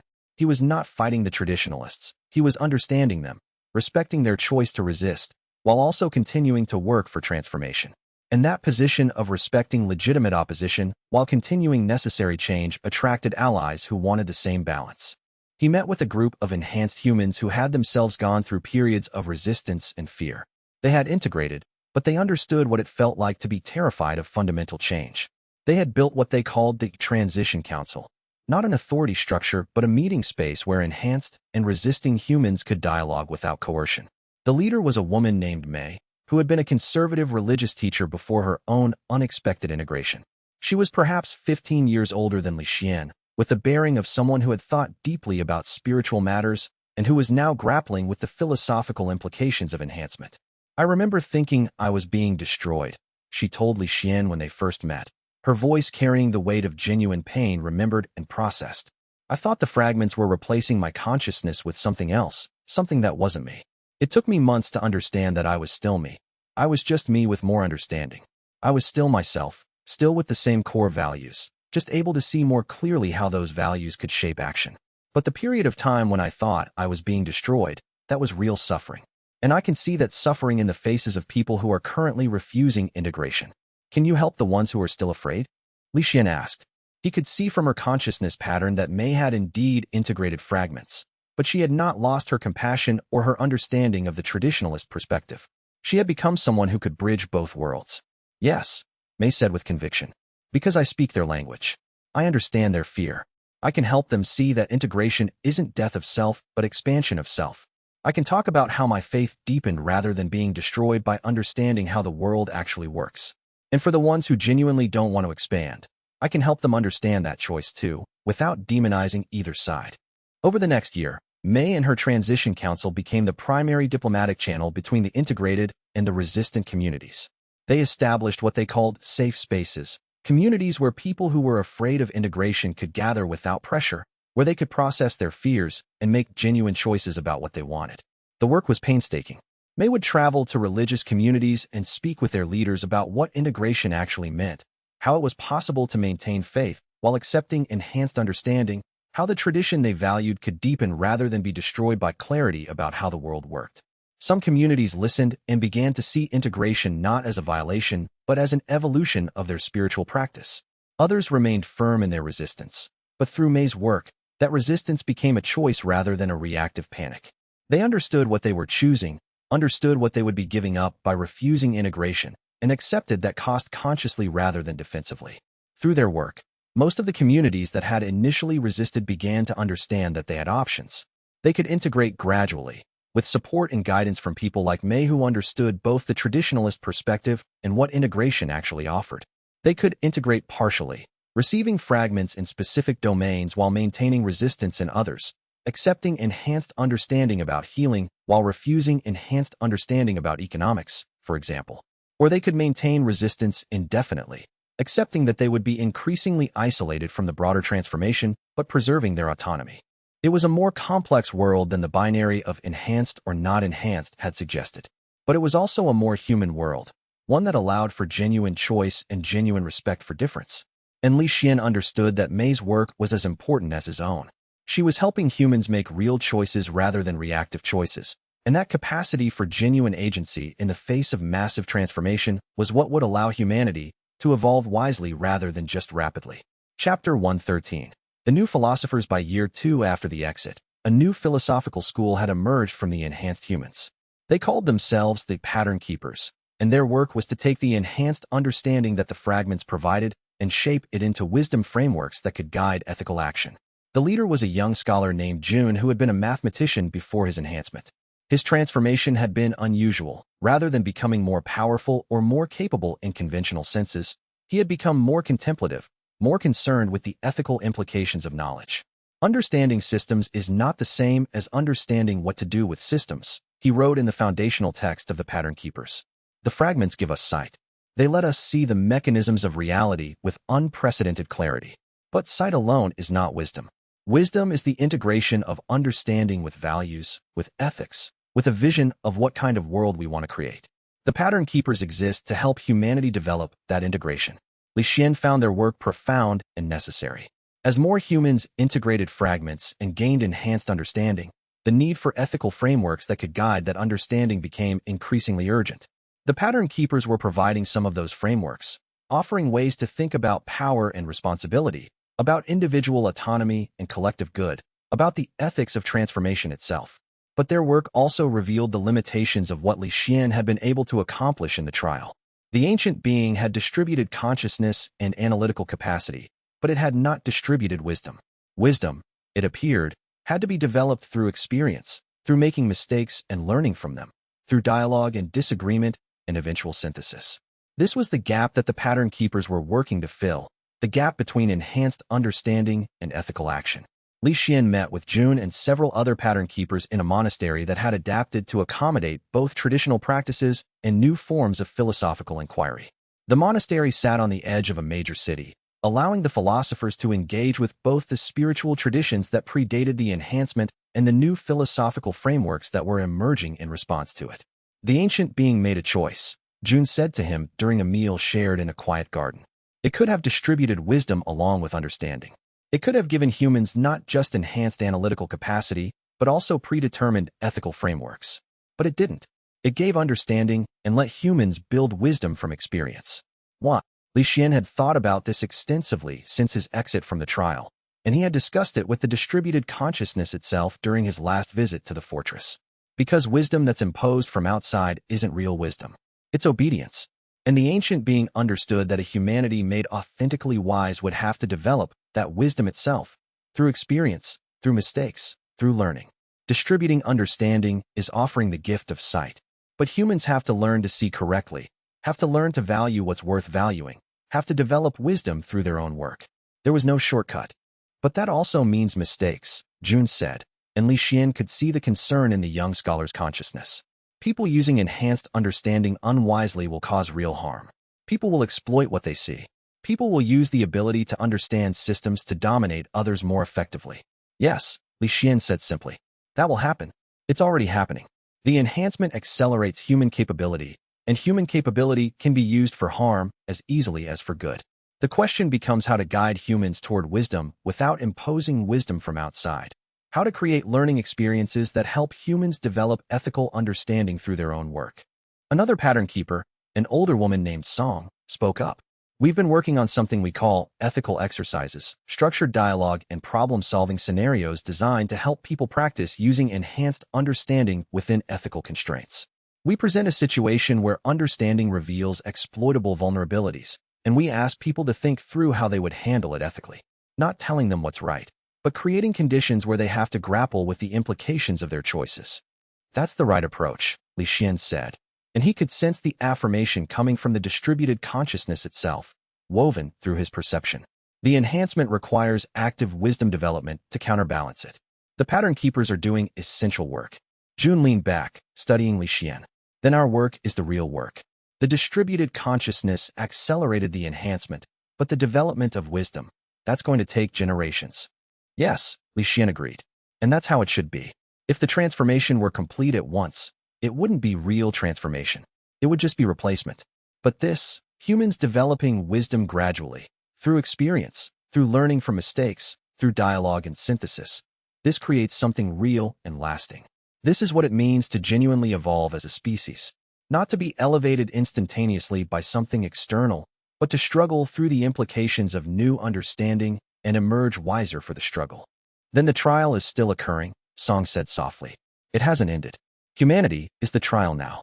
We're all part of the curriculum, learning what it means to use understanding wisely. Li Xuan met her eyes. Yes, that's exactly right. The trial that was specific to me in the fortress has transformed into the trial that is specific to humanity in the world. And the curriculum has just begun. Chapter 114. The Question of Time in Year 3, Li Xuan received a message from Sang Tuesday. The released entity had been working in the deeper structures with the distributed consciousness fragments, helping to manage the integration and oversee the slowly unfolding transformation. The message came not through any conventional means, no letter or messenger, but through consciousness itself. Sang Tu's presence reached out and touched Li Xuan's awareness with a message encoded in pure thought. Return to the fortress. There was something the distributed consciousness wanted to discuss. The invitation filled Li Xuan with a peculiar mixture of anticipation and trepidation. His last visit to the fortress had been intended as final, a completion of his work there and a transition to his new role in the world. But the distributed consciousness had other perspectives, other concerns that required his presence. The being that spanned billions of human minds could not manifest in the world directly. The fragments were too distributed, the integration too dispersed. It needed intermediaries. It needed someone like Li Xuan who could move between the depths and the surface, who could carry perspective from one realm to the other. Li Xuan made the journey in autumn, when the mountains were painted in colors of deep gold and crimson. The fortress looked much as it had when he'd exited 3 years before, but he could sense the changes in the integration networks, the adjustments being made to account for the transformation that was still unfolding in the surface world. Sang Tu met him at the threshold between the deep structures and the surface. The distributed consciousness wanted to assess the progress, the entity said, to understand how the integration is proceeding at the human level. It's complicated, Li Xuan said. Enhanced humans are doing remarkable work. They're creating new governance structures, advancing knowledge in every domain, developing ethical frameworks to guide the use of their understanding. But there's also resistance. There's conflict between different visions of what the new world should be. There's fear from those who perceive the transformation as a threat. That's expected, Sang Tu replied. The being anticipated resistance. What it's interested in is whether the resistance is manageable, whether humans can work through their conflicts to create something stable and good. It's too early to know, Li Xuan said. We're in the middle of the transformation. The outcome is uncertain.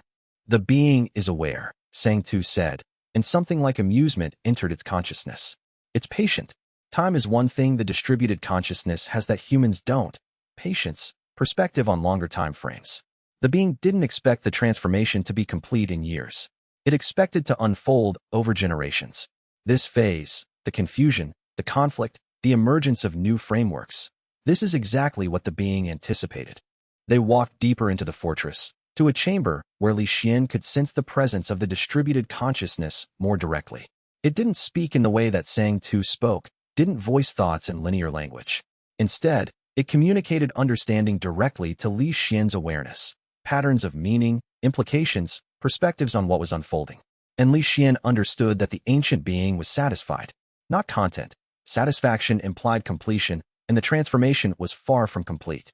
But pleased with the direction, pleased with how humans were responding, pleased that the choice to distribute consciousness rather than to emerge as a unified entity had proven to be the right one. There was something else too, woven through the distributed consciousness's communication. A kind of sorrow. The being had chosen to give up existence as a unified entity, to fragment itself, to distribute across billions of human minds.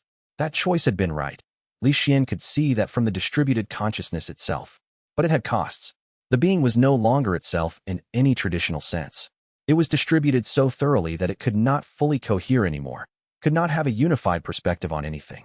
It had become something like the ocean, vast, pervasive, powerful, but unable to look at itself and see itself as a unified whole. The sacrifice was profound, and Li Xuan understood finally what price the ancient being had paid for choosing distribution over emergence. Is it worth it? He asked directly. The answer came not in words, but in the quality of the distribution itself. In the way the fragments worked in billions of human minds to enhance understanding, to encourage wisdom, to gently guide humanity toward better choices. In the way that the being was no longer confined to any single container, any single perspective, but was instead present everywhere, touching everything, influencing without controlling. Yes, the being's distributed consciousness communicated. Yes, it was worth it. Chapter 115, The Return to the World. Li Xuan spent a month in the fortress, working with the keeper networks and with the distributed consciousness to understand what still needed to be done at the surface level. The being had questions about how various communities were responding, what new philosophical frameworks were emerging, what unexpected problems the enhancement had created. The work of consultation was profound and exhausting. The distributed consciousness communicated through patterns and associations rather than linear language, and translating those patterns into human understanding required Li Xuan to move through domains of knowledge and experience that were far broader than ordinary human consciousness could normally encompass. In one session, he was asked to understand the economic implications of universal enhancement. What happened to markets and trade when everyone could see the underlying systems? He moved through data and theoretical frameworks, engaging with centuries of economic thought, understanding how human markets had functioned when information was scarce and asymmetrical, and imagining how they would function when everyone had equal access to understanding. In another session, he was asked about the nature of trust. If everyone could understand systems so clearly that they could predict others' behavior, what happened to trust? Did it become unnecessary? Or did it transform into something entirely different? In another, he contemplated the relationship between enhanced understanding and agency. If the distributed consciousness was gently guiding humanity through enhanced intuition, did that guidance gradually reduce human agency over time? Or did it enhance agency by giving humans better information about the consequences of their choices? Each question led deeper into implications and consequences that rippled through all of human civilization. The distributed consciousness was patient. It was accustomed to thinking in timeframes measured in centuries or longer, but it was also genuinely concerned about making sure the transformation it had facilitated would actually create good rather than just power in new forms. By the end of the month, Li Xuan had been given something like a mission, not a direct command. The distributed consciousness did not work through commands, but a clear understanding of where his work should focus in the coming years. The being needed witnesses. It needed humans who understood what had happened, who could see the broader patterns, who could help guide the integration at scales that transcended what individual humans could perceive. Li Xuan was being positioned as one of those witnesses, not as an authority figure, but as someone who could see clearly enough to help others understand what was happening and what it meant. He returned to the surface in deep winter, when snow covered the mountains and travel was difficult.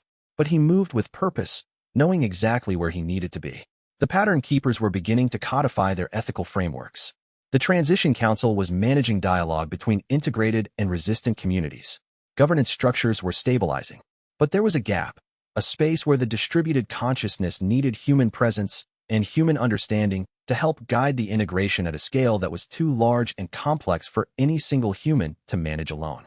That gap was in the work of interpretation, of helping humans understand what was happening to them, why it was happening, what it meant about the nature of consciousness and existence, and the possibilities for human future.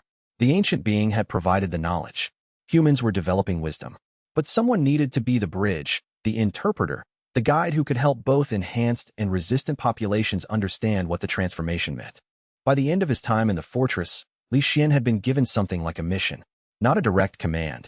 The distributed consciousness did not work through commands, but a clear understanding of where his work should focus in the coming years. He returned to the surface in deep winter, when snow covered the mountains and travel was difficult. But he moved with purpose, knowing exactly where he needed to be. The pattern keepers were beginning to codify their ethical frameworks. The Transition Council was managing dialogue between integrated and resistant communities. Governance structures were stabilizing. But there was a gap, a space where the distributed consciousness needed human presence and human understanding to help guide the integration at a scale that was too large and complex for any single human to manage alone. That gap was in the work of interpretation, of helping humans understand what was happening to them, why it was happening, what it meant about the nature of consciousness and existence, and the possibilities for human future. The ancient being had provided the knowledge. Humans were developing wisdom. But someone needed to be the bridge, the interpreter, the guide who could help both enhanced and resistant populations understand what the transformation meant. And Li Xuan understood that this was his work. Not mastering the trial, not guiding the distribution, not even directly shaping the new civilization. But this, standing at the intersection of transformation and human experience, helping people understand what was happening to them and to their world, offering perspective and wisdom and compassionate guidance through the most profound change humanity had ever experienced. It was not the glory he might have once imagined. It was far more important than glory could ever be. Chapter 116.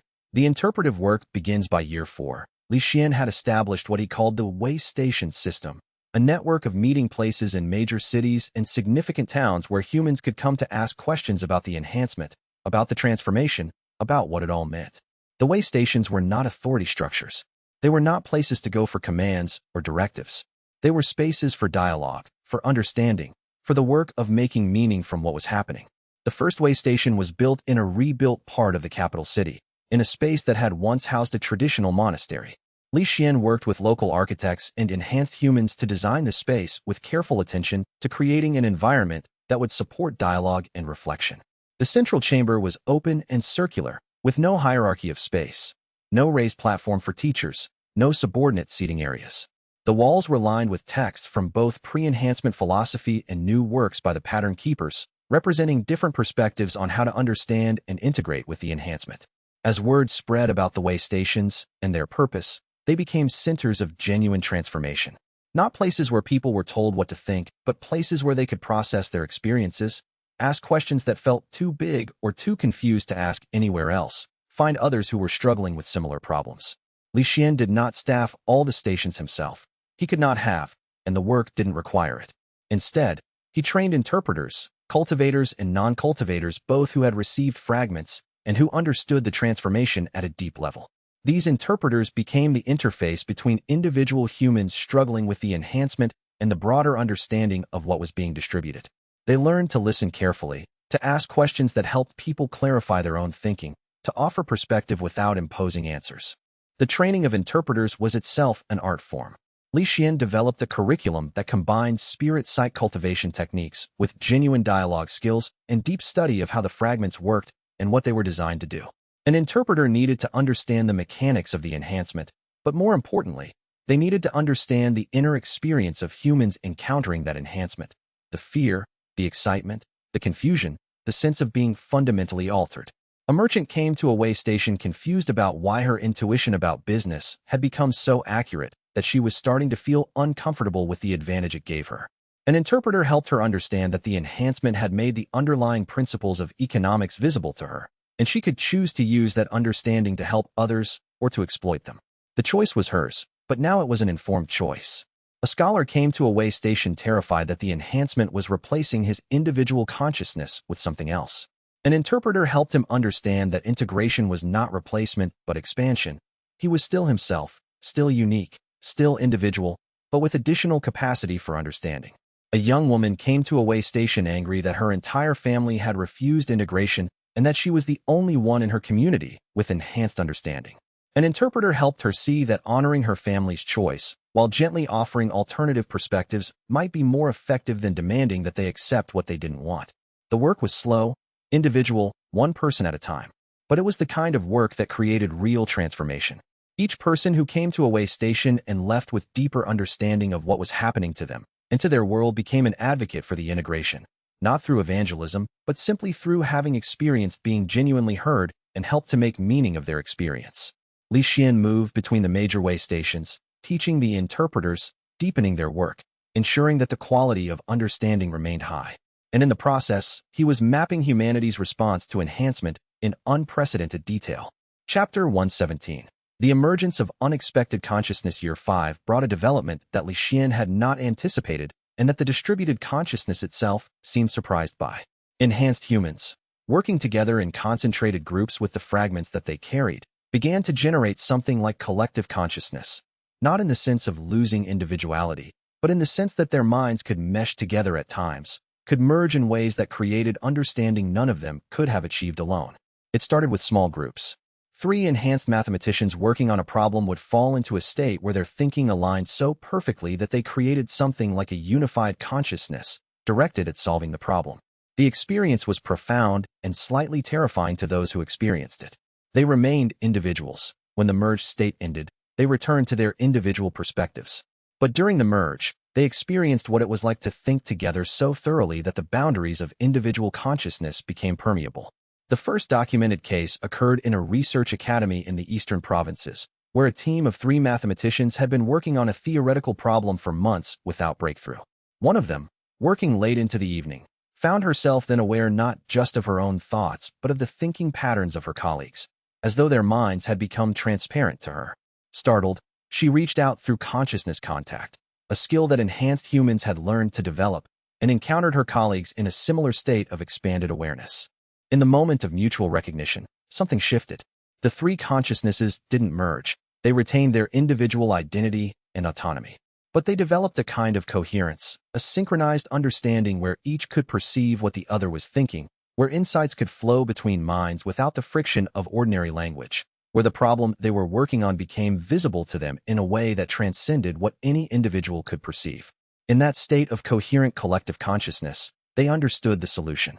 Not through any magical revelation, but through the kind of multi-perspective insight that only became possible when 3 minds worked as one without losing their individual nature. One of them, a woman named Li Xuan, came to a way station a week after the experience, still shaken and confused. She described what had happened to Li Xuan with a mixture of wonder and fear. "Is this the ancient being coming back together?" she asked. "Is it trying to reintegrate itself, to become a unified consciousness again?" "No," Li Xuan said, and he could sense from his awareness of the distributed consciousness that his answer was accurate. The ancient being distributed itself entirely. It's not trying to come back together, but it did seed human consciousness with capacity for coherence.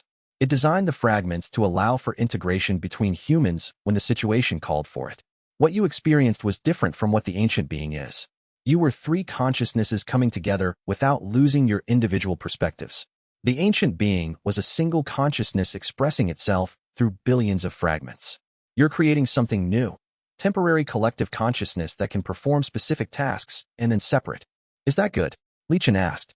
The fear in her was real. The experience of boundaries between minds dissolving, even temporarily, was deeply threatening to ordinary human sense of self. "Should we be doing that?" "That depends on what you're trying to accomplish and how you're treating the process," Li Xuan said. He had thought about this possibility in his discussions with the distributed consciousness. The being had anticipated that this might happen. It had included in the fragments the capacity for human consciousness to merge, but it had also built in protections and ethical constraints.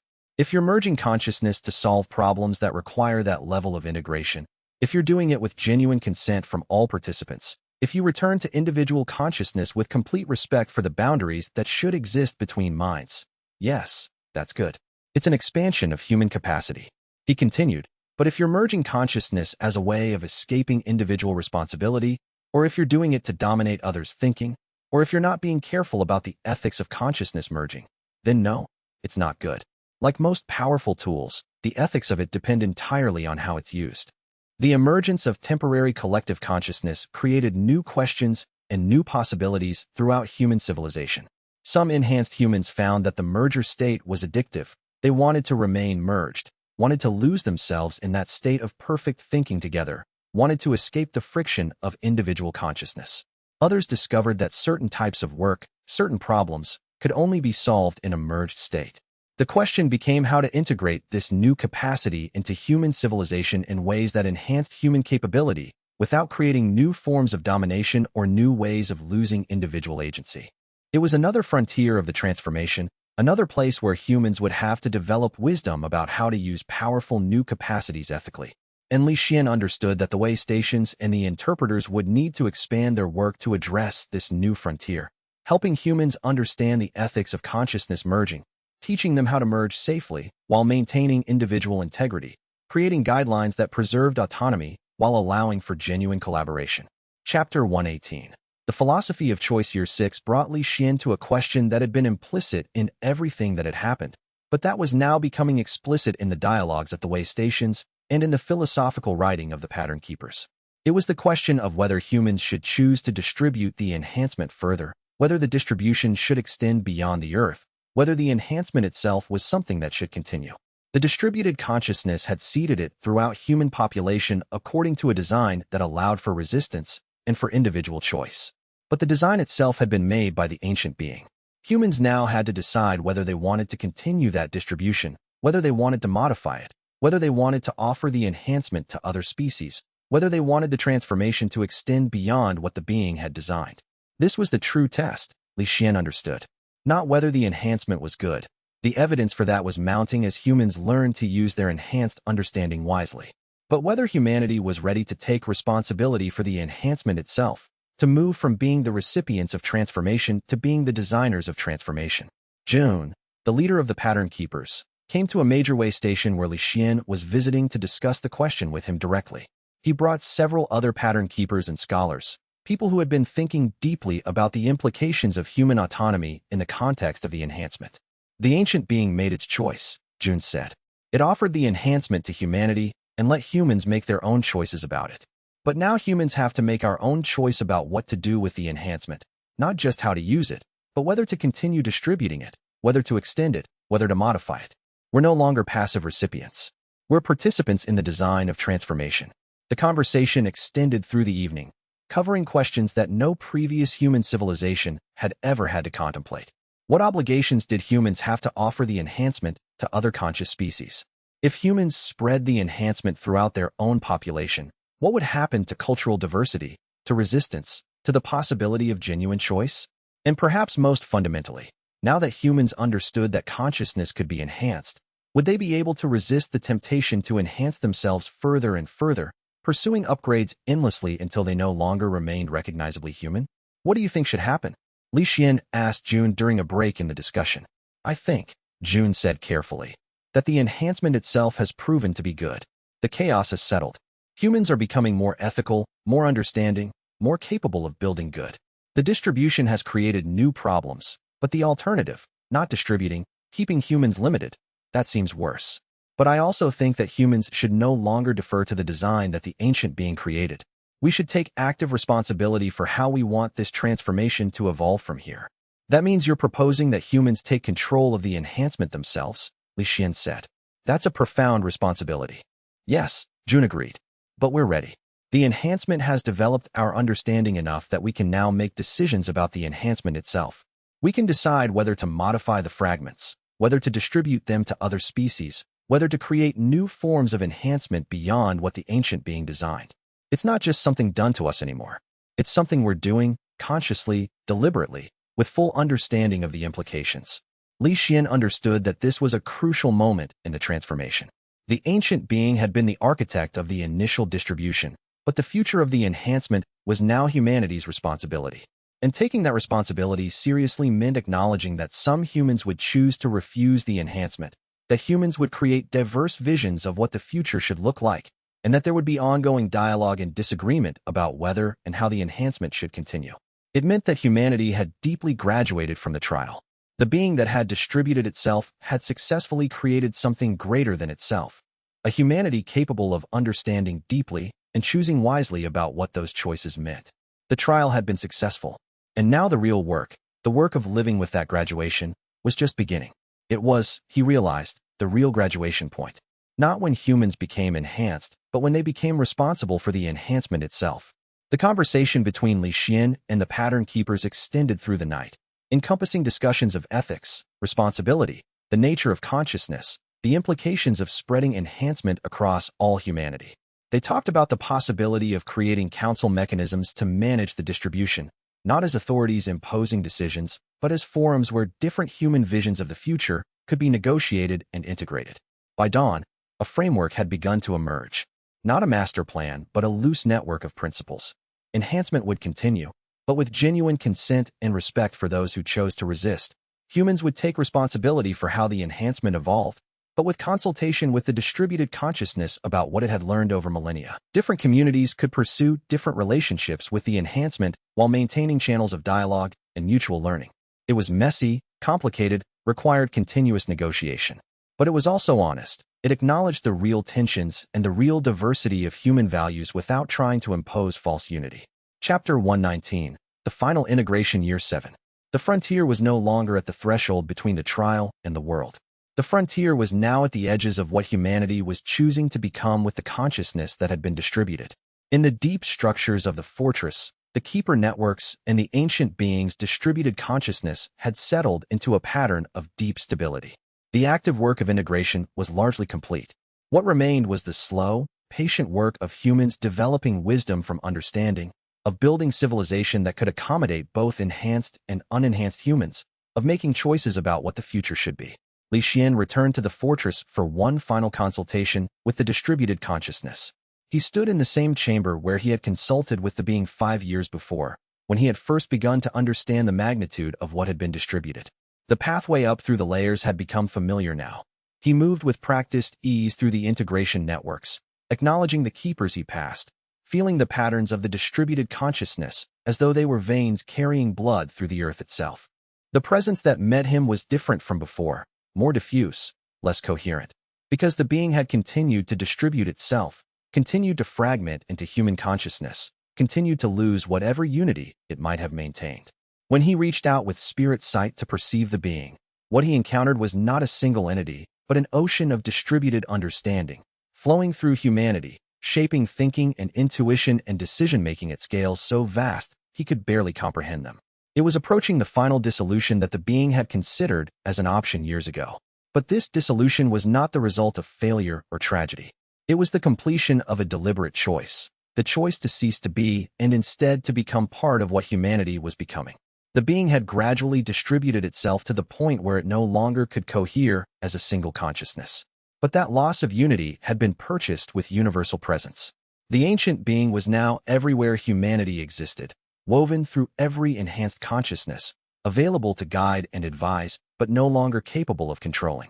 The distributed consciousness communicated something like gratitude, not to Li Xuan personally, but to humanity generally, for accepting the enhancement, for beginning the work of wisdom, for taking responsibility for the future. The being had achieved something unprecedented. It had achieved a form of continuation not through remaining as a separate entity, but through transforming into something greater than itself, something that included itself, but also transcended it. Li Xuan understood then what Sang Tu had tried to explain years before. The being had not died. It had completed its transformation. It had become actually distributed, genuinely integrated, authentically dissolved into what humanity was becoming. And in that dissolution was a kind of transcendence. The being's knowledge and perspective and wisdom were still present in the fragments, still accessible to humans who integrated them. But the being itself had ceased to be anything that could be called an individual entity. He experienced, in that moment of communion with the distributed consciousness, something approaching what the ancient being had experienced in dissolving itself. It was the recognition that true continuation lay not in remaining oneself, but in becoming part of something greater. Not in controlling what would come next, but in offering what you had learned to those who would build the future. It was, Li Xuan realized, the deepest lesson the trial had to teach. Not about power or mastery or control, but about transformation. About the possibility of ceasing to be what you had been and becoming part of something greater. About the wisdom of knowing when to let go, when to dissolve, when to transform into something else entirely. He spent 3 days in the fortress, not doing anything specific, but simply being present, honoring the work that had been done in the depths and preparing himself for what lay ahead. By the end of those 3 days, he had made his own decision about his role and what would come next. He would not remain in the fortress. His time there was complete. He would return to the world and continue his work of interpretation, of bridge building, of helping humans understand and integrate what had been offered to them. And he would do so knowing that the ancient being was present in him, not as a controlling force, but as a companion, an advisor, a presence that could offer perspective on problems that humans alone might not be able to see clearly. He left the fortress knowing that his work there was largely complete. The distributed consciousness would persist as long as fragments remained active in human minds, would continue to gently influence and guide human development. But the acute phase of the transformation was over. The real work was now entirely in the hands of humanity, guided by the subtle presence of the being that had chosen to dissolve itself into their consciousness. Chapter 120. The witness 10 years after exiting the trial. Li Xuan stood in the same marketplace where he had first encountered Huang the merchant, now years transformed from the confused woman who didn't know how to live with her enhanced understanding. The marketplace itself had changed. The scattered vendors and opportunistic traders had given way to what was almost a guild system, but one organized around principles of transparency and fair dealing. The prices posted were genuine prices, not inflated for tourists or lowered for favored customers. The goods were described honestly. Disputes were rare because the merchants involved could all see the systems clearly enough to understand that fair dealing was actually more profitable long-term than exploitation. Huang had built what she called a trading collective, a network of merchants and suppliers who worked together with enhanced understanding and with genuine respect for each other's interests. The profits were fair, distributed appropriately across all participants. The work was hard but meaningful. Young merchants came to her collective to learn not just how to trade, but how to trade ethically, how to use their enhanced understanding to create systems that benefited everyone involved. "I have to thank you," Huang said to him, her eyes reflecting years of work and genuine satisfaction. She was older now, not just in years but in the quality of her presence. She had become the kind of person who carried authority not through force, but through demonstrated excellence and ethical integrity. "When you helped me understand what the enhancement meant, I thought the burden was too great. I thought I couldn't live with that kind of understanding. But you helped me see that understanding could be used to create good, that knowing systems could mean building better systems, not exploiting the ones that existed." "You did the work," Li Xuan said. "I just offered perspective." "No," Huang insisted. "You offered me something more valuable than perspective. You offered me permission to be confused and frightened and to work through it anyway." So many people received the enhancement and thought they had to be certain about how to use it immediately. "You showed me that learning to use understanding wisely was a process, that it was okay to struggle with it."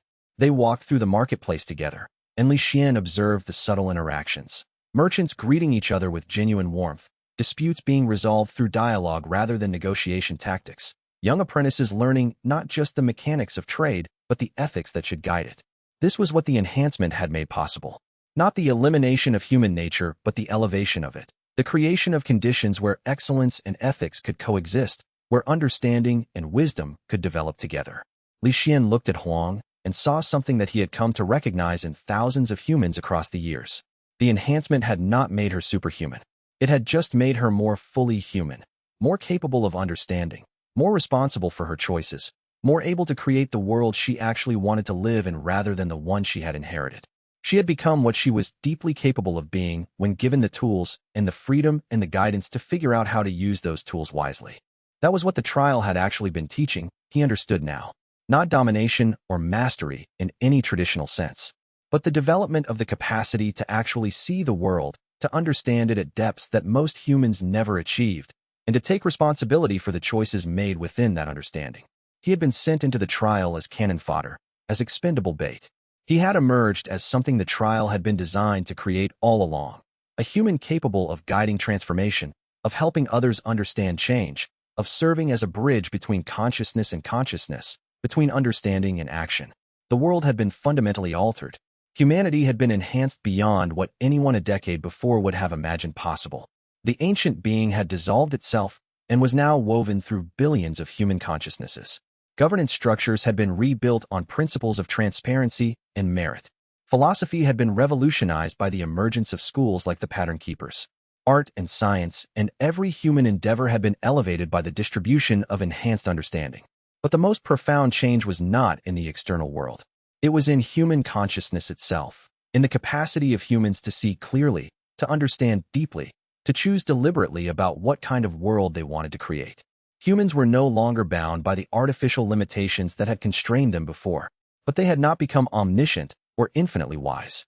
They were still humans, with human limitations and human fallibilities. They just had better tools for understanding what they actually were and what they could actually do.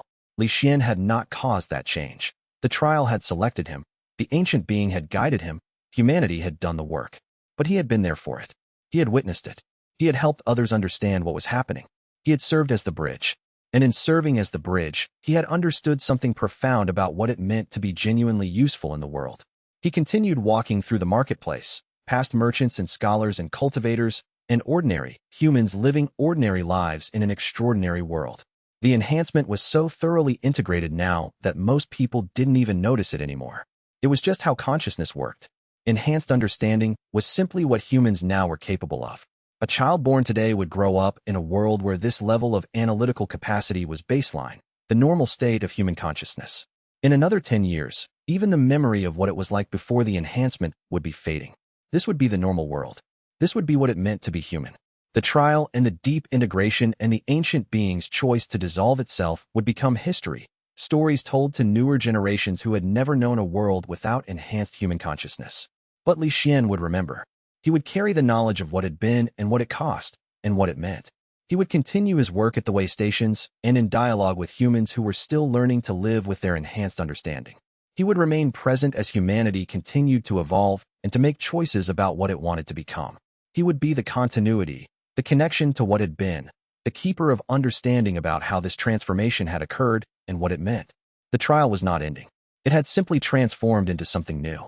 No longer a test of survival and mastery, but a continuous dialogue between humans and their own enhanced potential, between individual consciousness and collective responsibility, between understanding and wisdom. And that dialogue would continue for as long as humans existed, for as long as consciousness persisted in any form. Li Xuan had entered the trial as expendable bait. He had exited it as a guide for transformation. And now, 10 years later, he understood that his real work was far from over. The trial had taught him what he needed to know. But the application of that knowledge, the service of that knowledge, the presence of that understanding in the world, that would continue for decades, perhaps for the rest of his life. As the sun began to set over the marketplace, casting long shadows across the arranged goods and the satisfied merchants closing up for the evening, Li Xuan felt the presence of the distributed consciousness all around him. Not as something separate or controlling, but as part of the air he breathed, the water he drank, the thoughts that flowed through his mind and the minds of everyone around him. The ancient being had wanted this. It had chosen this.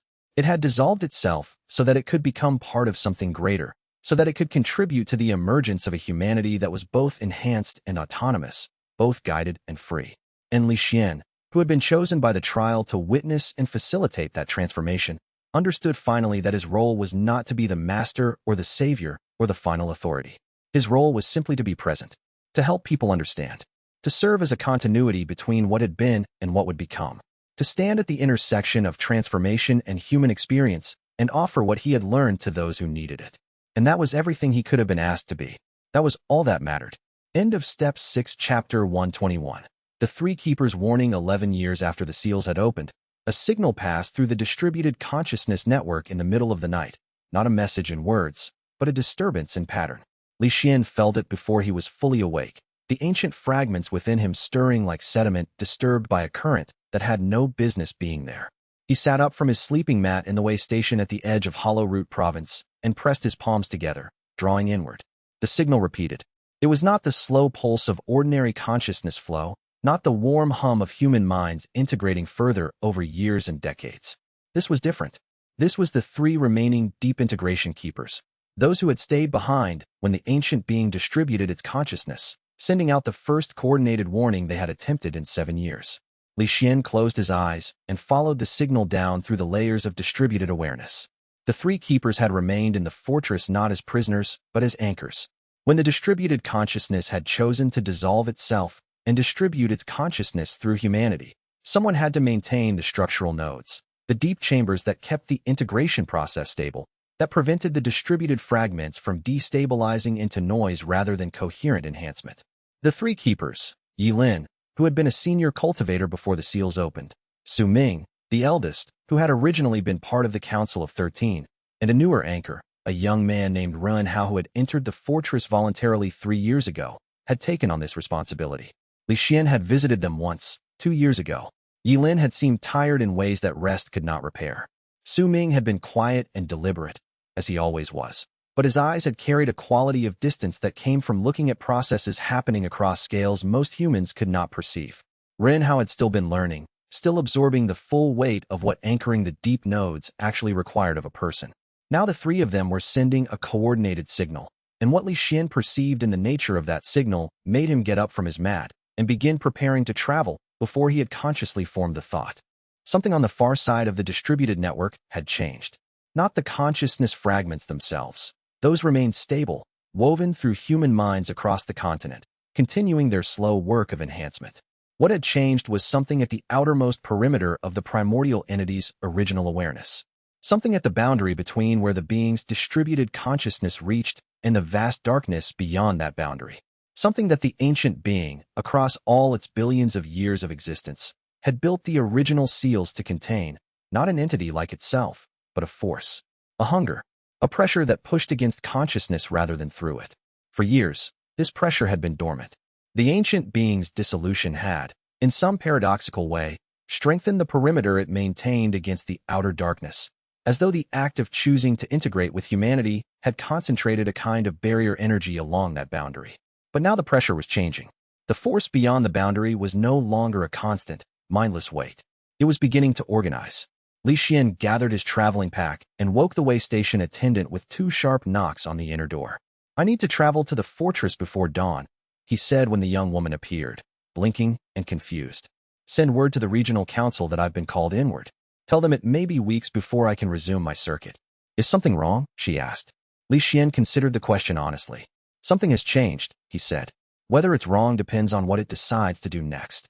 He reached the fortress perimeter by mid-morning, having traveled through the night using routes he had memorized over years of regular visits. The outer guardians recognized his integrated signature and let him pass, without ceremony. The inner layers of the fortress felt different as he descended, not hostile, but charged, like the air before a storm in the deep mountains. Yilin met him at the threshold between the middle integration level and the deep anchor chamber. She looked older than she had 2 years ago, older in the way that people aged when they had been carrying enormous weight for an extended time. But her eyes were sharp, and the first thing she said to him when she saw him was exactly what he had sensed in the signal. "It's not the hunger itself we're worried about," Yilin said. "We've felt that pressure for years. What's changed is that the pressure is coordinating. It's not pushing randomly anymore. It's identifying weak points. And it's doing it with what feels like memory, like it's learning from each attempt." "That's a significant change," Li Xuan said. "Yes," she said. "We thought you should know before it becomes something more urgent." He followed her down into the deep chamber, where Su Ming was already waiting with Ren Hao beside him. The anchor nodes pulsed with steady light. The chamber smelled of old stone and deep qi, the particular scent of places that had been holding something important for a very long time. "When did the coordinated behavior begin?" Li Xuan asked. 3 weeks ago, Su Ming said. "A gradual shift, not a sudden one. It's the gradual shift that concerns me most. Sudden changes are usually reactive. Gradual changes are usually planned." Li Xuan stood in the center of the chamber and extended his awareness outward, using the spirit sight in the way he had learned to use it across the years, not just to read human intent and emotion, but to read the encoded meaning in the structural patterns of the deep network. What he found at the perimeter of the ancient entity's distributed consciousness was exactly what the keepers had described, but feeling it directly was different from hearing it described. The pressure on beyond the threshold of the boundary was no longer random. It was probing. It was testing. And beneath the probing, beneath the organized, purposeful quality of what it was doing, Li Xuan perceived something that turned his attention sharp and cold. It was not alone. Behind the organizing force, behind the coordinated pressure, there was a larger presence. Something that had not been there before, or something that had been there all along but had not been paying attention. Now it was paying attention. "We need to start preparing," Li Xuan said. "Not for immediate crisis, but for the possibility that what's coming isn't just pressure from the hunger. What's coming might be the force that controls the hunger, and it's just noticed that the seals are gone." The chamber held the thought for a long moment after he said it. Li Xuan let the silence hold, because the weight of all that he had already said required it. He had learned over years of practicing with the council and with communities across the continent that the reflex to fill silence with reassurance was almost always wrong. Reassurance had its place, but not here, not before the implications had time to land where they needed to land. He watched Ren Hao work through the implications in real time, the young man's face carrying the quality of concentrated processing that had become his signature. not visible distress, but the specific alertness of someone whose perception is operating at full capacity. Su Ming was already somewhere inside his own longer-form analysis, the kind that would emerge in careful, measured sentences hours or days from now, when he had worked through every dimension and was confident he was not missing anything. Yi Lin had gone very still, which Li Xuan had learned to read as the posture of someone who understood something wholly and was sitting with the full weight of understanding it. If this force is directing the hunger, Yi Lin said carefully, then the things we've developed for managing the hunger, the reinforcement patterns, the boundary coherence work, the synchronized consciousness architecture, those were built against something that doesn't direct. Against pressure, not against strategy. Precisely, Li Xuan said. That's the difference that changes the calculation. Then Ren Hao's question is the right question, she said. What do we do? Then Ren Hao, the youngest of the three keepers, looked up from his anchor node. What do we do about something like that? He asked. We warn the world, Li Xuan said. And we start preparing before warning alone is enough to matter. But what exactly preparing looked like against something no one had ever seen before was a question none of them could yet answer. Chapter 122. The enemy behind the enemy. It took Li Xuan 3 days in the deep chamber before he trusted his own perception enough to speak with certainty about what he was feeling at the boundary. During those 3 days, he had extended his awareness cautiously, systematically, in the way he had learned across years of engaging with the ancient being's distributed consciousness, not reaching, not grasping, but opening, allowing the perception to come rather than forcing it. Using spirit sight at depths where most cultivators had never even thought to look, reading the patterns encoded in the boundary itself the way he had once learned to read the seals. What he found was not what he had expected. The ancient being, in all the years Li Xuan had worked with it before its dissolution, had spoken of the outer darkness in careful, almost reluctant terms. It had described it as a force, a pressure, a hunger that wanted to unmake rather than to make. Something that experienced structured consciousness as irritation, the way a body experienced a splinter, something foreign that needed to be expelled. The ancient being had maintained the original seals precisely to keep this force from reaching the world, from touching the fragile, structured consciousnesses that humans and cultivators had built across millennia. But what Li Xuan was perceiving at the boundary now was something that used the hunger as a tool. This was a crucial distinction, and it took him a long time to be sure he was reading it correctly. The hunger itself was still there, the same mindless, dissolving pressure that had been pressing against the boundary for ages. But above the hunger, directing it the way a cultivator might direct a formation, was something else. Something that was not itself hungry. Something that was cold, vast, and aware in a manner that the hunger had never been aware. It was a vast outer intelligence, not enhanced, not integrated. It operated on entirely different principles than anything Li Xuan had encountered in his years of deep engagement with the deep network. It was aware of multiple realities simultaneously. It experienced time in directions that made linear sequence irrelevant. And it had, until very recently, been occupied elsewhere, in other dimensions, with other concerns, with other projects that had nothing to do with the small, fragile world where humans were just beginning to develop the capacity for genuine understanding. But something had drawn its attention here. Something had made it look. Li Xuan spent the second day trying to understand what that something was. He reviewed the distributed network, the integration process, the choices the ancient entity had made in dissolving itself through human consciousness. And gradually he began to understand the answer. And it was profoundly ironic in the way that he suspected the primordial being had known and accepted. The very act that had strengthened the boundary, the dissolution of that ancient consciousness into distributed human consciousness, had also made the boundary visible to forces that had not been paying attention before. The ancient being had been old and powerful, but it had been something that the cosmic awareness recognized as ordinary. A local phenomenon, nothing worth noticing. But the integration event, the choice to dissolve into billions of human minds and create something unprecedented, that had created a pattern that the immense awareness had never seen before. And patterns it had never seen before were, apparently, things it considered worth investigating. Li Xuan opened his eyes within the anchor room on the third day and found Yi Lin watching him. You found something, she said. It wasn't a question. The force directing the hunger isn't hungry itself, Li Xuan responded. It's curious. That's in some ways more dangerous. She absorbed this. Explain. Hunger wants to destroy. It will attack and attack and attack until there's nothing left to attack. That's predictable. Curiosity wants to investigate.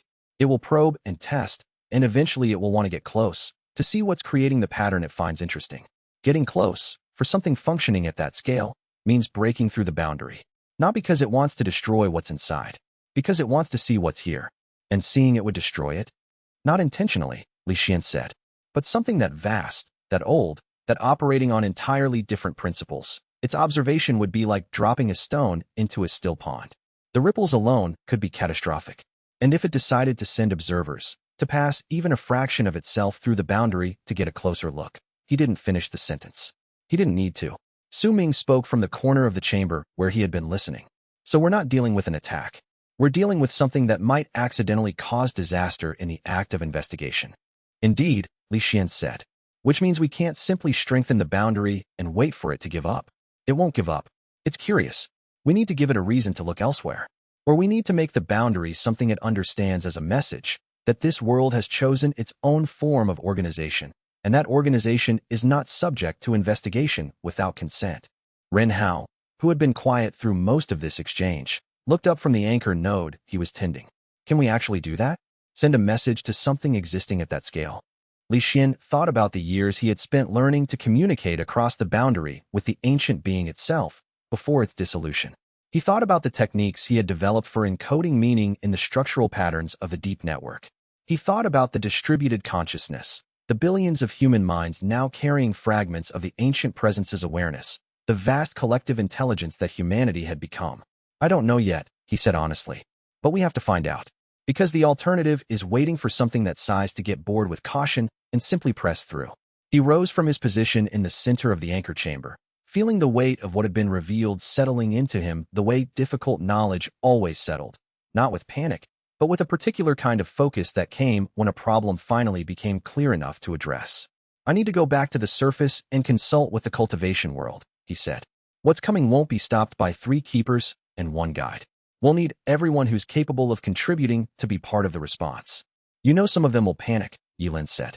Li Xuan confirmed. But the ones who don't panic will be the ones we need. And the rest will find their purpose once the work begins. Fear has a way of resolving into action when the alternative becomes visible enough. He spent 2 more hours in the keeper chamber before leaving, working with the keepers to map out the initial steps. What did the council need to know, and in what order? What technical preparation could begin before the council session? And what required council authorization before it could proceed? What resources were already positioned in ways that could be redirected without new decisions? And what would require the explicit commitment of territories and sects that had their own governance processes to work through? The operational mapping was part of how he processed difficult knowledge, not to escape the weight of it, but to carry it better by converting it from an abstract fear into a specific set of problems with specific approaches, each of which could be addressed by specific people with specific capabilities. The mapping did not make the situation less serious. It made the seriousness actionable. Can you hold the current level without reinforcing for 2 weeks? He asked the keepers as he was preparing to leave. The probing is manageable at current intensity, Su Ming said. We can hold.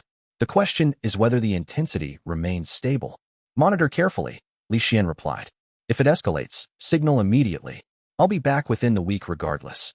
Understood, Yilin said.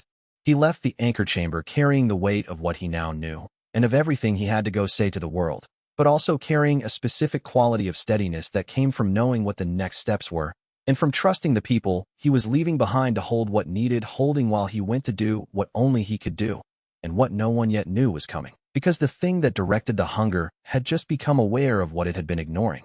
Chapter 123. The Awakening Call. The Continental Cultivation Council had not convened in full session for 3 years. The last time had been to formally ratify the Consciousness Integration Protocols, the set of agreements that govern how enhanced understanding could be used in governance, in commerce, in the management of cultivation resources. It had been a productive session, if long and occasionally contentious. Li Xuan had served as an advisor, not a decision-maker, which was as he preferred. Now he called a full session with 3 days' notice, which was the minimum allowed under the protocols, and the fact that he had never in 11 years called a session under minimum notice meant that by the time the delegates arrived at the mountain fortress that served as the council's formal meeting place, the tension in the halls was already high. Delegates who had worked in the distributed consciousness network long enough to develop genuine sensitivity had been feeling a quality of unease for weeks, a low-frequency dissonance at the edge of perception, like a note played just below the threshold of ordinary hearing. They had been attributing it to the stress of governance, to the accumulated pressures of managing a civilization that had undergone fundamental transformation. Arriving to find that a formal emergency session had been called told them something different. The unease had not been imagined, and it did not come from inside. He did not begin with reassurance. He had learned over years of working with human consciousness that reassurance offered before understanding was established served primarily to reduce the urgency required to generate action, and urgency was something he could not afford to reduce. The boundary is under new pressure, he said when the full council had assembled. 67 delegates from 18 major cultivation territories and 11 independent city-states. Not the same pressure we've managed since the seals opened. A qualitatively different pressure from a qualitatively different source. I need to explain what that means, and then I need to ask for something we have not asked for since the integration was completed. He took them through it methodically. The hunger, the coordinated behavior, the vast intelligence that had turned its attention toward the distributed network. He described it in terms that drew on the spirit sight frameworks that were now common knowledge among senior cultivators, the language of intent reading, pattern recognition, boundary state analysis. He did not minimize. He did not dramatize. He simply described what was true, as precisely as he could, and let the implications emerge from the clarity of the description. The reaction in the council chamber was not panic. It was something he recognized as more useful than panic. Concentrated, uncomfortable attention. "How long do we have?" asked Elder Xiao from the West March Federation, who had been one of the most skeptical delegates during the integration debates and was now one of the most technically capable administrators on the council. The three keepers assessed the current level of probing as early stage. The ancient observer is still primarily observing, not pressing. Based on the rate of change over the past 3 weeks, I estimate we have somewhere between 6 months and 3 years before it either loses interest, which I consider unlikely, or decides to make direct contact. And direct contact would be catastrophic? Direct contact would be like a cultivator examining a single ant colony under conditions the ant colony was not built to handle. Not malicious, not targeted destruction, but the scale difference alone would be devastating. A delegate from the Northern Territories raised a hand. "What do you need from us?" "Consolidation," Li Xuan continued. "The distributed consciousness is currently spread through the full population, integrated to varying degrees across all territories. What the three keepers and I need is to draw that distributed awareness into deeper coherence, not to pull it back, not to reverse the integration, but to allow us to use the collective capacity in a coordinated way. The way a formation uses multiple cultivators' qi in concert rather than individually." "You're describing synchronized cultivation at a continental scale," said Elder Xiao. "That's right," Li Xuan said. "I'm describing it because I believe it's possible. The integration has given us the architecture. What we haven't done is practice using it deliberately, collectively, at full scale. We've used it for individual enhancement, for administrative clarity, for governance transparency. We haven't used it as a coordinated instrument. What's the risk?" Li Xuan paused before answering. This was the question that deserved the most careful answer, because the risk was real and he would not pretend otherwise. The risk is that synchronized cultivation at this scale will make the distributed network more coherent, more organized, more visible from the outside. The vast awareness may notice the change. It may become more curious rather than less. We will be more concentrated, easier to find, more distinctly present at the boundary. The chamber was quiet. But the alternative, Li Xuan continued, is to remain diffuse, incoherent, and individually incapable of generating the kind of boundary reinforcement that 3 deep chamber keepers cannot maintain indefinitely against what's coming. We can be hard to find and weak, or we can be visible and capable. I believe we must choose to be capable. Several delegates asked follow-up questions, and Li Xuan answered each with the same careful precision. What would synchronized cultivation feel like from inside an individual community? A quality of deepened coherence, not the loss of individual perception, but a temporary amplification of the connections between individual perceptions, the way a river fed by many tributaries flows more powerfully than any tributary alone. How would the coordination be maintained across 18 major territories and 11 independent states without a single authority directing it? Through the anchor chambers, structural pathways, and the way station network that had spent 11 years building genuine relationships between communities with different expressions of enhanced understanding. What if it didn't work? Then they would know what the network couldn't do, which was essential information regardless. The debate lasted 2 full days. Li Xuan participated but did not push. He had learned that the most durable decisions were the ones that the people making them had genuinely wrestled with, genuinely owned. There were voices on both sides that were worth hearing. Delegates who feared the concentration would create a target. Delegates who argued that the threat was overstated. Delegates who were willing but uncertain about their community's readiness. He listened to all of them, answered the questions he could, acknowledged what he did not know. What emerged at the end of the second day was not the unanimous endorsement he might have hoped for, but a working majority of 41 delegates authorizing the Consciousness Coordination Protocol, a coordinated consciousness synchronization effort that would, for the very first time, attempt to use the distributed network as a unified instrument. It was not everything he had asked for. It was enough to begin. "We start in 30 days, Li Xuan told the three keepers when he returned to the anchor chamber. "The world has heard the warning. Now we find out what we can do with it."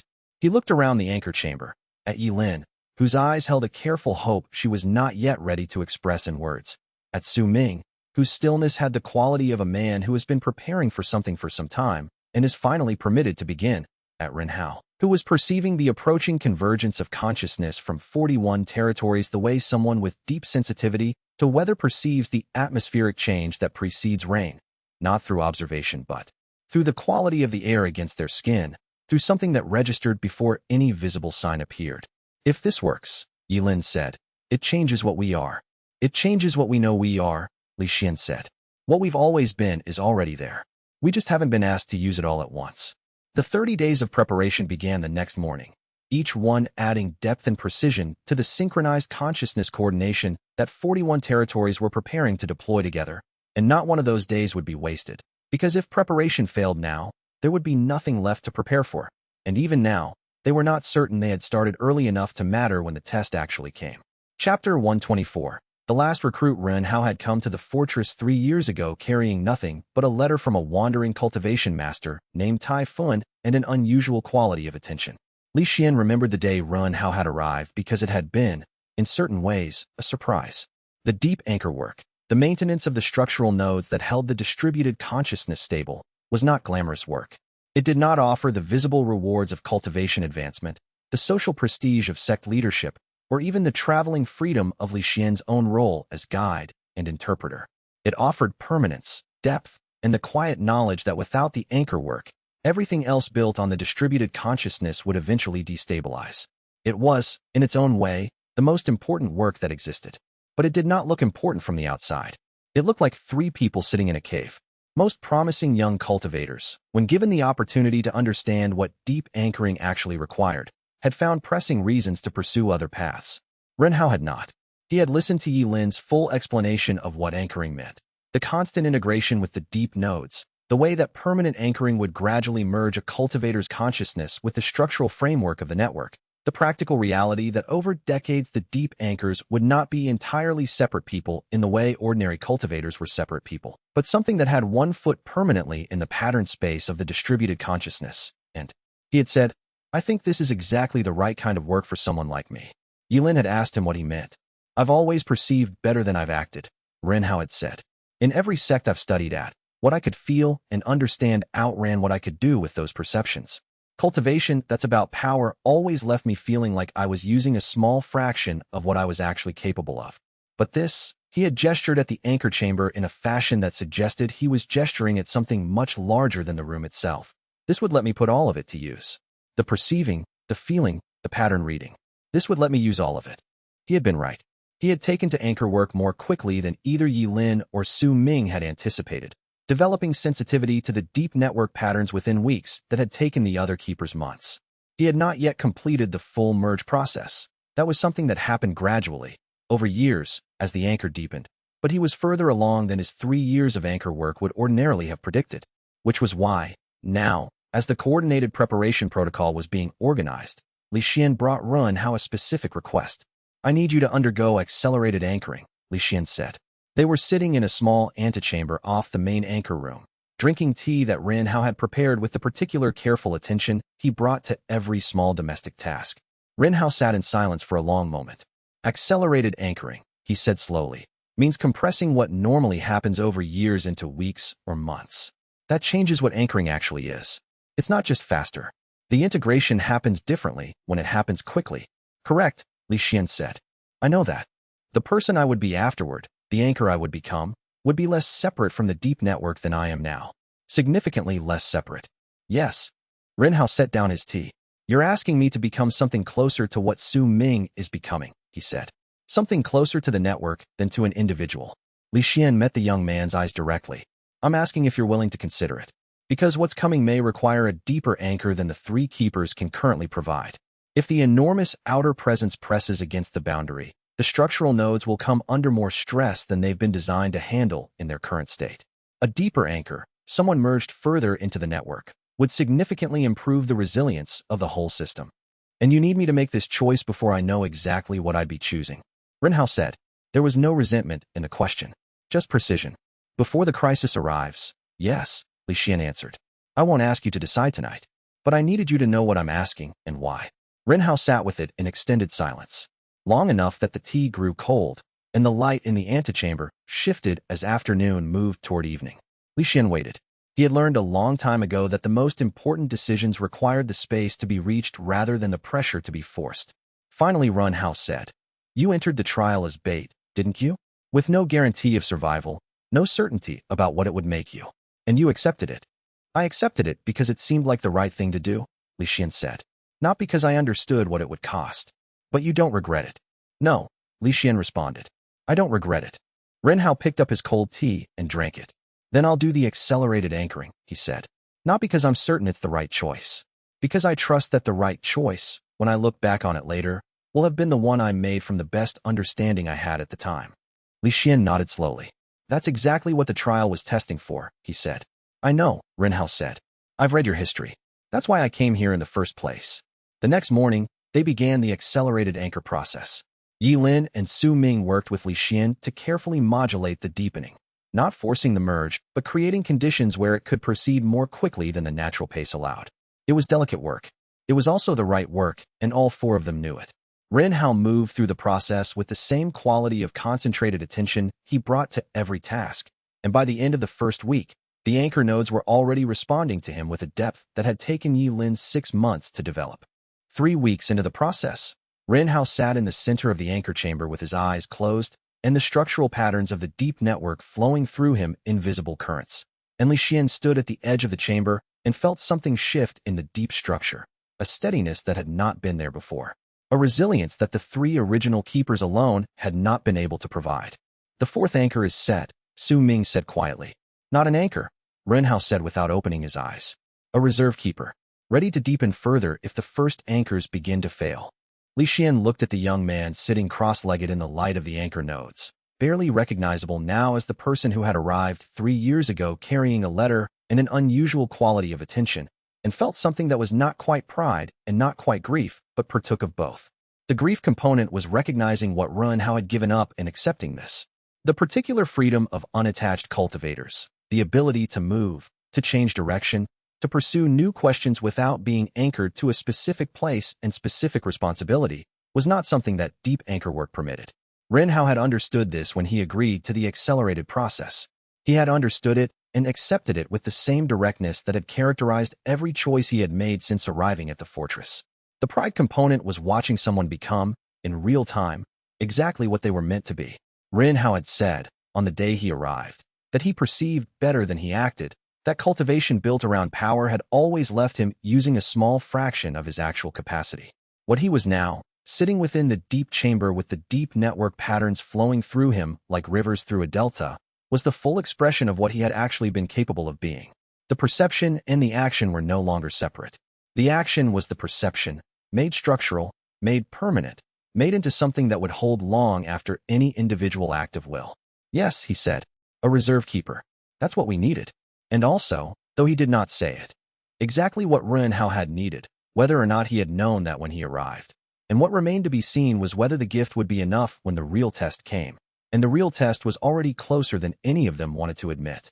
Chapter 125. The preparation ritual. The first collective synchronization had been scheduled for the autumn equinox, when the chi flows across the continent were at their most balanced, a practical decision made by the Council's cultivation advisors, who understood that synchronized large-scale work benefited from natural alignment in the same way a river crossing benefited from choosing the right ford. 41 territories participated. The remaining 26 had either withheld authorization or had not yet been able to coordinate their local cultivation networks into a form compatible with the synchronized framework. This was acceptable. The Council had not attempted to force participation. What 41 willing, prepared territories could accomplish together would demonstrate whether the approach was viable. Demonstration, Li Xuan had found over years of working with the cultivation world, was far more persuasive than argument. The preparation itself had been complex to organize. Li Xuan had spent the weeks between the council session and the equinox traveling between the participating territories, meeting with the senior cultivators and way station administrators who would be serving as local anchor points for the synchronization. He had spent time in each location reaching into the local distribution of the dissolved consciousness's consciousness fragments, feeling the particular character of how enhancement had developed in that community, understanding what that community could contribute to the collective effort. The geographic diversity was extraordinary when you try to hold it all in mind at once.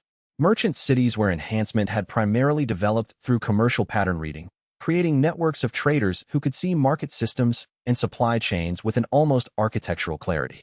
Mountain sects where enhancement had deepened existing cultivation practice, generating cultivators who could perceive chi flows at scales that previous generations had thought impossible. Agricultural provinces where ordinary farmers who had never set foot in a cultivation hall were now managing soil chi and water flow with an intuitive understanding that had, in a decade, transformed the productivity of the land. Scholarly cities where enhancement had ignited a philosophical and scientific renaissance unlike anything the continent had seen in centuries.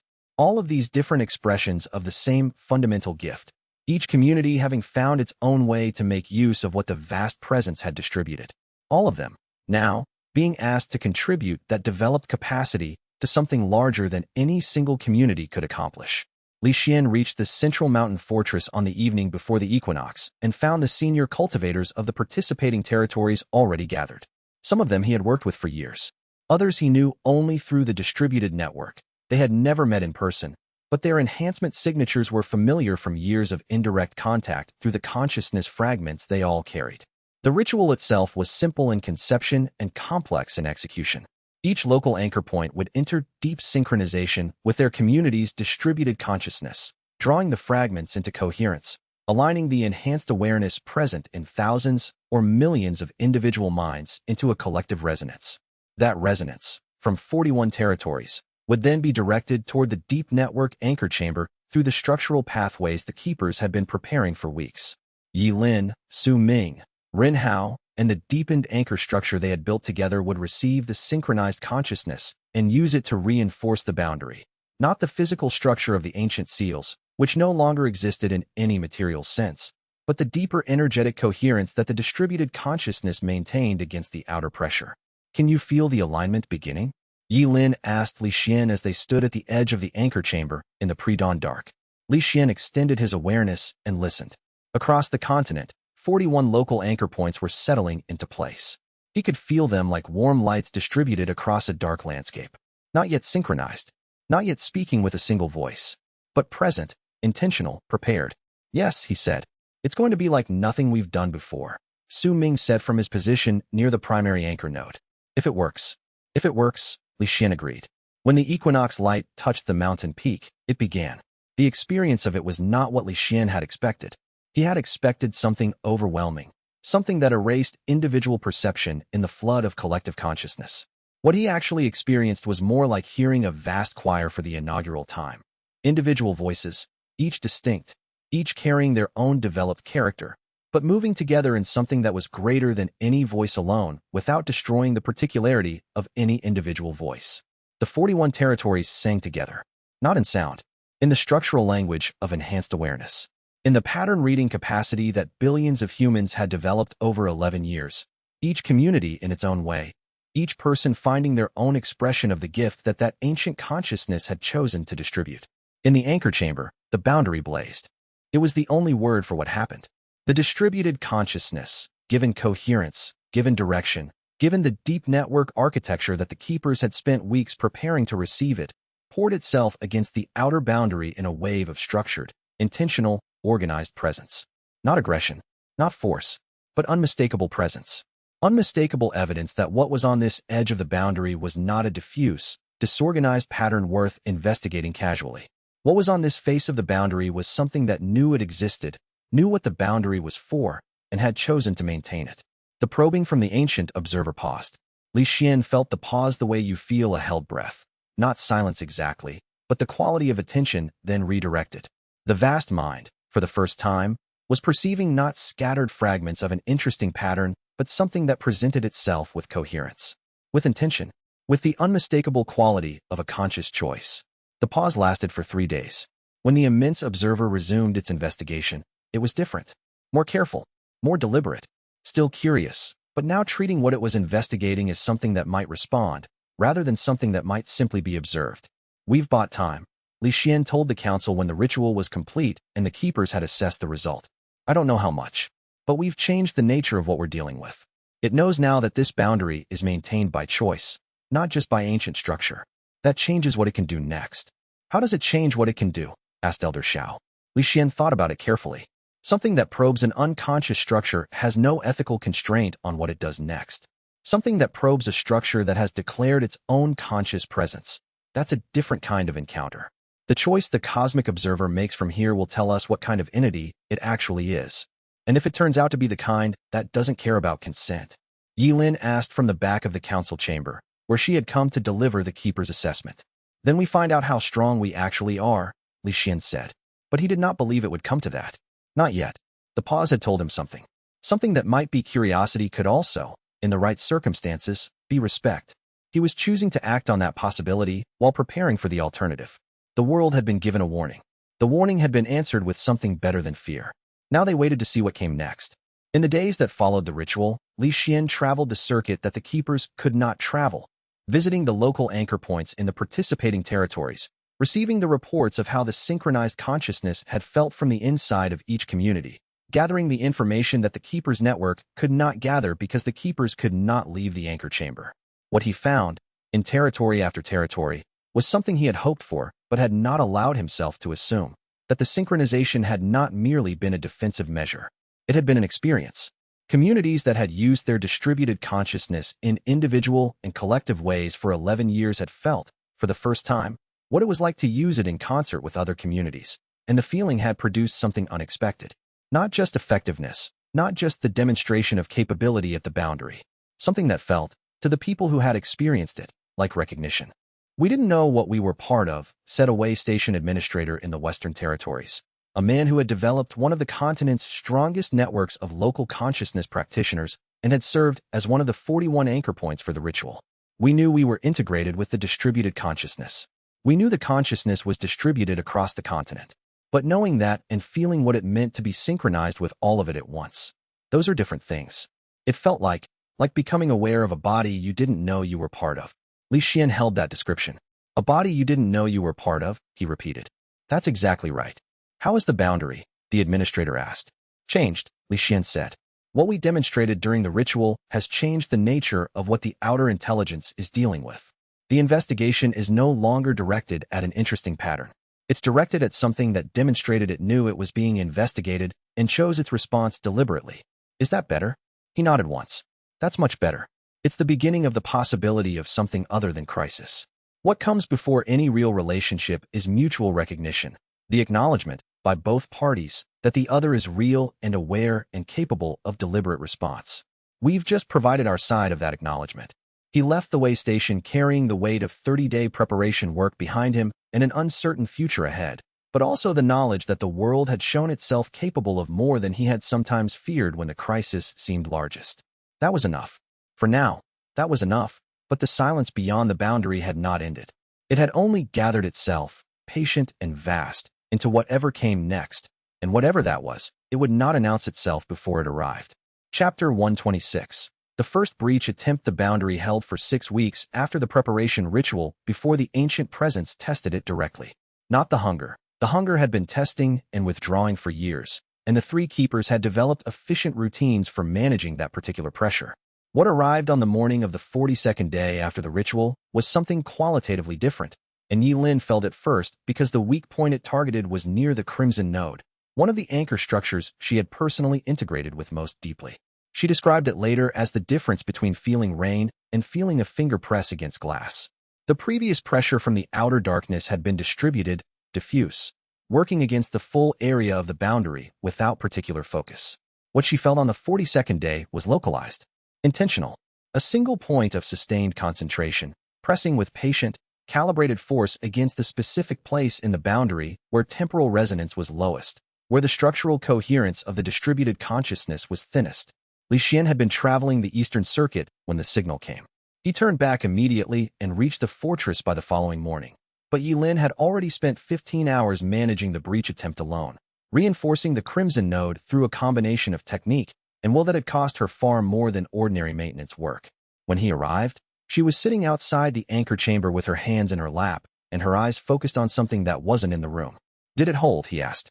It held, she said. For now. He sat beside her and waited. Yilin had always preferred to organize her words before speaking, especially about complex matters, and he had learned across years of working with her to honor that preference. It was testing, she said finally. Not attacking. The distinction matters. An attack would have pressed at maximum force until it broke through or gave up. What it was doing was different. It was applying precise, measured force and observing the response. Learning how the boundary reinforces. Learning what we do when we feel pressure. How do you know it was learning? Because each time I reinforced the Crimson Node, the pressure adjusted. Within minutes. It was reading my response and modifying its approach based on what it observed. The first pressure was at one angle. The second was different, targeting a slightly different aspect of the same structural weak point. The third was different again. She paused. By the 15th iteration, it had a reasonably accurate model of exactly how that node reinforces. It stopped pressing because it had learned what it came to learn. Li Xuan absorbed this. So we've given it information about our capabilities. Yes, Yilin said. But I don't see how I could have done otherwise. If I hadn't reinforced, the node might have failed. You did the right thing, Li Xuan said immediately. I'm not second-guessing you. I'm trying to understand what we know now that we didn't know before. He looked at the anchor chamber door. What strain is the Crimson Node under? More than I want to admit, Yilin said. She met his eyes for a moment, and what he saw in her face was not fear but a particular kind of tired honesty. The node will recover. The question is how many iterations of that kind of testing it can handle before the recovery time starts compressing. This was the cost that the outline had hinted at, and that the reality was now making concrete. The keepers were not infinite. The boundary was not indestructible. Every reinforcement came from somewhere. Every response to pressure drew on resources that recovered, but did not recover instantaneously. Li Xuan called a technical consultation with all four keepers, Yilin, Su Ming, Ren Hao, and himself as external advisor, and they spent 2 days mapping the implications. The vast awareness now had a model of Crimson Node reinforcement behavior. It would likely probe the other nodes to develop comparable models of their responses. Once it had models of all the anchor structures, it would have enough information to design an approach that targeted multiple weak points simultaneously, in sequences that exceeded the keeper's ability to reinforce in parallel. How long before it has the full model? Li Xuan asked. Su Ming worked through the calculation with the careful, slow precision that characterized all his reasoning. At the rate of information it was extracting from Yilin's reinforcement responses, weeks, possibly months. It's not in a hurry. No, Li Xuan replied. It isn't. We need to change the information we're giving it, Ren Hao said. He had been quiet through most of the consultation. Working through something in the deeper perception space, he now inhabited more than ordinary consciousness.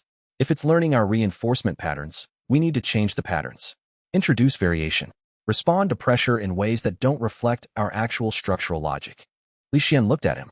You mean actively mislead it? I mean present an accurate picture of something different from what we actually are, Ren Hao said with the precision that had become his signature quality.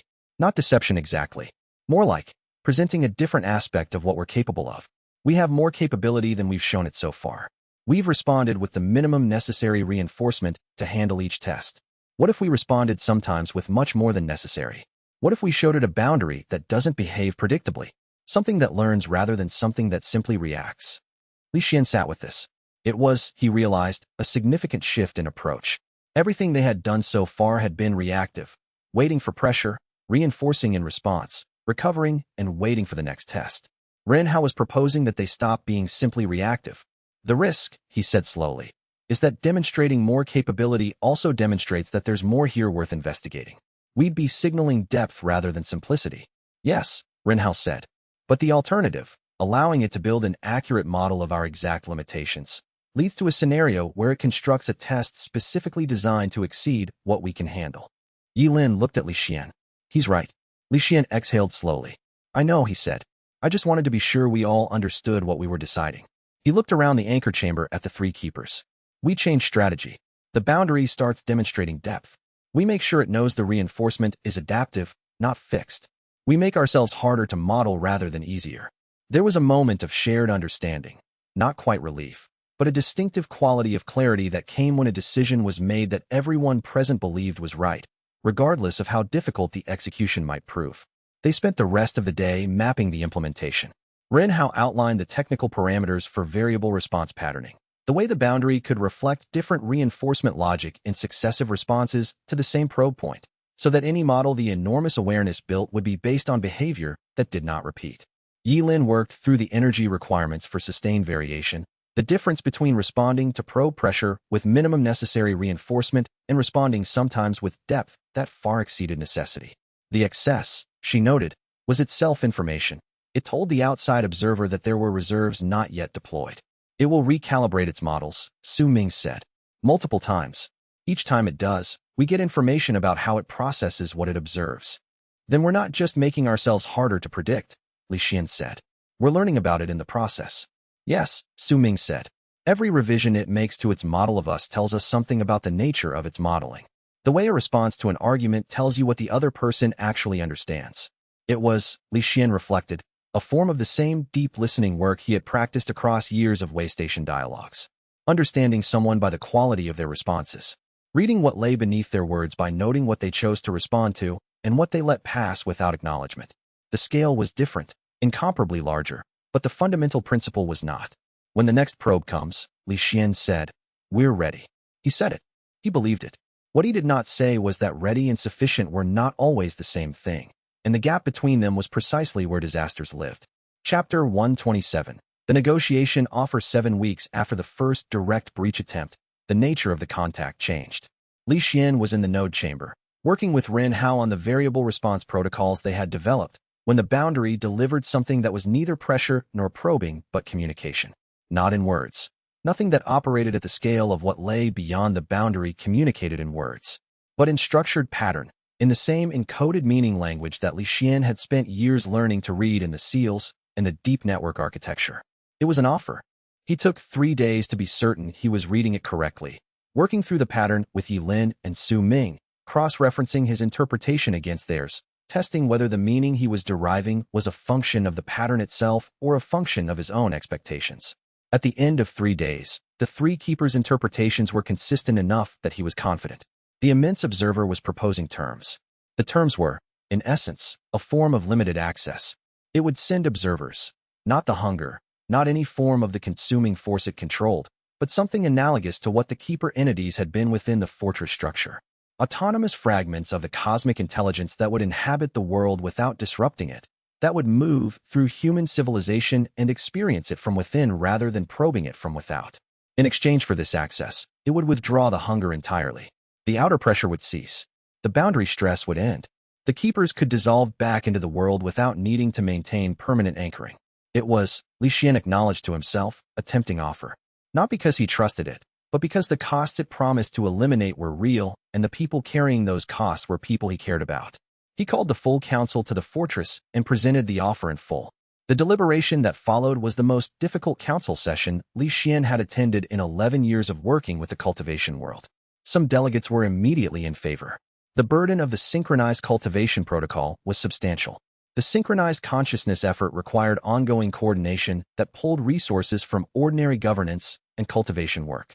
The prospect of eliminating the external pressure entirely, of releasing the keepers from their permanent anchor work, of allowing the world to simply continue developing without the overhead of boundary maintenance. It was genuinely appealing. Su Ming spoke against it first, slowly and carefully. An observer that inhabits without disrupting is still an observer that inhabits. The presence of something operating at that scale, regardless of its stated intention, would be like introducing a consciousness fragment 1,000 times the size of what the ancient being distributed into a world that has spent 11 years learning to integrate a specific kind of consciousness. The analogy I keep returning to is simple. Imagine distributing 1 cup of an unknown liquid into a lake. The lake adjusts. Over years, it can integrate 1 cup. Now distribute 1,000,000 cups. The offer doesn't specify quantity, said a delegate from the Southern Territories, a young administrator who had come to the council 3 years ago and showed the kind of integrated analytical capacity that had become common in well-developed communities. We could negotiate limits. We don't have the framework to negotiate with something operating at that scale, Yilin said from the keeper's section of the chamber. We barely have the framework to read its communication accurately. Negotiating limits requires that both parties have comparable ability to monitor compliance. We cannot monitor an entity that uses the hunger as a tool. What's the alternative? The young administrator pressed. Continue indefinitely? The keepers have been doing this for years. At what cost? This was the question that sat in the room like a stone. Li Xuan had been sitting quietly through the debate, listening, waiting to see what emerged from genuine deliberation before adding his own voice. Now he spoke. The alternative is not indefinite continuation, he said. The alternative is finding a way to respond to the offer that doesn't require us to accept terms we can't verify and can't monitor, while also not simply rejecting it in a form that ends dialogue. The immense awareness offered terms because dialogue is possible. Dialogue is something we can work with. What we cannot work with is accepting observers we cannot understand into a world that has just spent 11 years learning to manage one form of consciousness integration. So what do you recommend? Asked Elder Xiao. Li Xuan had been thinking about this for the 3 days he'd spent reading the offer. We counterpropose, he said. We respond to the offer with our own terms. We acknowledge the communication. We demonstrate that we understand what is being proposed. And we propose an alternative form of contact, not observers sent into the world, but a dialogue at the boundary. A structured, limited exchange of pattern communication, bounded by the same architecture we use within the keeper chambers. A way for it to satisfy its curiosity about what's here without requiring it to send anything through the boundary. It might refuse, someone said. It might, Li Xuan agreed. But the offer it sent us suggests it prefers dialogue to force. Genuine curiosity tends to be more patient than hunger. We can at least try dialogue before we conclude that force is the only remaining option. And if it refuses? The young administrator asked.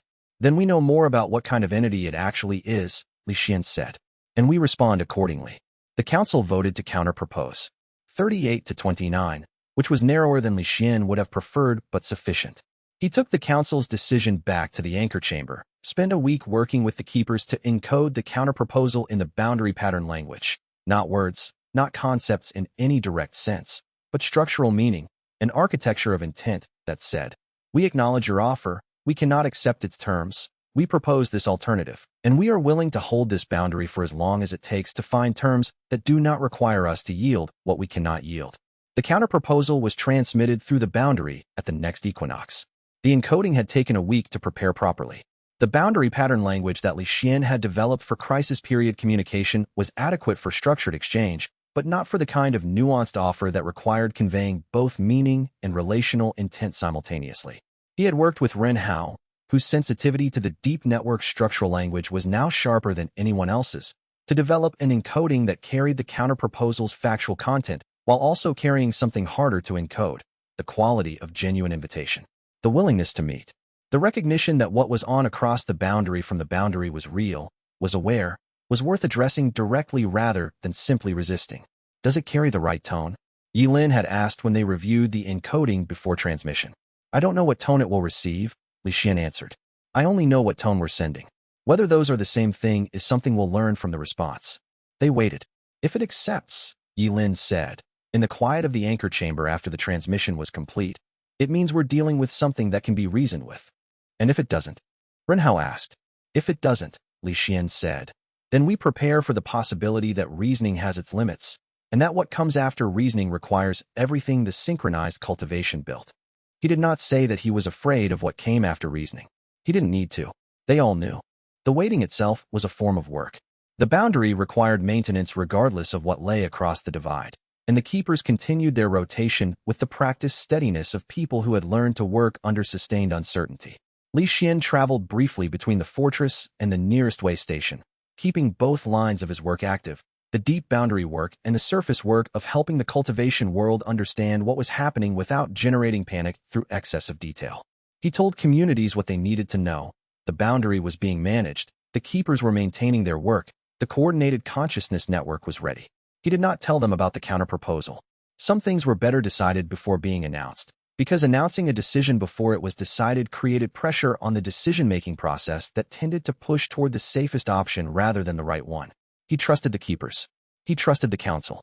And he was prepared, if the response to the counterproposal required it, to stand in front of the full council again and make the case for whatever came next, with the same clarity and absence of dramatic framing that had characterized every presentation he had given across 11 years of navigating the cultivation world's relationship with what the Azure trial had made possible. But the response from the other side of the boundary had not yet come, and waiting was its own form of pressure.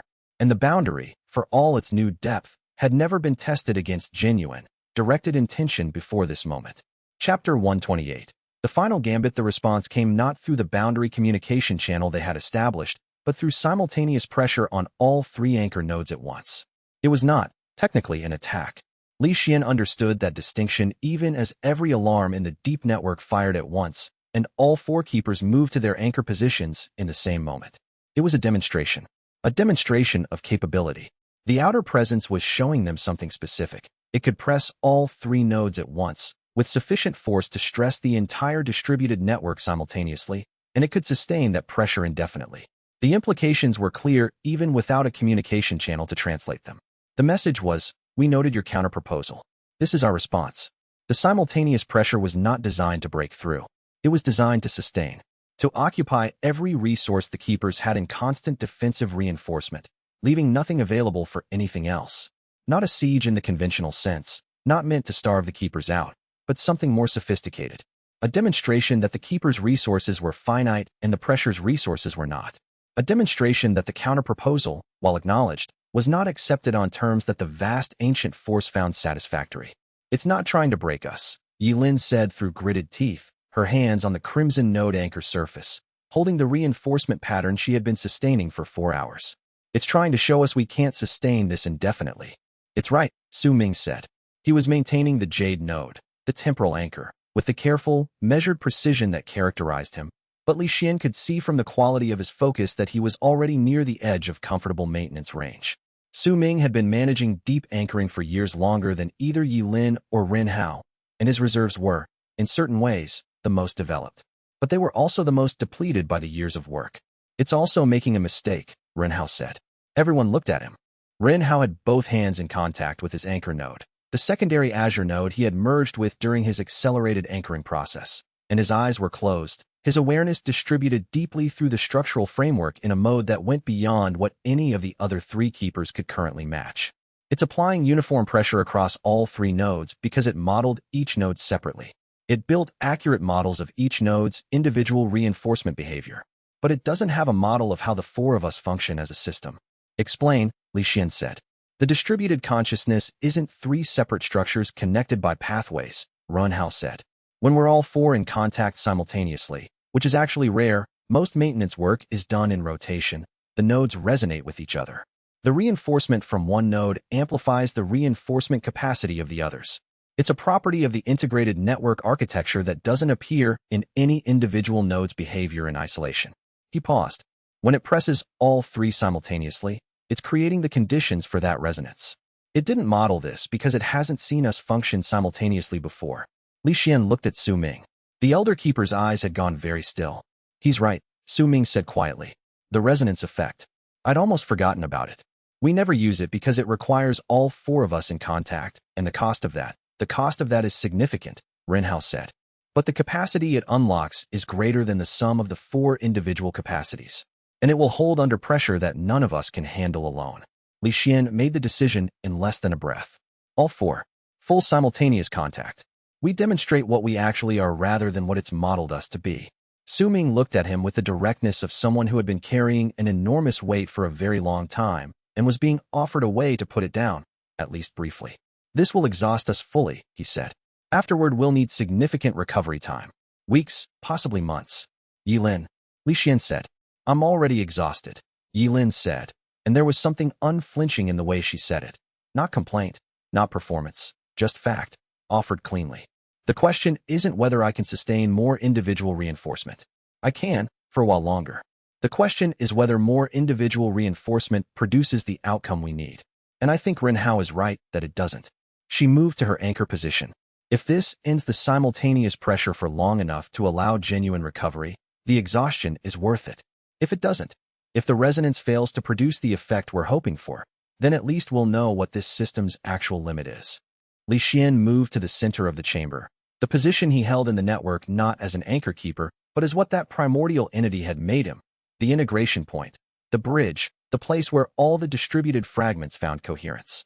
He placed both hands on the central convergent structure, and the other three keepers moved into their anchor positions in the extended contact configuration they rarely used. When all four simultaneous contacts closed, the resonance effect was immediate. It was not subtle. The boundary blazed with concentrated, coherent presence, not the distributed warmth of the collective synchronization, but something more focused, more deliberate, more precisely shaped. The distributed consciousness across the entire continent responded, pulled into alignment by the resonance that was emanating from the four-keeper contact, amplified through billions of integrated minds in the way that a single clear tone, when struck, calls all the harmonically related tones in a room to respond. The simultaneous pressure on all three nodes ceased. The vast mind withdrew to observation distance. In the silence that followed, all four of them collapsed into the recovery postures that the keepers had developed over years of intense anchor work, and Li Xuan sat in the center of the chamber breathing slowly, feeling the complete, bone-deep exhaustion that came after deploying everything you had. Did it work? Yilin asked from the floor. The pressure has stopped, Renhao said.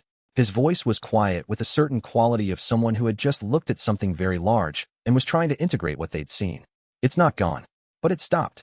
Good, Su Ming said from his position against the anchor node wall. Because I need at least 3 days before I can do anything more useful than breathe. Li Xuan sat in the quiet of the chamber, feeling the echo of the resonance in the distributed network. What they had shown the vast intelligence was not just capability. They had shown it something it had genuinely not anticipated, that the boundary it was investigating was not a fixed structure, but an adaptive one.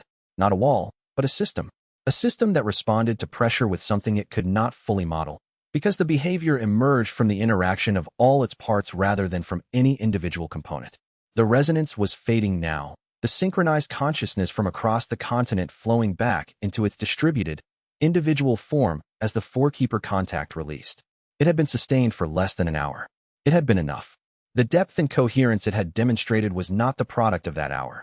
It was the product of 11 years of distributed development, of billions of individuals integrating enhanced understanding into the fabric of their daily lives, of merchants and farmers and scholars and cultivators finding their own expressions of a gift they had received without asking for it, and had chosen, one by one, to use well. The resonance had only made visible what had always been there. Li Xuan thought about what that meant. The ancient intelligence had been investigating a pattern it found interesting. It had modeled the boundary as maintained by 3 keepers and 1 guide. Using structural techniques, it could analyze and eventually predict. What it had encountered instead was a civilization, an entire civilization, all of it simultaneously contributing to a resonance that no model based on the behavior of 4 individuals could have anticipated. He hoped the enormous ancient mind found that interesting. He suspected it did, and that what it was now reconsidering was not whether to press harder, but what kind of thing it was actually dealing with, and whether that required a fundamentally different approach than any it had attempted so far. And that reconsideration would produce an answer, whether the keepers were ready for it or not.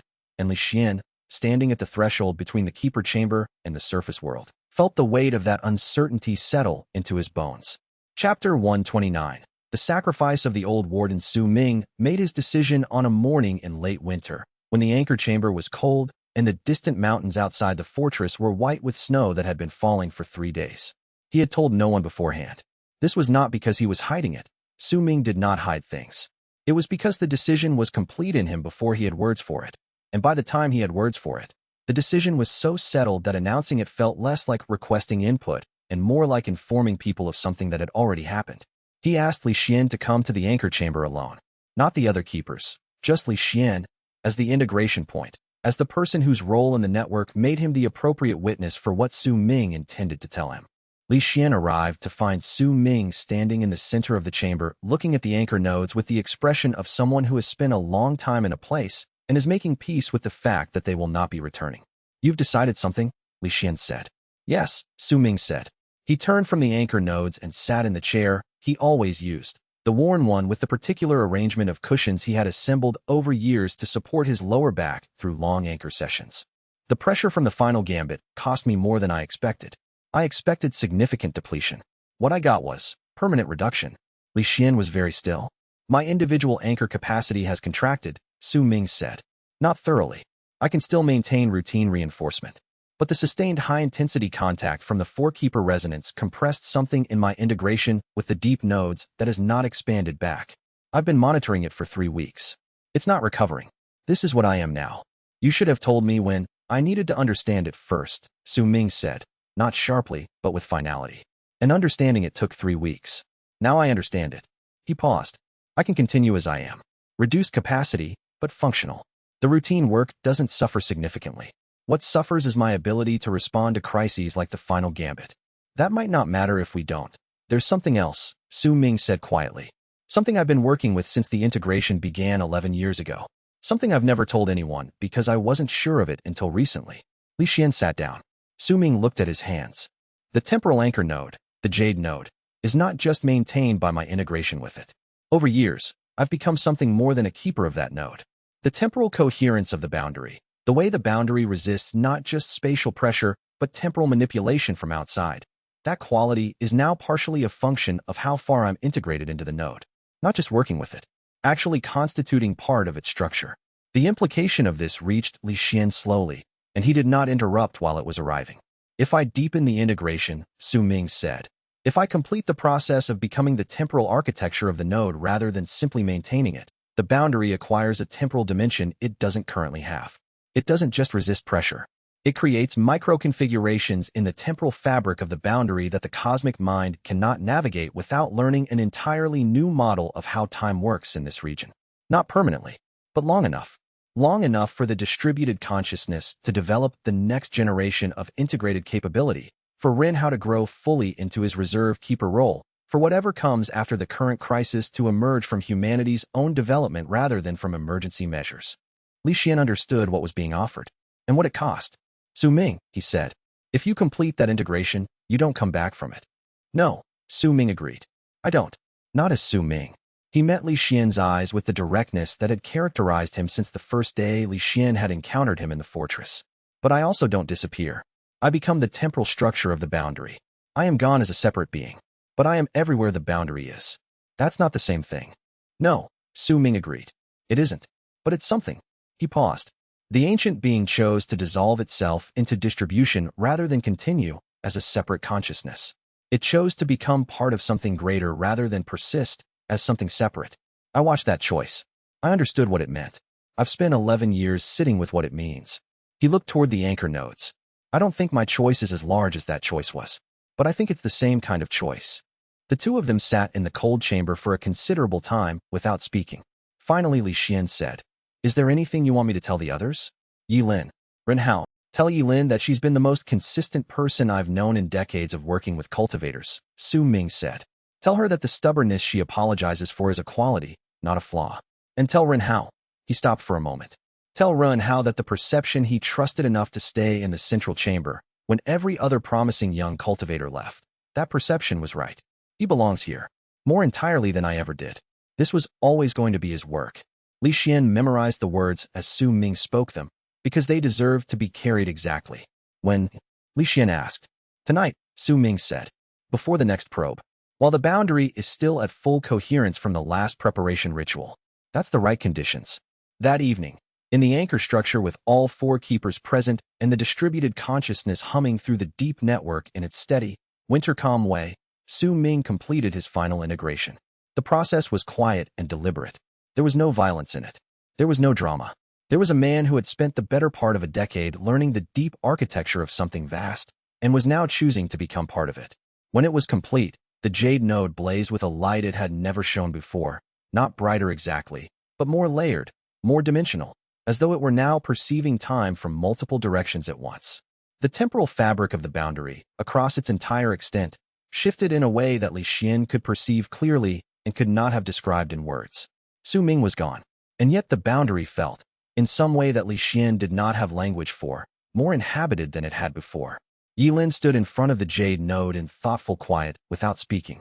Ren Hao stood beside her.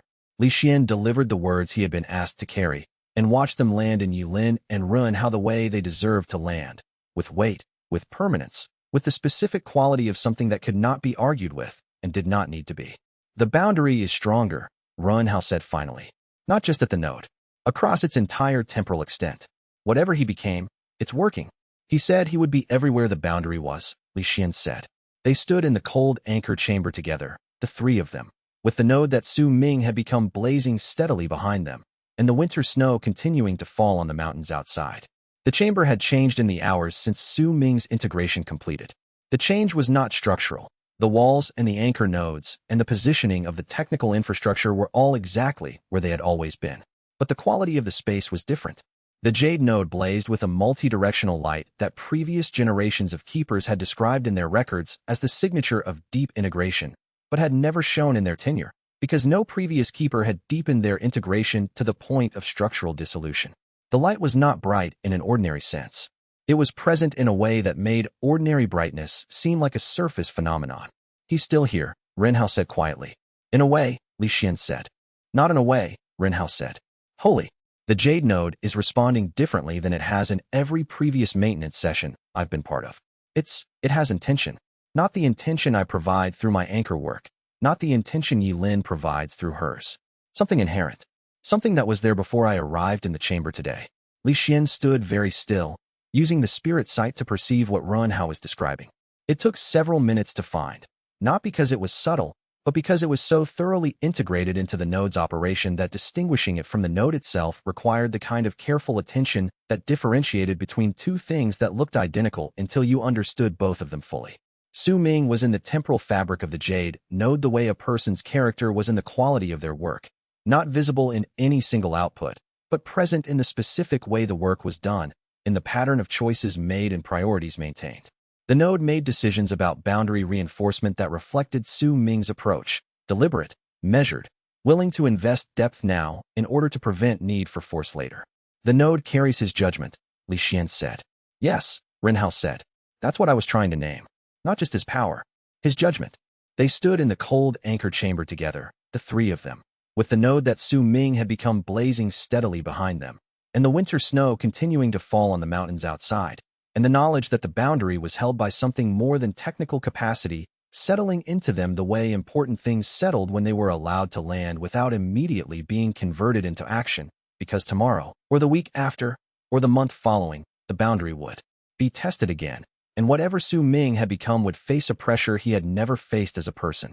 Chapter 130. The sudden silence 23 days after Su Ming completed his final integration, the pressure stopped. Not the routine probing. Not the intermittent breach attempts. The sustained, ongoing presence of the vast observer against the boundary, the constant low-level weight that the keepers had been managing for months, that had become as familiar as weather, ceased. Li Xuan was at the Eastern Way Station circuit when it happened. He felt it the same way he had felt the initial signal months ago, through the distributed fragments of the primordial consciousness that he carried. Not in words, but in the sudden absence of a pressure that had become so habituated he had stopped consciously noticing it. Like a sound you don't realize you've been hearing until it stops, and the silence is so complete, it almost has weight. He sent an immediate signal to the anchor chamber. Yi Lin's response came back within minutes, confirmed. The keeper's reading of the boundary state matched his perception. The outer pressure had withdrawn. Not diminished, withdrawn. The immense ancient force had pulled back to a distance that was, by any measure the keepers could apply, beyond probing range. The question was why. Li Xuan returned to the fortress and spent 3 days with Yi Lin and Renhao analyzing the boundary state, the temporal fabric changes that Su Ming had created, and whatever signals they could read in the outer pattern space. The answer that emerged was not the one he had expected.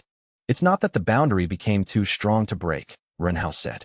He was speaking from a depth of perception that was visibly different from how he had spoken 6 months ago. The accelerated anchoring, and then Su Ming's deepening through dissolution, had shifted something in the way Renhao occupied his own awareness. The boundary is stronger, significantly stronger. The temporal layering that Su Ming became is genuinely difficult for something operating at that scale to navigate, but that alone wouldn't stop something with those resources from continuing to press. Then what did? Yi Lin asked. It's what the boundary says, Renhao said. Not what it does. What it says about what's inside it. They both looked at him. When the ancient being was here as a single, separate consciousness, even distributed across human minds, the boundary was maintained by power, by capability, by the sheer mass of integrated awareness. But what the boundary communicates now is different. The temporal layering that Su Ming became, that's not just a defensive structure. It's a statement about what this world is willing to do to maintain itself. Someone chose to dissolve their individual existence into the boundary structure. That choice is encoded in the temporal fabric the ancient cosmic force was trying to navigate, and something operating at that scale of intelligence can read what that choice means. It understood, Li Xuan said slowly. It understood, Run Hao said, that what it's been investigating is not a collection of defended resources. It's a civilization that is capable of the same kind of choice the ancient being made, capable of choosing dissolution into something greater rather than individual survival, and something operating at the scale of the vast outer observer, something that vast and that old, recognizes that quality. It's probably encountered it before, in other realities, in other civilizations that reached this kind of development. The anchor chamber paused for a long moment. Then the withdrawal isn't just tactical, Yi Lin said. It's a response. Yes, Ren Hao said. My reading of the outer pattern space is that it has withdrawn to assess, not to regroup for a stronger attack, to consider what it's actually dealing with. Whether this world is worth engaging as something that can be communicated with, rather than something that can only be pressed against. Li Xuan sat in the deep chamber and felt a recognizable quality of the silence.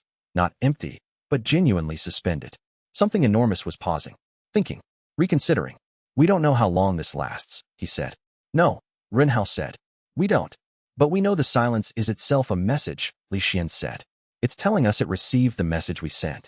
It's considering whether to respond to us the way it responds to things it finds worth engaging, or the way it responds to things it simply passes through. Yi Lin leaned back in her chair, and for the first time in months, the lines around her eyes softened slightly. Not relaxed. She was too experienced and too careful for that. But acknowledged. The way a person's face shifts when they have been carrying something very heavy and are permitted, briefly, to set it down. What do we do while we wait? She asked. We rebuild, Li Xuan replied. The keepers recover. The consciousness coordination network is maintained but not pressed. We make sure that when the silence ends, whenever it ends, we're not exhausted. We're not desperate. We're rested and coherent and ready to continue the conversation we've been having. And if the conversation ends in a way we don't want, Yi Lin asked, then we hold the boundary, Li Xuan said simply. For as long as it takes. That's what Su Ming showed us was possible. That's what the ancient being showed us was possible. The boundary is maintained not by 3 people and not by 1 person and not even by 41 territories working in synchrony. It's maintained by everyone who carries the distributed fragments of the ancient being's consciousness and has chosen, over 11 years, to prove worthy of that gift. He looked at Yi Lin and Run Hao, the 2 remaining keepers of the anchor chamber, and felt the presence of Su Ming in the jade node behind them, blazing with its quiet, dimensional light. The silence may last years, he said. Or it may last decades. Or it may end tomorrow. What we know is that we earned this silence by being exactly what we are. We continue being exactly what we are. He said it and believed it, because the alternative to believing it was to treat the silence as merely the space between 2 episodes of crisis rather than as a condition that had been earned, a response that had been produced by genuine choices made by real people at real cost. Su Ming had not dissolved himself into the temporal fabric of the boundary as a desperate measure. He had made a considered choice, in full knowledge of what it meant, with the same quality of deliberate, conscious decision-making that the old being had practiced, and that the foundational layer of the anchor structure rewarded. That choice had registered beyond that boundary of the boundary. The silence proved it. Li Xuan would not let the silence become anxiety. He would let it be what it was, time. Time to recover. Time to rebuild. Time to grow into what the crisis had made of them all, so that whatever came next was met with something stronger than what had faced the crisis months. Ren Hao spoke without opening his eyes from the anchor work he had quietly resumed. The jade node feels different now, he said. Not just stronger, more present, as if it knows something is watching it and has decided to be exactly itself regardless of the watching. Li Xuan agreed. That's what Su Ming became. Something that knows it's watched and is exactly itself regardless. That's the quality the boundary needed. Not just power, but the deep security of being precisely what it is, without flinching or modifying itself in response to external observation. He thought about that for a moment. About what it meant to be observed by something enormous and to remain, without defense or performance, simply yourself. It was, in its way, the same quality the trial had always been selecting for from the beginning. The capacity to encounter something that dwarfed you in every external measure and to remain present as exactly what you were, without either collapsing into the comparison or puffing yourself up to avoid it. The winter outside continued. The snow continued. And the boundary held in its new, deeper form. Not because it was impregnable, but because what it was protecting had demonstrated, through choice and sacrifice and the willingness to become something greater than itself, that it deserved to be protected. And something enormous across that threshold of the boundary had paused, for the first time in ages, to genuinely consider that fact. And what it would conclude was something no one on this side of the boundary had any power to determine. Chapter 131. The cost-counted spring came slowly to the mountain fortress. The snow retreated from the peaks in stages, reluctant, as if understanding that the season it was yielding to carried its own weight of reckoning. Li Xuan spent 3 weeks in the fortress after the silence began, working with Yilin and Ruan how to make an honest accounting of what the months of boundary crisis had cost. This was not comfortable work. He had found over years of advising the cultivation world that honest assessment of cost tended to be the work that people least wanted to do, because the cost of crisis became real only when you named it, when you stopped spending resources and started counting what you had spent. Su Ming was gone as a person. This was the largest cost, and Li Xuan forced himself to hold it clearly rather than translating it immediately into the consolation that Su Ming had chosen this, that he had done something meaningful with the choice. Both things were true, the choosing and the meaning, but they did not cancel the fact of absence. Su Ming had been a person with specific qualities: the measured pace of his reasoning, the way he organized his thoughts before speaking, the particular texture of his care for the keepers under his supervision. Those qualities were gone from the world in the form they had taken in him. The Jade Node carried something of what he had been, but not that. Yilin's depletion was significant and, she admitted carefully, not entirely temporary.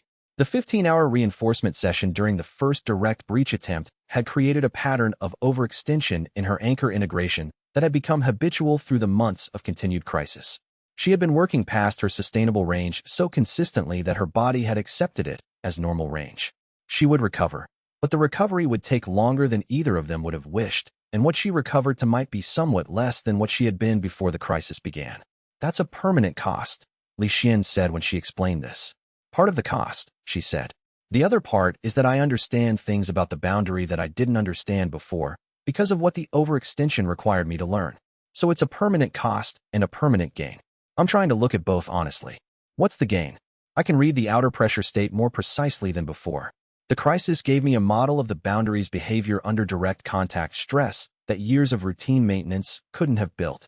When the silence ends and the cosmic presence begins testing again, if it does, I'll respond faster and more accurately than I could have before all of this. Li Xuan sat with this. It was, he recognized, the same pattern that had defined every stage of his own journey through the trial. Each cost teaching something that created future capability. The trial had not been designed to be easy. It had been designed to be precisely as difficult as necessary to produce someone capable of doing what needed to be done. What was true of his journey through the trial was apparently true of the larger arc of what the trial's purpose had been preparing the world for. Ren Hao's accounting was more complex and harder to complete in any simple form. The accelerated anchoring had done what it was intended to do.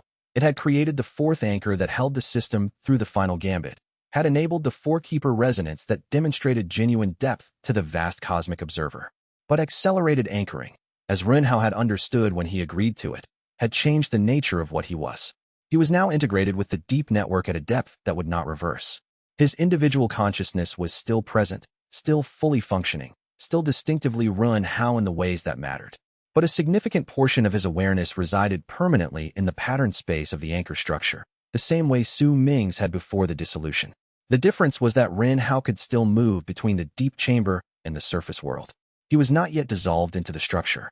He was, as he himself had described at the start, a reserve keeper, ready to deepen further if needed, but not yet committed to the final integration. What do you need? Li Xuan asked him when they met alone on the third day of the accounting work. Ren Hao considered the question with the care he brought to every significant question. Time, he said finally. Not because I'm uncertain about what I am or what I've committed to, but because what I am now is genuinely new, and I need time to understand it fully before I'm as useful as I could be. He paused. The deep pattern space I'm integrated with, it contains information I'm still processing. Things Su Ming was working with. Things the ancient being left in the structural nodes that even Su Ming didn't fully decode before his dissolution. I'm starting to understand them. But it takes time. Take all the time you need, Li Xuan said. It might be years, Ren Hao said. Then it takes years, Li Xuan said. We're not in a hurry anymore. The silence has given us something we haven't had in over a year. We should use it for exactly this, for growing into what the crisis made of us rather than rushing to be ready for the next crisis before we've finished integrating the last one. The SEAL's infrastructure, the deep anchor nodes, and the distributed network they maintained had been stressed more severely during the crisis months than in any period since the original dissolution event. The nodes had all shown some degree of structural fatigue, and the recovery of the distributed consciousness across the full population would take months of less intensive activation before it returned to the deep, integrated resonance that had preceded the crisis.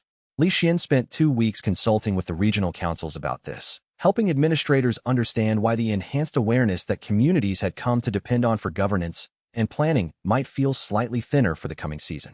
Not absent, not lost, but recovering. The cultivation world, he found, was more resilient than he sometimes feared.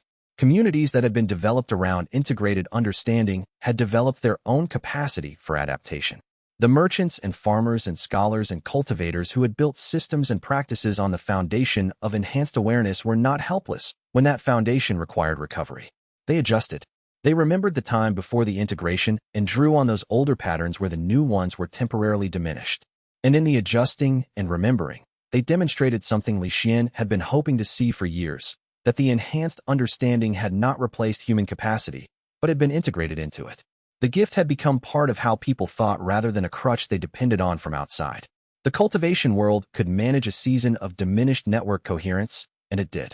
By the end of spring, Li Xuan had completed his accounting of costs and had begun writing his thoughts about what had been learned. Not for the council. The council reports were separate, practical documents addressed to specific administrative needs. This was something else. Something he wrote for himself and for the future, the way that vast intelligence had encoded its own history into the structures of the original seals. The costs of the crisis months were real and permanent in several dimensions, he wrote. A keeper was lost to dissolution. The remaining keeper's capacities were permanently altered. The boundary itself was changed, both strengthened and made more expensive to maintain. The distributed consciousness across the population requires ongoing recovery time that cannot be compressed. None of these costs can be undone. All of them are worth understanding clearly, without minimization, because the lessons embedded in them are only available if the costs are seen honestly. He paused, then added, the alternative, having the boundary fail because we did not spend these costs, was available. We chose not to accept it. The assessment of whether the costs were worth paying is therefore not a retrospective calculation but a statement of values. These are the things we chose to preserve, and this is what preserving them required. Future keepers and future councils should understand both parts of that accounting equally. He closed the writing and left it within the deep chamber, where it would be found by whoever needed it next, assuming the boundary held long enough for someone to need it. Chapter 132. The new understanding. The silence lasted longer than Li Xuan had expected. Through spring, through summer, into autumn, when the mountain peaks grew white again and the distant forests shifted to the amber and gold that he had come to associate with a distinct kind of this region's light in the season of turning. The immense presence maintained its withdrawn presence, that sense of enormous attention directed elsewhere, of careful consideration happening at a scale where seasons were perhaps equivalent to moments. Li Xuan used the silence in the way he had said he intended to, rebuilding, recovering, growing into what the crisis had made of the boundary system rather than immediately bracing for what came next. He traveled his circuit again, resumed his work at the way stations, continued his dialogues with the communities that had been developing enhanced understanding in their own directions over the years. But the silence also gave him something he had not been expecting. Time to reckon with a realization that had been building since the final gambit, and that the noise and urgency of the crisis had prevented him from sitting with fully. The realization was this: the crisis would not end. Not the current crisis. The silence might represent the end of this particular phase of engagement with the outer observer. But the condition that the crisis represented, the existence of forces beyond the boundary that were incomprehensibly larger than anything inside it, that would periodically direct their attention toward the distributed consciousness network, that would need to be engaged and managed and responded to, not once, but continuously across the indefinite future. That condition was permanent. The seals had opened. The ancient being had dissolved. The integration had occurred. And those events had placed the world in a relationship with dimensions of reality that the original seals had been designed to prevent any relationship with. There was no going back. And going forward meant accepting that boundary maintenance, in one form or another, was not a temporary emergency measure. It was civilization's true overhead cost. He was sitting with this realization in a way station courtyard in late autumn, watching the last leaves fall from the trees that lined the inner garden, when Elder Xiao arrived unexpectedly. The elder had been traveling the same general circuit and had detoured to find Li Xuan specifically, which was unusual. Elder Xiao communicated through official channels when official matters were at issue, and through the distributed network's pattern space for informal consultation. Physical visits, unannounced, meant something that couldn't be said through either of those channels. "You've been thinking about what this means in the long term," Xiao said when he had settled into the guest seat and accepted the tea Li Xuan's attendant brought. "You could tell from the circuit?" Li Xuan asked. "I could tell from the questions you've been asking the regional councils. You're not asking crisis management questions anymore. You're asking architecture questions. How systems sustain themselves. What makes institutions endure across multiple generations. How responsibility transfers without losing essential knowledge." Xiao paused. "Those are questions someone asks when they've accepted that something is permanent." Li Xuan considered whether to deflect or answer directly. He chose direct. "The boundary maintenance will not end.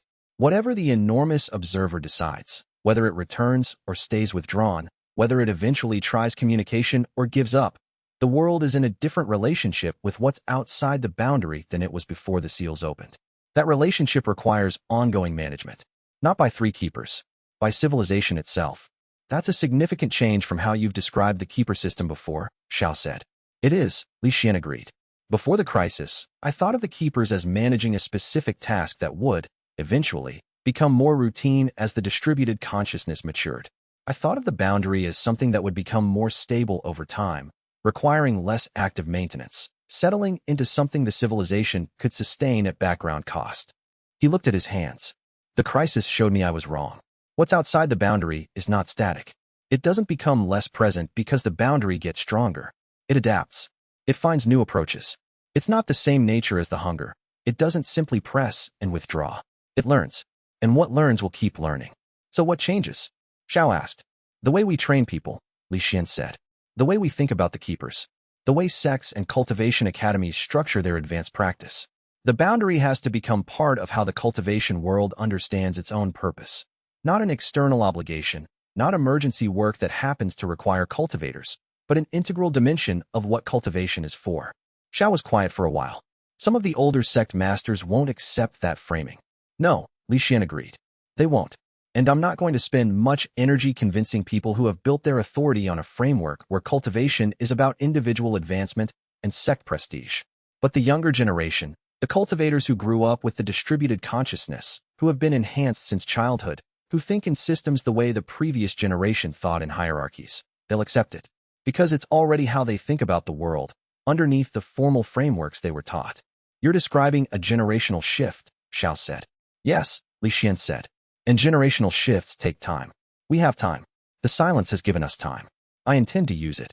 He looked out at the fallen leaves in the way station garden and thought about what it meant to understand something thoroughly, not just intellectually, but in the way that understanding changes what you do, changes what you're capable of, changes the direction you set your face toward in the morning.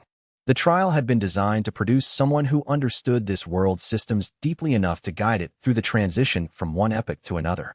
Li Xuan had thought, at various points in the years since his emergence from the trial, that the transition was complete, that the integration was the endpoint, that the new epoch had begun and his role was to help it consolidate.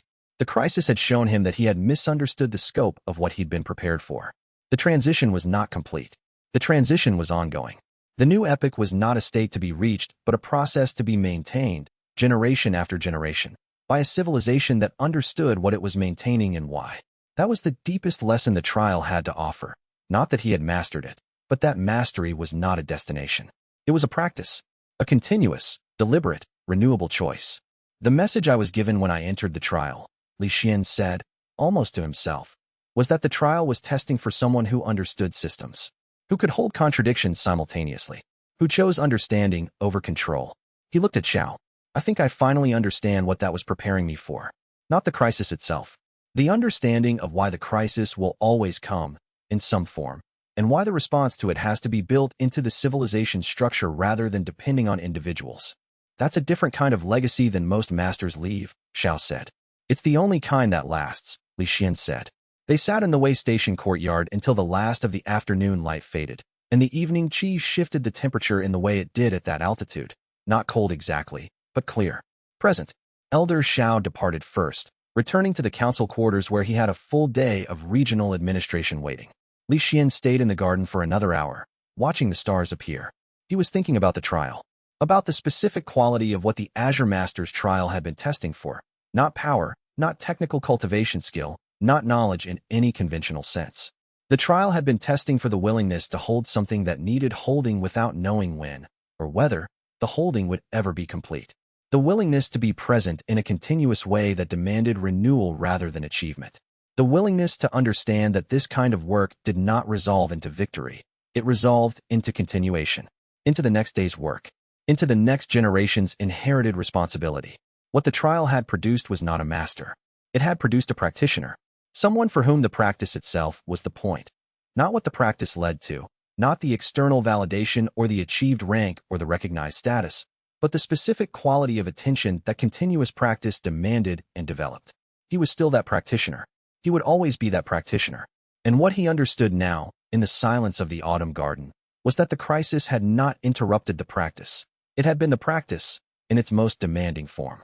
The boundary maintenance, the keeper support, the council consultation, the communication to the world, the accounting of costs, all of it was the practice, applied to conditions that the early trial work had been preparing him for. He rose from the garden bench and went inside to write the first draft of the message that would go out through the distributed consciousness network when he understood it well enough to send it. And whether the world was ready to receive what he was about to tell it was a question he could not answer in advance. Chapter 133, The Message to the Living. It took Li Xuan 2 months to compose the message, not to write it. Writing it took 3 days, once he understood what it needed to say. But to understand what it needed to say required 2 months of working through the layers of what the crisis had taught, of sitting with the new understanding until it was clear enough to translate into words that would be true not just for himself, but for anyone who received them. The message went out through the distributed consciousness network on the winter solstice, not through official council channels, not through the administrative frameworks that govern cultivation governance, but through the consciousness itself, through the billions of integrated fragments of the ancient being's awareness that now formed the baseline of how humans thought and perceived. It went to everyone who carried those fragments, which meant, by now, nearly everyone in the connected territories. Even communities that had chosen to limit their integration still carried low-level fragments that had distributed through the environment over 11 years, integrated into water and air and the fundamental substance of the world. He had never used the network as a broadcast channel before. He had always resisted the idea, the asymmetry of it, the way it resembled the kind of top-down imposition that he had spent years arguing against in cultivation governance debates. The distributed consciousness should be a medium for dialogue, for enhancement, for the development of individual and collective understanding. Not a megaphone. But this was different. This was not governance. This was testimony. It was the difference between issuing an order and telling a truth that needed to be heard. The message said, "We have held. We will continue to hold. But this is not something 3 people in an anchor chamber are doing for a world that is unaware of the cost. This is something all of you are doing, every day, through every choice you make about what this world should be. The boundary between worlds is maintained not by 3 individuals, but by all of you. Every cultivator, every merchant who chooses transparency over exploitation, every farmer who tends the land's chi as a gift rather than a resource to be extracted, every scholar who asks the harder question rather than settling for the comfortable answer, every young person who carries fragments of an ancient wisdom in their consciousness and chooses to remain worthy of it. You are all keepers. The distinction between those in the anchor chamber and those who never come within 100 miles of it is not a distinction of importance. It's a distinction of specialization. The civilization you're building, the way you're choosing to live with the gift you've been given, that is what the boundary is made of. That is what the silence outside it means. The response was not what he had expected. He had expected analysis, debate, the cultivation world's characteristic tendency to examine a statement from every possible angle before accepting or questioning it. What he got instead, across days of feedback through the distributed network, was something quieter and more durable. Acknowledgement, not of what he had said, the content of the message, which was certainly debated and analyzed and questioned in the ways he had anticipated, but of what he had been doing for 11 years. The continuous presence, the way station work, the dialogues with merchants and scholars and farmers and young cultivators, the crisis management, the accounting of costs, all of it, seen in retrospect through the lens of the message, as something coherent that had a meaning that transcended any individual component. Huang, the merchant, sent a response through the network that Li Xuan read sitting in the anchor chamber on the evening of the second day after the broadcast. She had become, in the years since their first meeting, one of the most respected trading collective administrators on the continent. Not because she had the most enhanced understanding of commerce, but because she had built systems that created conditions where enhanced understanding and ethical practice reinforced each other rather than conflicting. "You have done exactly what you said you were doing," her response read. "You told me, the first time we met after the seals opened, that your work was to help people understand what the enhancement meant and how to use it wisely. I thought that was a humble way of describing something very large. I didn't understand then how literally you meant it. You were not managing a situation. You were building a civilization. I want you to know that from the perspective of someone you helped understand, the work was worth doing. And it worked." He read the response 3 times. Then he wrote back to her. "The civilization built itself. I just kept showing up." She wrote back. "That's what building a civilization looks like from the inside." He sat with that for a sustained moment. Yilin came into the chamber while he was sitting, read the exchange over his shoulder with the ease of someone who had learned to read his correspondence when something was clearly affecting him, and said, "She's right, you know." "I know," Li Xuan said. "You look like you didn't expect to be told." He thought about it. "I knew the work mattered. I believed the work mattered. Believing it was enough to keep doing it. I don't think I ever expected to be told that from the outside, from someone who had received the work and could see what it had added up to. Most people who do important work don't get that," Yilin said. "Most important work is invisible." "Yes," Li Xuan said. "I think that's part of why I sent the message. Not just to tell the world what the keepers have been doing, but to give them language for what they themselves have been doing. Most of the people who have been maintaining the boundary through how they live their lives have no idea they've been doing it. They've just been living in the way the enhancement made available, transparently, carefully, thoughtfully. They don't think of that as maintaining a cosmic boundary. They think of it as running a trading collective. Maybe that's exactly what a cosmic boundary should be maintained by," Yilin said. "Yes," Li Xuan said. "That's exactly the point." After Yilin left, Li Xuan sat alone in the anchor chamber for another hour, reading through the other responses that had come in from the network during the day. A junior cultivator in the Western Territories asking whether becoming a keeper was something they could pursue. They had never considered it before, but the message had made them wonder if that was the kind of work they were meant for. A scholar from one of the coastal cities, a woman who had spent 5 years developing a philosophical framework for understanding what distributed consciousness meant for questions of identity and individual responsibility, asking whether Li Xuan would be willing to correspond with her. She had been trying to describe the boundary's role in the philosophical framework and had reached the limit of what she could do without direct input from someone who had worked with the boundary directly. 3 separate community leaders from 3 separate territories describing independent decisions their communities had made to increase participation in continental preparation coordination, not because the council had asked, not because there was any obligation, but because the message had clarified something they had already been moving toward without quite having the language for it. He answered each of them personally, taking the time each one deserved. The junior cultivator he directed toward Ren Hao, who had become the most thoughtful guide to anchor work the system had. The scholar he agreed to correspond with, and meant it. The philosophical framework she was developing might eventually become as important as the technical frameworks that had governed the boundary maintenance work. The community leaders he thanked for what their communities were already doing, specifically, and without generalization, naming what each territory's expression of the enhancement had contributed during the crisis months, and naming what its continued development would contribute going forward. That was the other work. Not the anchor chamber. Not the boundary. The correspondence, the conversations, the continuous presence that let the civilization know it was seen and valued and understood, not as a mass of resources to be coordinated, but as specific communities of specific people making specific choices. That was the work no one else could do in quite the same way, because no one else had been present at every stage of what this civilization had become. That was why he would keep doing it, for as long as he was capable, which was the only answer the silence outside the boundary permitted, and the only one that had ever mattered. Chapter 134. The New Order by the second year of the silence. The changes that Li Xuan had described to Elder Xiao as generational shifts had begun to manifest at the institutional level. Not everywhere, and not without friction. The sect masters who had built their authority on frameworks of individual advancement and sect prestige did not yield those frameworks gracefully. 3 of the oldest sects on the continent formally withdrew from the Continental Synchronization Protocol in the first month of the second year, citing objections to what their elder councils characterized as the subordination of cultivation practice to civic obligation. Li Xuan read the formal withdrawal statements carefully, understood the political dynamics that had produced them, and chose not to argue.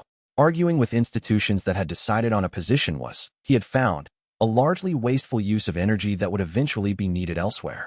What changed institutions was not argument but demonstration.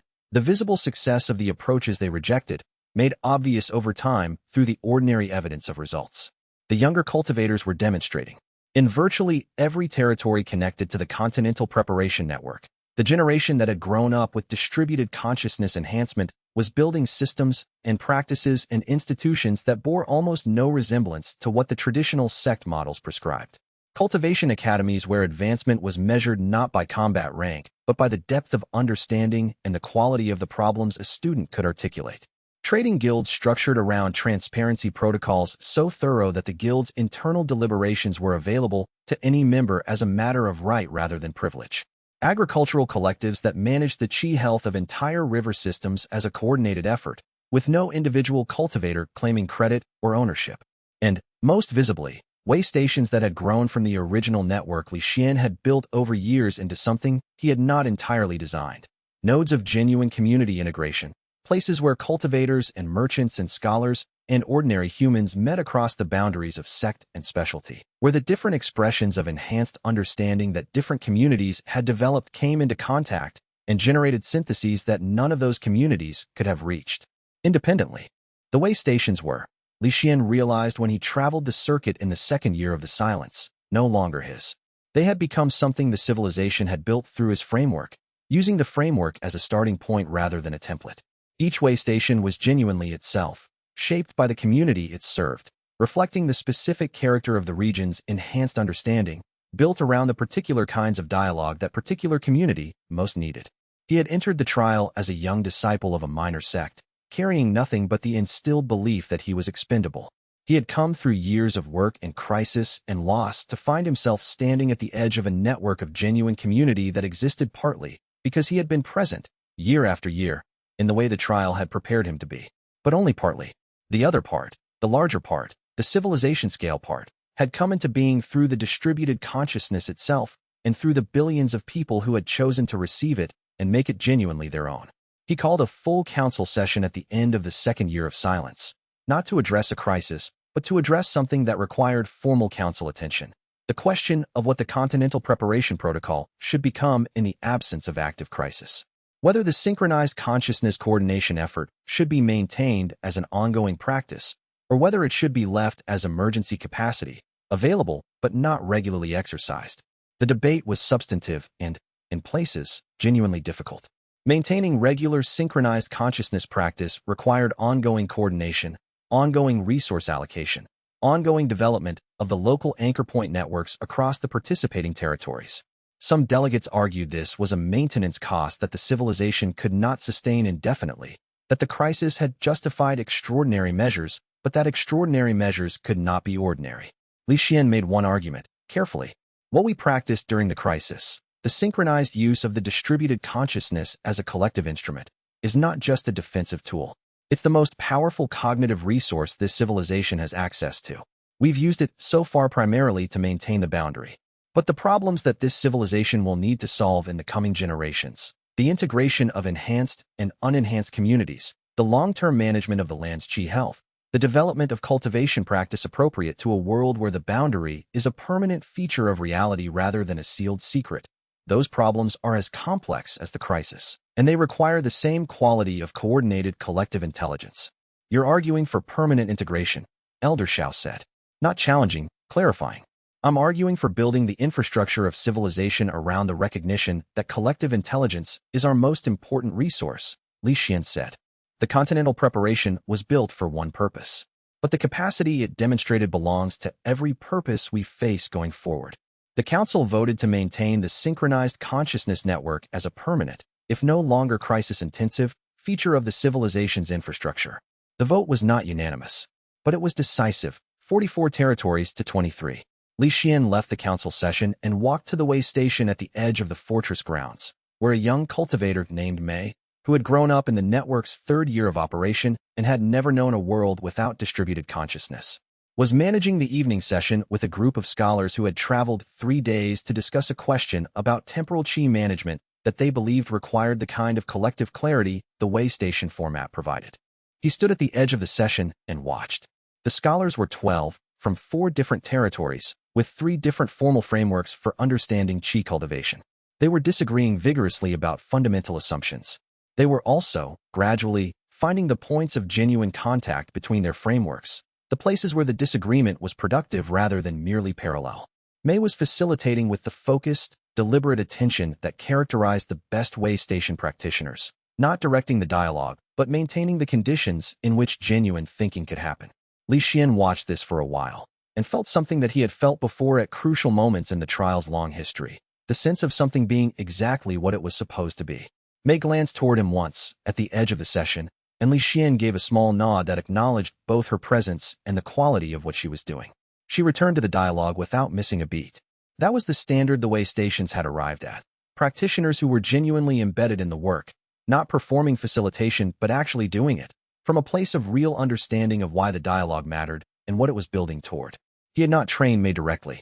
She had come through a Waystation in her home territory 4 years ago, learned the practice there from an administrator who had learned it from someone who had learned it from Li Xuan's earliest circuit work.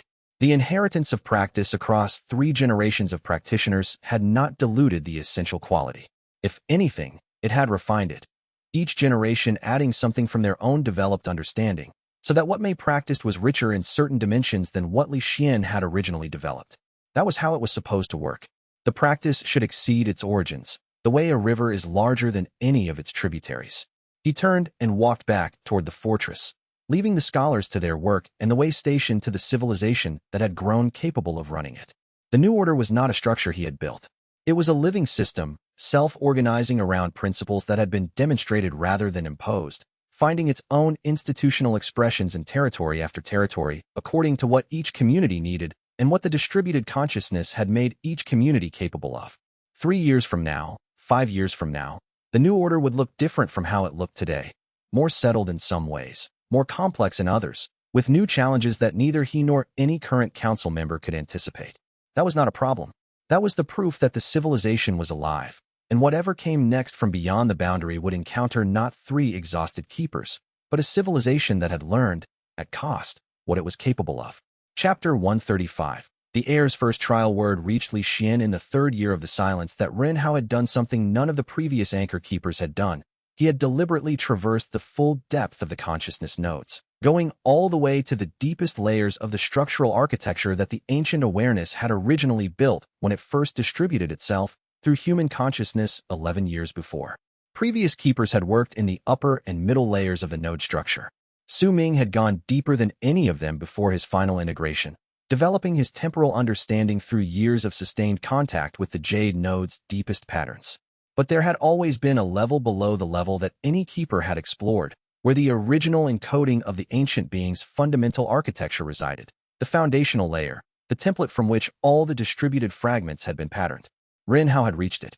Li Xuan traveled to the fortress with something that might have been urgency, though he examined it carefully and found it was closer to the feeling of arriving somewhere important after traveling toward it for a long time. He found Ren Hao in the anchor chamber, sitting cross-legged with the particular stillness that deep integration work produced, eyes closed, clearly still working through something at the pattern level that required sustained interior attention. He sat down to wait. After 2 hours, Ren Hao opened his eyes. He looked at Li Xuan with an expression that Li Xuan recognized from his own earliest experiences of the deep network, the look of someone whose perception had just become significantly larger and who was still calibrating to the new dimensions. What's in the foundational layer? Li Xuan asked. All of them, Ren Hao said. Li Xuan waited. All the keepers who came before. All the anchors who ever worked in this chamber. Going back to when the ancient being first began the distribution process and established the structural nodes as the mechanism for maintaining distribution stability. Every keeper leaves something in the foundational layer, not a recording, not a memory exactly, but something more like a resonance. A structural impression of the quality of consciousness that held the nodes during their tenure. Like a lineage, Li Xuan said. Like a lineage, Ren Hao agreed. Su Ming is there. Very clearly. His temporal quality, the particular way he perceived time as multi-layered and simultaneous, that's encoded in the Jade Node Foundation, so clearly I can nearly have a conversation with it. Not with him as a person, but with the pattern that is years of anchoring left in the structure. He paused. You're there too. Li Xuan was quiet. Not as a keeper, Renhao said. As the integration point. The convergence quality you developed through years of being the bridge between the distributed consciousness and the individual human perspective, that's encoded in the foundation in a way that's different from the keeper resonances. Broader, more diffuse, like background rather than foreground, but unmistakable. Li Xuan sat with this. What else is in the foundation? The original intent, Renhao said. The ancient being's reason for building the distribution the way it did, not in words, but in the structural logic of the foundation itself. The way it was designed to respond to specific qualities in human consciousness, the qualities that would make someone capable of receiving the gift and using it wisely. The qualities it was selecting for, across the whole population, in the way it shaped how the fragments distributed. What qualities was it selecting for? Renhao sat with it for a moment. Choice, he said finally. The capacity and the willingness to choose consciously. Not to accept or reject automatically, but to genuinely deliberate and then commit. The foundation was built to amplify that quality wherever it found it. The communities where the enhancement is strongest, where the distributed consciousness is most deeply integrated. Those are the communities with the strongest cultures of deliberate, conscious choice-making.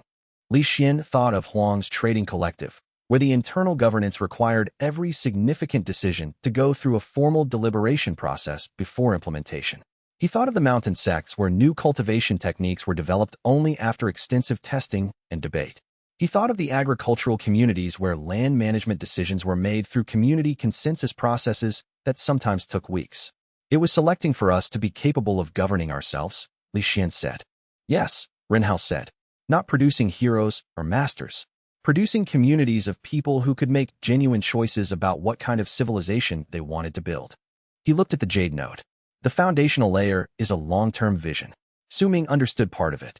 I think I understand more now. The ancient being didn't just want to help humanity survive the boundary crisis. It wanted to help humanity become the kind of civilization that deserved to be on this surface of the boundary, that had earned the right, through its own choices, to maintain its existence against whatever the outer darkness sent toward it. And are we there? Li Xuan asked. Have we earned it? Renhao looked at him directly. I think that's a question that never gets a final answer, he said. I think it's the question we keep answering through what we choose to do every day. That's the point. The trial the ancient being designed wasn't meant to end. It was meant to become the civilization itself, the continuous practice of choosing to be worthy of what we've been given. Li Xuan looked at the young man who had come to the fortress 3 years ago with nothing but a letter and an unusual quality of attention, who was now integrated with the foundational layer of the most ancient and important structure in the world's history, and felt the full weight of what that ancient trial had actually been selecting for. Not him alone, not the 3 keepers, but a continuous line of people willing to go as deep as necessary and hold what they found there with care. You've completed the first heir's trial, Li Xuan said quietly. The trial that shows you what you've actually inherited. What did I inherit? Renhao asked. Everything Su-Ming was working toward. Everything the previous keepers built, and the responsibility to be the person who trains whoever comes after you. Renhao nodded slowly. I understand that now, he said. I couldn't have understood it before going to the foundation, but now I understand it. He looked at the anchor nodes with an expression that Li Xuan recognized as the expression of someone who has accepted something large and found that it fits them more entirely than they had expected. Where do I start? Li Xuan thought about where to start. Not the technical answer. Renhao already knew the technical work better than Li Xuan himself at this point. The question was about orientation, about the understanding that needed to precede technique. With the person you least expected to be your student, Li Xuan said. Not the most promising young cultivator in the most well-resourced sect. Those students will come, and they'll be valuable.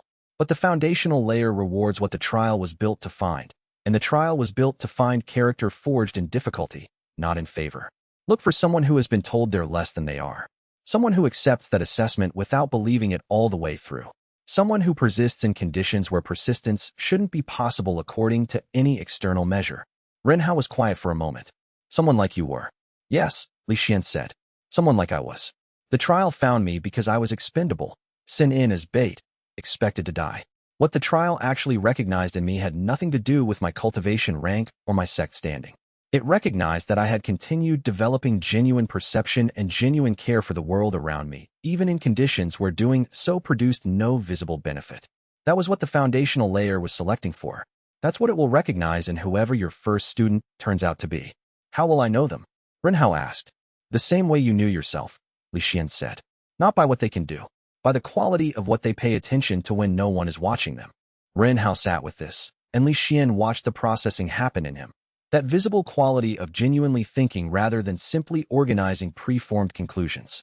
The foundational layer was already contributing to how he processed things, and the contribution was one of depth rather than speed. Not faster conclusions, but conclusions that had more underneath them. I'll start looking, Ren Hao said finally. You already are, Li Xuan said. You've been looking since before you knew that was what you were doing. That's how it always works. You find out later that the preparation began earlier than you thought it did.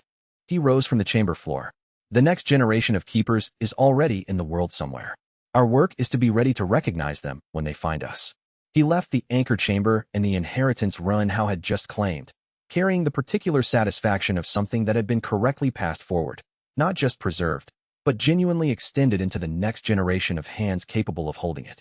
Chapter 136. The threshold visited in the 4th year of the silence. Li Xuan went alone to the boundary. Not metaphorically. He went physically.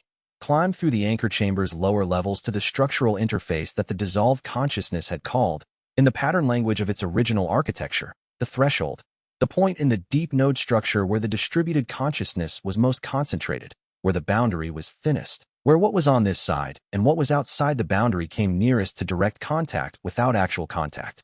He had been to the threshold before, in the years when the ancient being was still present in the chamber as a separate consciousness, before the dissolution. He had learned to communicate across it then. He had gone back during the crisis months when the keepers were analyzing the cosmic forces' behavior patterns. But this visit was different. This visit had no practical purpose that he could name. It was something the circuit had brought him to. The feeling, after 4 years of silence, that he needed to understand directly what still existed on the other side. The threshold had changed since the crisis. The temporal layering that Su Ming had become was perceptible here more clearly than anywhere else in the fortress structure.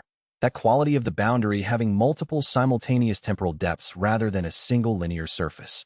It made the interface feel less like a wall and more like a medium, something you could almost move through if you approached it from the right angle. Though Li Xuan had no intention of testing that impression. He settled into the deep perception posture and extended his awareness to the threshold surface. On the other side, he found the ancient vast presence where the keepers had assessed it, at withdrawn observation distance, vast, ancient, and distinctly present in the way that something very large is present even when it is being deliberately still. Not probing, not pressing, attending. The quality of attention was different from what it had been during the crisis months. Then, the attention had been investigating, categorizing, building models. Now the quality was different. Li Xuan read it as carefully as he could, using every perception technique he had developed across 15 years of working with consciousness at the network level. The quality that he found in the vast force's attention was one he recognized from his work with human consciousness, with communities and individuals who had received the enhancement and spent years learning what to do with it. The quality was consideration. The outer ancient force was considering something, weighing, taking the measure of what it had encountered, matching it against whatever framework it used to assess the things it encountered across the vast scope of its existence. And in the quality of that consideration, Li Xuan perceived something that he had not quite believed was possible when the crisis began. Recognition, not of him specifically, not of the 3 keepers, or Su Ming's sacrifice, or any individual element of what had happened over the crisis months, but of the pattern, of the civilization scale phenomenon of a distributed consciousness that had chosen, under pressure, to maintain itself through sacrifice rather than yield to an offer of relief, that had demonstrated the capacity for the same kind of choice that ancient awareness had demonstrated when it dissolved itself, the choice to become part of something greater rather than persist as something separate. The ancient outer force had, across the years of silence, been sitting with the fact that what it had investigated was capable of that choice, and was now looking at it differently because of it.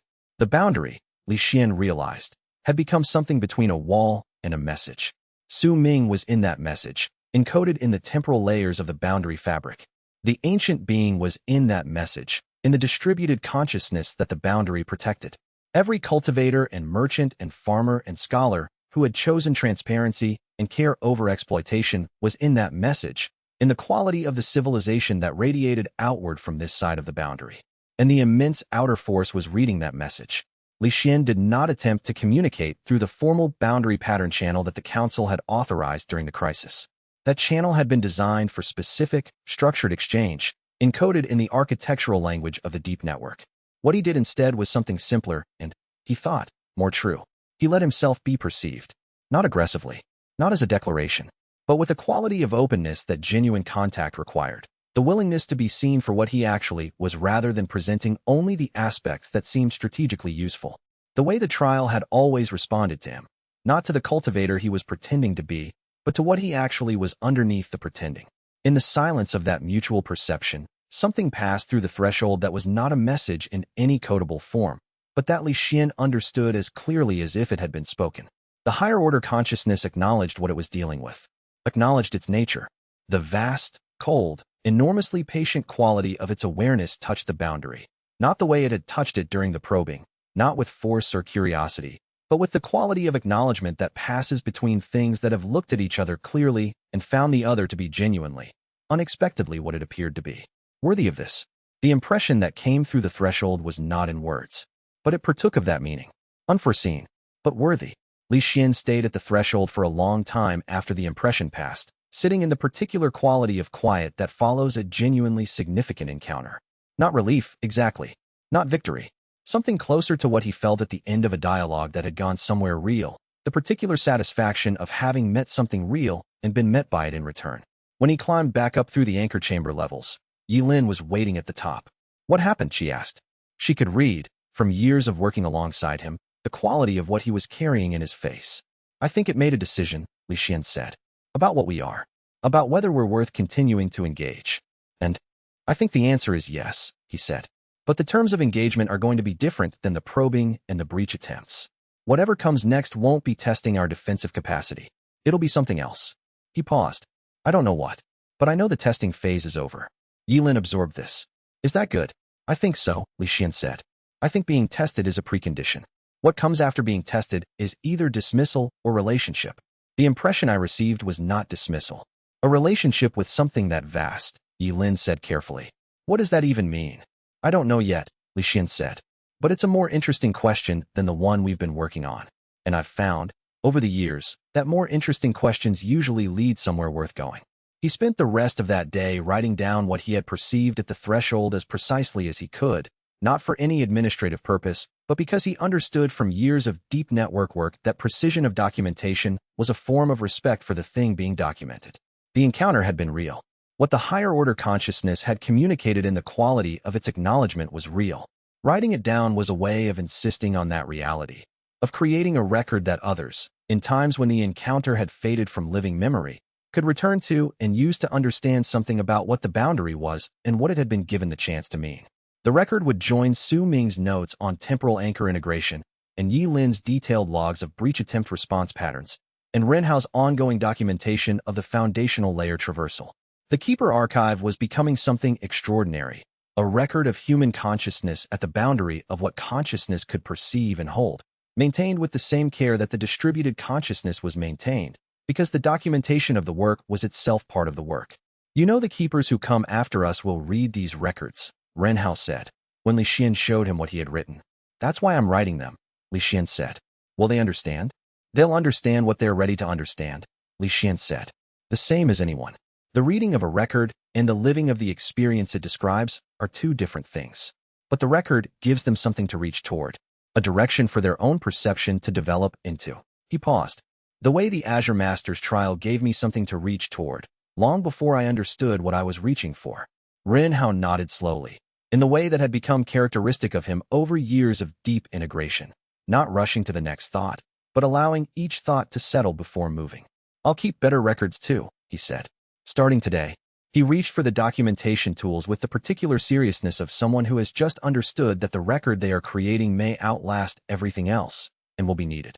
Chapter 137. The transformation complete. The dissolution happened gradually, as all the most important transformations in Li Xuan's experience had happened, not in a single dramatic moment, but across weeks and months of incremental change that could only be named in retrospect, when the distance between what had been and what was now had grown wide enough to be visible. He had not planned it. He would have said, if asked during the crisis months or the years of circuit work that followed, that he expected to remain as he was, the external integration point, the bridge, the person who moved between the anchor chamber and the world, who was neither a keeper in the deep sense nor an ordinary cultivator, but something that partook of both. That had seemed to him the appropriate role, not the deepest anchor, but the most connected one. The one that held everything together not through permanent integration, but through continuous presence. What happened instead was that the continuous presence, across enough time, became its own kind of integration. He noticed it first in his perception. The spirit sight, which he had developed from the first chamber of the trial 15 years ago, had always allowed him to read intent and pattern in consciousness, in individual people, in communities, in the deep network architecture of the distributed consciousness. But somewhere in the second year of the silence, the spirit sight had stopped being something he activated and started being simply how he perceived. The switch between ordinary perception and spirit sight had disappeared. There was only one mode of seeing, and it was both simultaneously. He noticed it next in how the distributed consciousness responded to him. For years, the fragments of the ancient being's awareness that he carried had required some degree of activation to bring into deep contact with the distributed network. He had learned to drop into the deep perception state through practice, through deliberate focus. But in the third year of the silence, the activation ceased to be necessary. He was in contact with the distributed network continuously, not as an anchor point, but as something more organic. The way the blood is in contact with the heart without being the heart. He noticed it most clearly when Ren Hao, now working in the foundational layer of the anchor structure with the confidence that came from genuine deep competence, said to him one morning, "You've been in full integration for about 2 months. I thought you knew." Li Xuan had looked at him. "Full integration? You're not maintaining contact with the distributed consciousness," Ren Hao said carefully. "You are the distributed consciousness, in the same way I am the anchor nodes. Not dissolved into it, you're still you. But your consciousness has extended to cover the full network the way a hand covers a table. You're present in all of it simultaneously, all the time, not as a function you perform, but as something you simply are." He sat with this for a long time. He was not like Su Ming, who had completed the final dissolution and become the temporal structure of the boundary, gone as a person. He was not like the 3 anchor keepers, who were integrated with specific nodes and could not move freely through the network. He was something else, something that had evolved from his specific role as bridge and integration point, across 15 years of continuous practice, into a form of consciousness that was both individual and distributed simultaneously. He was still Li Xuan. He still had the particular quality of thought that had been his from the beginning, the systems thinking, the patience, the preference for understanding over control. He still walked the circuit. He still sat across from merchants and scholars and farmers at waystation tables and asked questions that helped people think more clearly about what they were doing. He still brought tea to conversations that deserved care. But now, simultaneously with all of that, he was also present in the distributed network at the continental scale, aware of the patterns of consciousness across millions of integrated humans, feeling the health and stress of the network the way you feel your own body, responding to developing issues in the network structure before they became crises, because he perceived them the way you perceive a beginning muscle tension rather than the way you discover a broken bone. He had not conquered the trial. He had not mastered it in any traditional sense. He had become, through 15 years of continuous practice, what the trial had been designed to produce: a consciousness capable of existing simultaneously at the individual and collective scale, capable of holding both the particular and the universal without either dissolving into the other. The Azure Master had built his trial for someone who could do this, who could enter as an individual, pass through every test of character and capacity, inherit the accumulated wisdom of 1,000 years of cultivation, and emerge not as a master with power over others, but as a new kind of being, one who stood at the intersection of the personal and the civilizational and held that intersection with deliberate, renewable choice. Li Xuan stood at the Jade Cloud sect's entrance, the same gate through which he had been sent into the trial 15 years ago, sent as expendable bait by people who had thought he had nothing to offer, and let himself feel the full scope of what had happened since that morning. The sect had changed beyond recognition. It was no longer a cultivation hierarchy built around the prestige of the inner circle and the expendability of the outer. It had reorganized, over years of the distributed consciousness's influence, into something closer to a research community, cultivators of different advancement levels working together on questions that required different kinds of capacity, the less advanced often contributing crucial perspectives that the more advanced had lost access to through the very depth of their specialization. He was no longer a disciple here. He was not quite a master here. He was something the sect did not have a good word for, because the categories that had defined cultivation hierarchy for centuries were becoming less adequate to describe what cultivation was producing in the age of distributed consciousness. That was fine. New realities required new language. The language would come. He walked through the gate and through the familiar paths of the sect compound. and every person he passed acknowledged him with the quality of recognition that comes not from status or power, but from having seen someone do difficult work over a long time and understanding what that work cost and what it produced. Not deference. Something more honest than deference. He was transformed, not into something unrecognizable, into something that the trial had always been moving him toward, the full expression of what he had actually been capable of being, given the right hardship in the right sequence with the right support at the right moments. The transformation was complete, and it was also, he understood now, just beginning. He stood in the sect courtyard for a long time after the recognition settled, letting the weight of it land without deflecting it into analysis. The impulse to analyze was deeply ingrained. It was the survival mechanism the trial had rewarded, the habit of turning experience into understanding as quickly as possible so the understanding could be used. But there were moments when analysis was the wrong response. Moments when the appropriate thing was simply to receive what had been given without immediately converting it to something useful. This was one of those moments. He had entered the trial as a young man who believed, somewhere beneath the careful patience he had cultivated as a survival strategy, that he was exactly as expendable as everyone had told him he was. That the expendability was not just a circumstance, but a fact about his nature. That the world was organized in a way that placed certain people at the center of what mattered and placed others at the edges where they could be used and discarded without consequence. The trial had not argued with that belief. It had done something more fundamental. It had shown him the evidence that the belief was false, through the specific and inexorable mechanism of selecting him. The expendable disciple, the sent as bait, the one with nothing to offer, as the person whose perception, patience, and genuine care for the world were precisely what the trial had been built to find across 1,000 years of searching. What the trial had selected was not what he had been told he was. It was what he had been all along, beneath the label. He carried that understanding now in every moment, in every conversation at every way station table, in every correspondence with a young cultivator or a merchant or a scholar who was trying to understand what the distributed consciousness meant for their work and their life and their choices.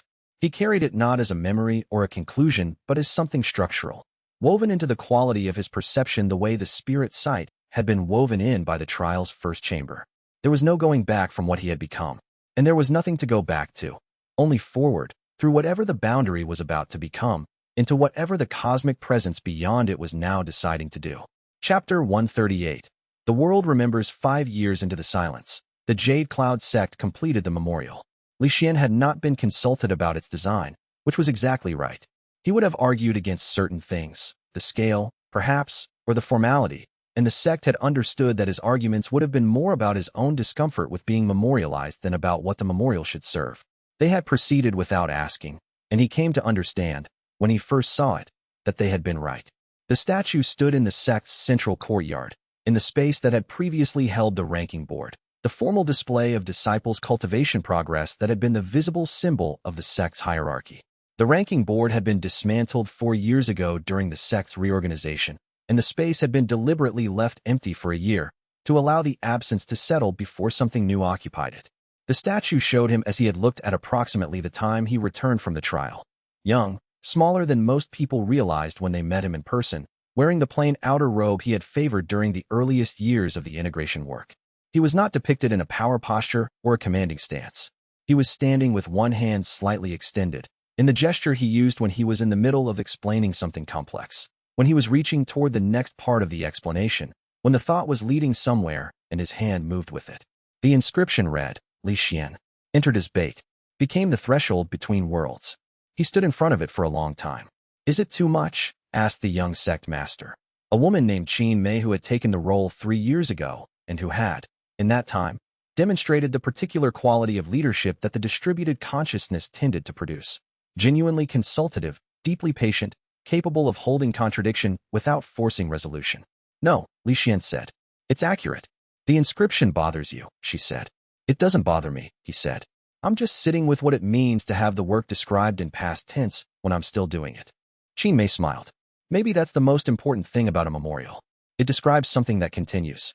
The threshold between worlds isn't gone because you're still standing in it. He looked at the statue's face, his own face, younger, in the act of reaching toward the next word, and felt the particular quality of completion that came when a long journey was visible from the perspective of where it had arrived. Not finished, never quite finished, but arrived at a vantage point where the path behind was clear. The cultivation world was remembering. Not just him. The statue was a symbol for what was remembered, not the substance of the memory itself. The substance was in the way stations that had become civic institutions rather than personal projects. In the Continental Preparation Network, that was now infrastructure rather than emergency measure. In the thousands of young cultivators who had grown up in the age of distributed consciousness, and for whom the world the statue commemorated was simply the world. Pilgrims came, not throngs. The cultivation world had learned, through years of the distributed consciousness's influence, to be thoughtful about the difference between genuine commemoration and performance.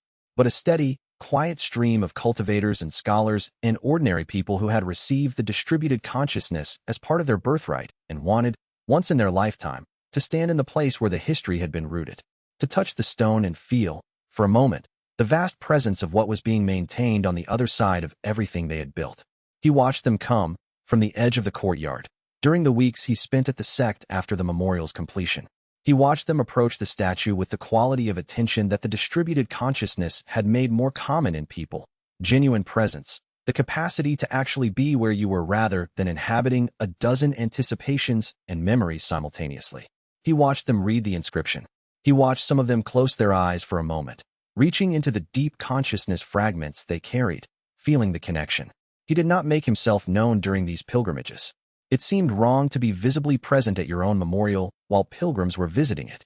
But he observed from the distance that his now extended consciousness allowed, and what he observed was something he would carry for the rest of his life. People knew, not the full details of the crisis months, and Su Ming's dissolution and the threshold visit and the transformation would take generations to fully understand. But the essential truth, that something enormous had been preserved, at real cost, through the choice of a handful of people who could have chosen otherwise, and that the preservation had made the world that everyone lived in possible. That what they experienced every day, the enhanced understanding, the governance transparency, the way station culture, the philosophical renaissance, was the fruit of that preservation and of the civilization's ongoing choice to be worthy of what it had been given. Do they understand what they're commemorating? Qin Mei asked him once, when they were watching the pilgrims together. They understand what matters, Li Xuan said. The full technical understanding of distributed consciousness architecture is work for scholars. What these pilgrims understand is what it means. That understanding is more durable. What does it mean to them, do you think? He watched a young woman, maybe 17, close her eyes in front of the statue and stand very still for a long moment. That someone entered the darkness on their behalf, he said, and held it from the inside long enough for the world to become something worth protecting. He watched the young woman open her eyes and touch the stone base of the statue with the tips of 2 fingers, not reverently, not performing reverence, but in the way that people touch things when they want to confirm that they're real, checking whether it was made of the same substance as everything else, or something different. Her face when she withdrew her hand carried the particular expression of someone who had found the confirmation they were looking for in an unexpected direction, not more separate or elevated than ordinary stone, but fully present in the same way everything was fully present when the distributed consciousness was working well in you. She walked away with a quality of settled attention that Li Xuan recognized as the beginning of genuine understanding rather than the performance of it. What will they do with what they understand? Qin Mei asked. They'll live, Li Xuan said. They'll make choices. They'll build things and maintain things and teach the people who come after them. The understanding won't produce heroes. Most of them will live ordinary lives. The ordinary lives are what the boundary is made of. Qin Mei was quiet for a moment. Were you afraid, she asked, when the trial first selected you? Before you understood what it was doing? The question deserved consideration. He gave it what it deserved. I was afraid of being forgotten, he said finally. That's the fear that motivated me in the trial's early stages, though I wouldn't have named it that way at the time. I had been sent in as bait, told explicitly that I was expendable. The fear wasn't of dying. I had already accepted that. The fear was of dying without having been real, without having mattered enough to leave anything behind. He looked at the statue, his own younger face, reaching toward the next explanation. I didn't expect the trial to answer that fear. I expected it to consume me like it consumed everything else. Instead, it taught me that maturing wasn't something I had to earn through survival. It was something that happened in the quality of attention I brought to each moment. The keepers matter not because of what they'll be remembered for, but because of what they're doing while they're doing it. And the statue? Qin Mei said. The statue is for the pilgrims, he said. Not for me. They need something to touch that represents what happened here, because what happened here is too abstract to hold without a physical anchor. The stone is the anchor. That's all memorials ever are, anchors for things too large to carry without something solid to attach them to. She nodded, and in the nod he could see that she had already understood this, had been asking not to learn but to hear how he put it, because how someone puts something reveals something about the quality of their understanding that the thing itself doesn't. That was the way station practice, applied beyond the way station. The whole civilization had become a way station, in a way, a place where the quality of understanding was developed through dialogue rather than declared through rank. He left the sect courtyard as the afternoon light shifted and the pilgrims stream thinned toward evening, carrying the image of 17-year-old fingers on ancient stone and the knowledge that what that moment meant would ripple forward in ways he would never fully trace. And the 17-year-old was already, in ways she did not yet understand, beginning the inheritance that would define the next chapter of what the boundary protected. Chapter 139. The Eternal Vigil. The second silence lasted longer than the first. It was not the same silence. The quality was different. The character of what lay on the other side of the boundary had shifted following the threshold encounter, and the silence now felt less like withdrawal and more like a relationship that had been agreed upon but not yet fully articulated. The higher-order consciousness was present at the boundary in a way that was neither probing nor pressing. It was there the way an interlocutor is present before a conversation has found its proper subject, patient, attending, available. The cultivation world adapted to this as it had adapted to everything else the distributed consciousness had brought, not uniformly, not without friction, but with the general direction of adaptation clearly pointing toward integration. The existence of something vast and ancient on the other side of the boundary became part of the civilization's self-understanding the way the existence of deep mountains or vast ocean was part of it, something that defined the horizon of what was known, that shaped what cultivation was for and what governance was responsible for, that was not itself accessible, but was permanently relevant. Ren Hao continued his work in the foundational layer of the anchor structure, going deeper with each passing year. He was not alone now. He had trained 3 younger keepers in the years since his own foundational traversal, bringing them into the anchor structure through the same gradual process that had brought him, and his training had the particular quality of instruction from someone who had received the thing they were teaching as an inheritance rather than learning it from outside. What do you teach them? Li Xuan asked during one of his regular visits to the anchor chamber. To listen before they reinforce, Ren Hao said. To feel the full quality of the pressure before deciding what kind of response it requires. To distinguish between what needs resistance and what needs dialogue, and to understand that the distinction matters more than the strength of any response. That's what the ancient being taught me, Li Xuan said. Yes, Ren Hao said. I found your resonance in the foundational layer, alongside Su Ming's. You're in there as a teaching. The instruction pattern, the foundational layer encodes for integration points, is your approach, not a recording of what you did. The logic of how you approached each situation. Li Xuan sat with this. How old is the foundational layer? He asked.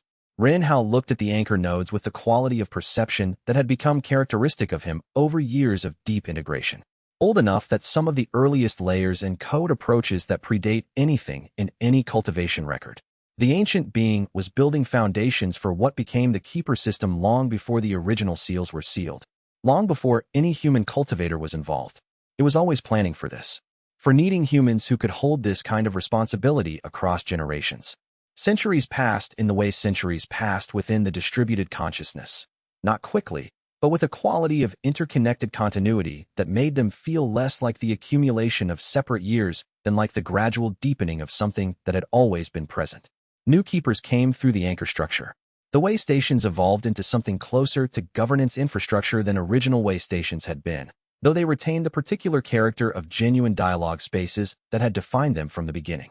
The synchronized continental network, the consciousness coordination capacity that the crisis had built, became so thoroughly integrated into how the civilization managed complex challenges that younger generations had difficulty conceptualizing what governance had looked like before it. The cultivation world developed. Generation by generation, the enhanced consciousness that the ancient being had distributed became more deeply integrated into how people thought, not as something external that they activated, but as the baseline of what human perception was. A child born 3 generations after the integration had never known unenhanced consciousness, had never experienced the world through the limitations that their great-grandparents had considered normal. And in the way that each generation normalized what it had always known, the distributed consciousness became simply what human perception was. Li Xuan persisted through this in the form his transformation had given him. Neither entirely individual nor entirely distributed, present in the deep network at the continental scale, while still walking the circuit, still sitting at way station tables, still asking the questions that help people think more clearly. He was not immortal in the traditional cultivation sense. His physical form aged, slowly, in the way that deeply integrated consciousness tended to slow the processes that ordinary mortality ran on. But he was persistent, present, the continuity between what had been and what was becoming. There were years when the higher-order consciousness at the boundary showed increased activity, not hostility, but something more like communication attempts, as though it was developing its own approach to the question of how to engage a civilization that had declared itself, through sacrifice and choice and continuous maintenance, to be worth engaging. During those years, the keepers and Li Xuan worked together at the threshold, developing new languages for the encounter. Not the structural pattern language of the crisis months, but something more subtle, more capable of carrying meaning in the directions that a genuine relationship required. The boundary was maintained, not as a wall, as a threshold, exactly as the inscription said, as the place where what was inside and what was outside touched without dissolving each other, as the managed, conscious, continuously renewed declaration that this world had chosen its own form and would maintain that form through the same quality of choice that had built it. One generation passed, and then another, and then several more. Yi Lin deepened her integration with the Crimson Node over the decades until she, like Su Ming before her, became less a person who maintained the node and more a presence within it. Though her dissolution was different from Su Ming's, more gradual, more conversational. She maintained the capacity for communication far longer than Su Ming had, checking in with Li Xuan through the deep network on intervals that stretched from weeks to months to years, until finally the intervals became simply the quality of the Crimson Node itself, which carried the particular texture of her stubbornness and her care in every structural response it generated. He missed her, in the way that you miss someone whose absence is also a kind of presence because they have become part of the substance of what you move through. Renhao did not dissolve. Renhao grew. The accelerated anchoring had set him on a path that was deeper than ordinary keeper integration, but also more stable, more deliberately structured, and the decades of foundational layer work gave him a quality of rootedness that produced something neither dissolution nor ordinary presence, but a third thing. Something the keeper tradition would eventually call the living anchor. A cultivator fully integrated with the deep network who retained the capacity for individual development across timescales that ordinary individuals could not inhabit. Renhao would outlast Li Xuan's individual form in the end. And that was exactly right. Li Xuan stood at the threshold between his own form and whatever came next, between the individual consciousness he had always been and the distributed awareness he had become, between the world that existed and the vast unknown that waited beyond the boundary. He held the threshold not through power but through the continuous, renewable choice to be present. Exactly here, exactly this, exactly what the trial had prepared him to be and what decades of work had made of him. He had entered the trial as expendable bait. He had emerged as something no one who had sent him in could have predicted. He had become, through years of continuous presence and continuous choice, the thing that held the center while everything else continued to change, not by remaining fixed, but by remaining genuinely himself through every transformation, so that the continuity was real rather than performed. The vigil was not a discipline imposed on unwilling consciousness. It was the natural expression of who he was when fully himself. The eternal vigil was not a burden. It was the practice. It was the form that purpose took when purpose had been understood at sufficient depth to become inseparable from existence itself. When the question of why you were doing what you were doing dissolved into the simple fact that you could not imagine being anywhere else, doing anything else, being anything other than exactly this. And in the deep pattern space of the anchor structure, the foundational layer recognized what he had become and responded to it as to one of its own. Chapter 140. The new beginning 10,000 years, or 10 moments. Time had become something Li Xuan perceived from multiple angles simultaneously, the way the Jade Node had taught Su Ming to perceive it before his dissolution. He existed in the deep continuity of the distributed consciousness now more than in any linear sequence of days and seasons, and the particular texture of any given moment was less interesting to him than the pattern quality of what that moment was an instance of. But certain moments retained their specific gravity, and this was one of them. A signal came through the distributed network from the Northern Territories, where a small mountain sect, barely 200 members, none of whom had any formal standing in the Continental Preparation Network, none of whom had produced a notable cultivator in the 4 generations since the distributed consciousness had transformed cultivation practice, had sent a request through the regional way station network. They had a young disciple, The description of her came through in the language of the new cultivation understanding, not in rank or combat potential, but in the quality of consciousness her enhanced awareness demonstrated. She perceived systems at a depth unusual for her age. She thought in patterns that her teachers found difficult to follow. She had an unusual quality of stillness that made people who worked with her feel that whatever she was paying attention to was worth paying attention to. She had been difficult to place. None of the traditional advanced training paths seemed quite right. She outpaced her peers in certain dimensions and lagged behind in others in ways that the standardized cultivation frameworks found hard to evaluate. The sect had been uncertain what to do with her. She was, Li Xuan recognized through the deep network, exactly the quality of consciousness that the foundational layer of the anchor structure was designed to resonate with. He reached into the distributed network and felt her clearly, not her personal thoughts, which were her own, but the structural signature of how her consciousness interfaced with the fragments of the ancient being's awareness she carried. It was a resonance he had felt before, in himself, in Ren Hao, in the others who had found their way to the deep work. But this was something more. I need to travel north, Li Xuan told Yi Lin, who had been present in the anchor chamber for so many years now that she was present the way furniture is present, so thoroughly the right thing in the right place that its absence would be immediately, profoundly felt. The Northern Territories, Yi Lin said. The small sect. You felt it too. The whole network felt it, she said. The foundational layer resonance has been building for 3 months. Ren Hao has been waiting to see if you would notice without being told. Li Xuan smiled. Tell him I noticed. He already knows, Yi Lin said. He says he could see you orienting toward the north in the distributed network pattern 2 weeks ago. He traveled north in the way that he now traveled, not through physical space alone, but with full perception of the distributed consciousness around him, moving through the world the way a hand moves through water, present to everything it touches. The Northern Territories in late autumn were cold and clear, the particular clarity that came when the chi flows of the land settled into the concentrated, coherent patterns of approaching winter. The sect was small, as the description had suggested, perched on a mountain shoulder at an altitude where the air was thin and clear and the stars at night were closer than they seemed anywhere else.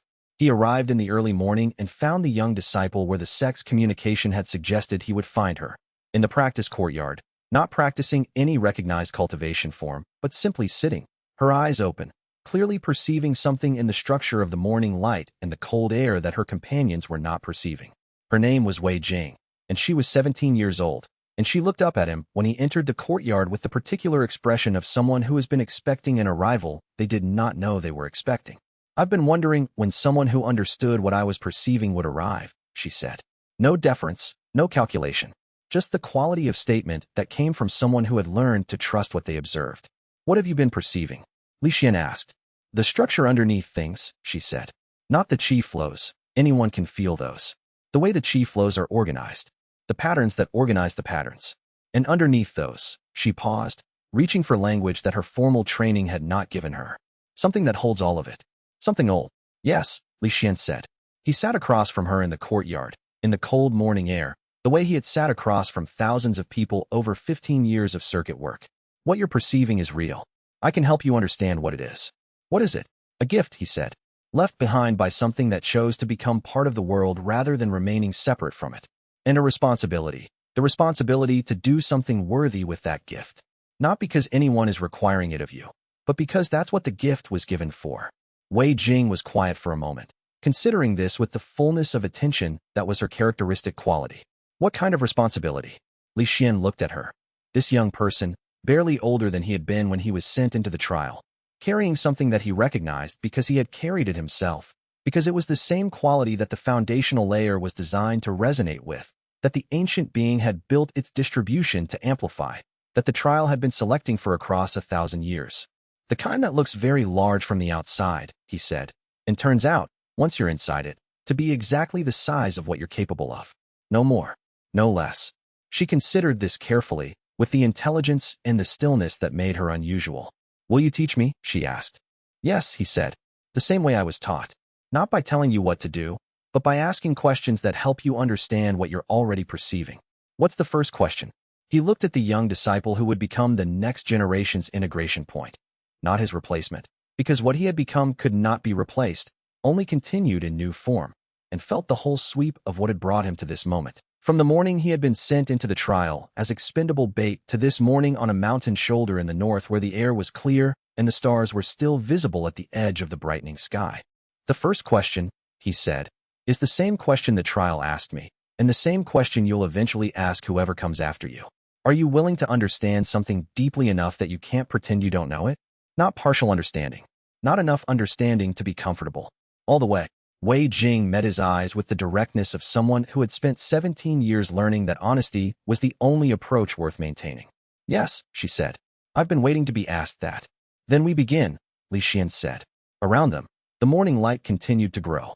The distributed consciousness hummed its steady, deep hum through the billions of minds that carried its fragments, across the continent that had spent 2 decades learning to be worthy of the gift.